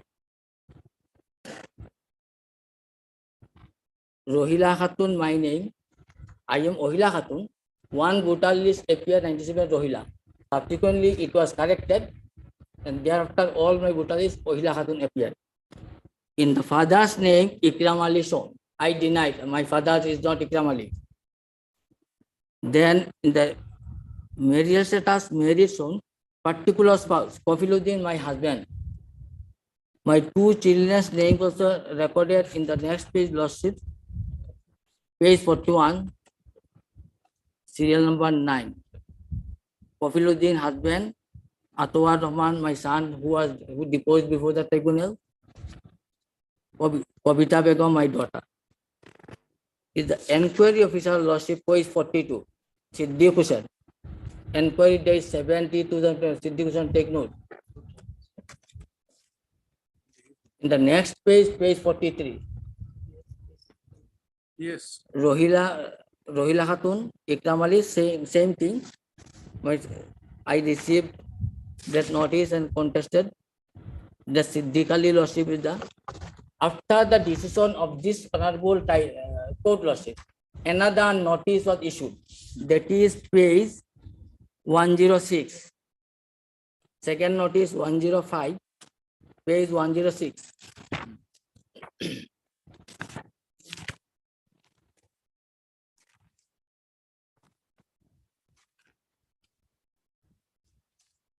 Notice is page 105.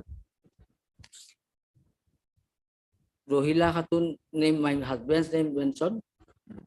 I received the notice. Then on receipt of notice,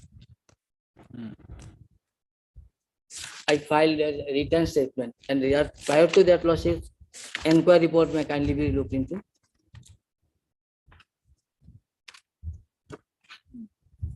Page 113. Rohila Khatun. Here my father's name written Monser Ali. Earlier was Ikram Ali. Enquiry officer is saying my father's another name written. My husband's name, 2 children's name. Enquiry officer is saying is Siddiq Hussain. Then I submitted on receipt of reply, submitted an application before the tribunal. That is page 123.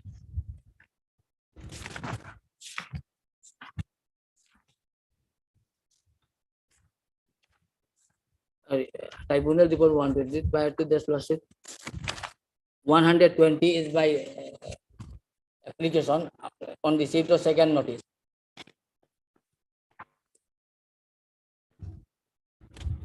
And the WS earlier WS I stated my father's name is Sonoddin Sheikh Nok Ikram Ali, wrongly recorded. And paragraph 2, lordship, the name of the opposite party's father has erroneously been recorded as Monser Ali instead of Sonoddin Devani and Sonoddin Sheikh in the form number 1 and 2, which was submitted by the inquiry officer in the time of registering the instant case. That the opposite party actual and correct name is Sonoddin, opposite father's name it will be. Father's actual and correct name is Sonoddin Devani and Sonoddin Sheikh, which has been recorded in all relevant documents. That the opposite party has highly required a police inquiry report of the concerned police station regarding the name of the opposite party's father, actual and correct name. What is the actual name of the opposite party's father, either Monser Ali or Sonoddin Devani or Sonoddin Sheikh, and also has needed whether Monser Ali or Sonoddin Devani or Sonoddin Sheikh is same in one person or not. That the opposite also begs to state that inquiry officer neither inquired, investigated the case in presence of witnesses during inquiry, investigated nor the officer interrogated the opposite party at her house. The instant case is registered against the opposite party without fair investigation, giving opportunity to bodies documents before the inquiry officer at any point of time to demonstrate that she is a citizen of India, not a foreigner. Moreover, the notice has been issued to her without mentioning the name of her father and without having main grounds of suspicion. Then paragraph 7. The opposite party has received the copy of the notice of the instant case because the name of the opposite party's husband has been recorded as Kafiluddin, son of late Puja Sheikh, in the form of 1 and 2 report of the inquiry officer, and also the name of opposite party's children have been recorded as Atwar Rahman, Abdul Ajit, and Kavita Begum, which are found correct. That the opposite party previously also received a copy of notice from the Foreigners Tribunal 5th, same tribunal earlier case was also. And according the opposite party appeared before the tribunal on 8/2017 at morning, Gwalpara, and the opposite party contested the said case, and thereafter the honorable member, number 5 of Gwalpara, declared the opposite party Rohila Khatun, wife of Kafiluddin of village Borkanda under PS Mati and the district Gwalpara, Assam is a foreigner of 471 stream by the application of so and the name of the opposite party has been recorded in the copy of the form number 1 and 2 of report of the inquiry officer in the said reference. FT Rohila Khatun, wife of Kafiluddin, daughter of late Ikram Ali. Earlier it was Ikram Ali lordship. of village Borkanda under PS Matia in the district of Alpara, Assam, and where also the name of opposite party children have been recorded as Atwar Rahman and Babita Begum, which are found correct except the name of the opposite party's father like Ikram Ali. Instead of so therefore this honorable court made an inquiry. In the inquiry report that has been clarified, I am the daughter of son of them, not either Ikram Ali or Monser Ali. And the tribunal, second inquiry is pays lordships. Why? What is the reason? Why the reason? Because second notice was issued to me. Inquiry, why? Second inquiry, why we are touching? Because That is the question. So, once I have been declared foreigner. And second Mr. notice, it is in my name by changing my father's name. Earlier also changed. Second one also changed. Then subsequently.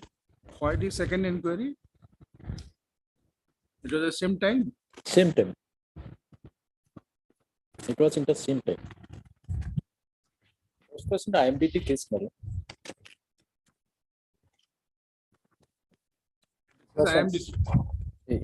First one is IMDT 164, page 40 months.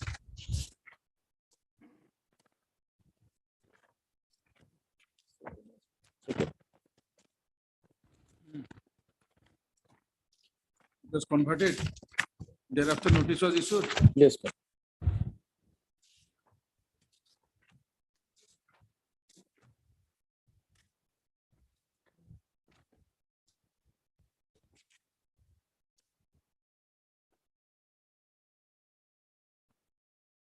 Okay. My lord, this make even though father name is Ikram Ali or Sunauddin, she could not establish whoever it may be. That we have seen. But anyway, give your reply on the next date. Yes, sir. I have revenge submission lordships. You want to give some more submission? Yes, sir, some more submission. Okay, we'll have it on next day. Next week or 2 second after पूरा whole week शनिवार शनिवार जदियो court ना शनिवार पूरा पूछी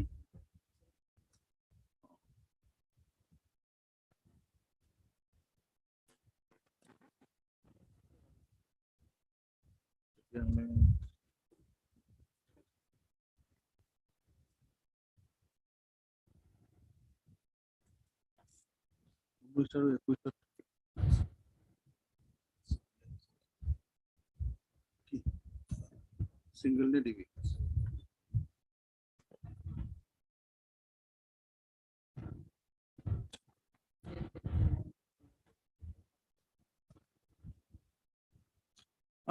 See, basically, though there was a request from the court to have this bench for the whole day, but could not be made because there are certain reasons that we have to sit in the second half.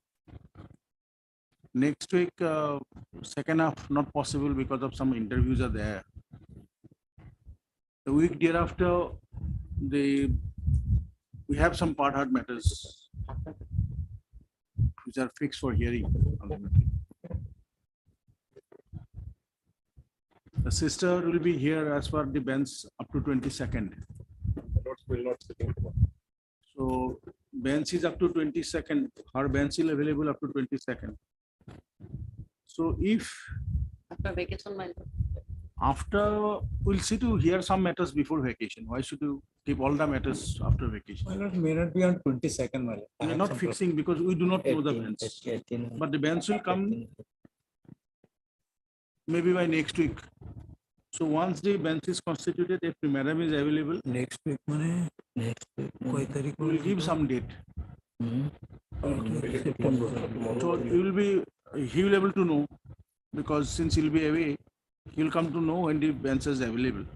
At least we'll let you know in advance. Right? My lords will not be sitting tomorrow. Tomorrow again single bench because as you know the roster is lordships and we don't have 1, 2, 3, 4 honorable judges. In the absence of the 4 honorable judges, difficult. So that is why the single bench today, tomorrow, not today. Maybe in third week, my lord, September. Not possible.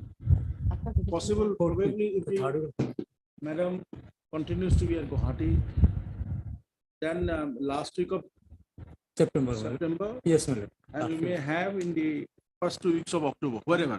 Yes, first Before week of Puja October. begins. First week of October. Because we have court up to 19th of October. But forget 19th, up to 18th we have the courts. So we have sufficient time. I made just request. The only practical difficulty is because I am normally True. practicing I understood on last occasion. What my juniors do because of my diary. It is not blocked. It takes some day. No, that is possible only when we come to know about the next rosters. Only when we'll come to the next rosters, we'll able to give you. Date, my lord, my brother is now giving me some concession. My matter can be taken up. Today he could do, if I had no idea that he has a case, otherwise he could What argue. we will do next day? Yes. First he will argue. If your lordship We'll permit. just close his submissions. He wants to make some because he probably doesn't have much submissions to be made. Merits, I won't take much. Mr. Doctor is in with other side. In your case, will be appearing in the. Will Except 25th, my lord, any date. On 25th, I'll be out of station. let us see. Lordship 26, I have another matter before this court. So it's 26 to the convenience of the bench. Yes. 26 you have 26 another matter. Yes, I have another bench. I mean, okay. So I will be here now for 26. To take up that matter, and that probably will not take much time. Basically, it will be better let the roster be loaned to us. Alright. Then we'll inform the your colleague. Is here. Yes, right? তেখেতৰ নামটো আৰু phone নম্বৰটো ওলাই লৈ বাকীখিনিতো no problem তেতিয়াহ'লে আমি কৰি ল'ব পাৰিম subject to the availability of my sister availability of my sister right we'll do The whole day hearing if possible. Is it? Then also Mr. Mahmood will go on praying, right? There are so many Mahmoods, my lord. No. But that issue is well settled, Lordship, after this coded distillery. But my lords were inquiring, this is a very pertinent question because that's maintainability. But coded distillery is very clear, Lordship. So I will assist when my turn. That's true. That's true. That has been settled way back on 2000. Yes. There's nothing new. No, it is also repeated again. So the So result was are only also- when My son has found some latest judgments that has been upheld by other judgments. Definitely. No more res integram. No more. We'll let him know. Please, Lordship. Okay. Obliged. Come to know. Much obliged. Much obliged.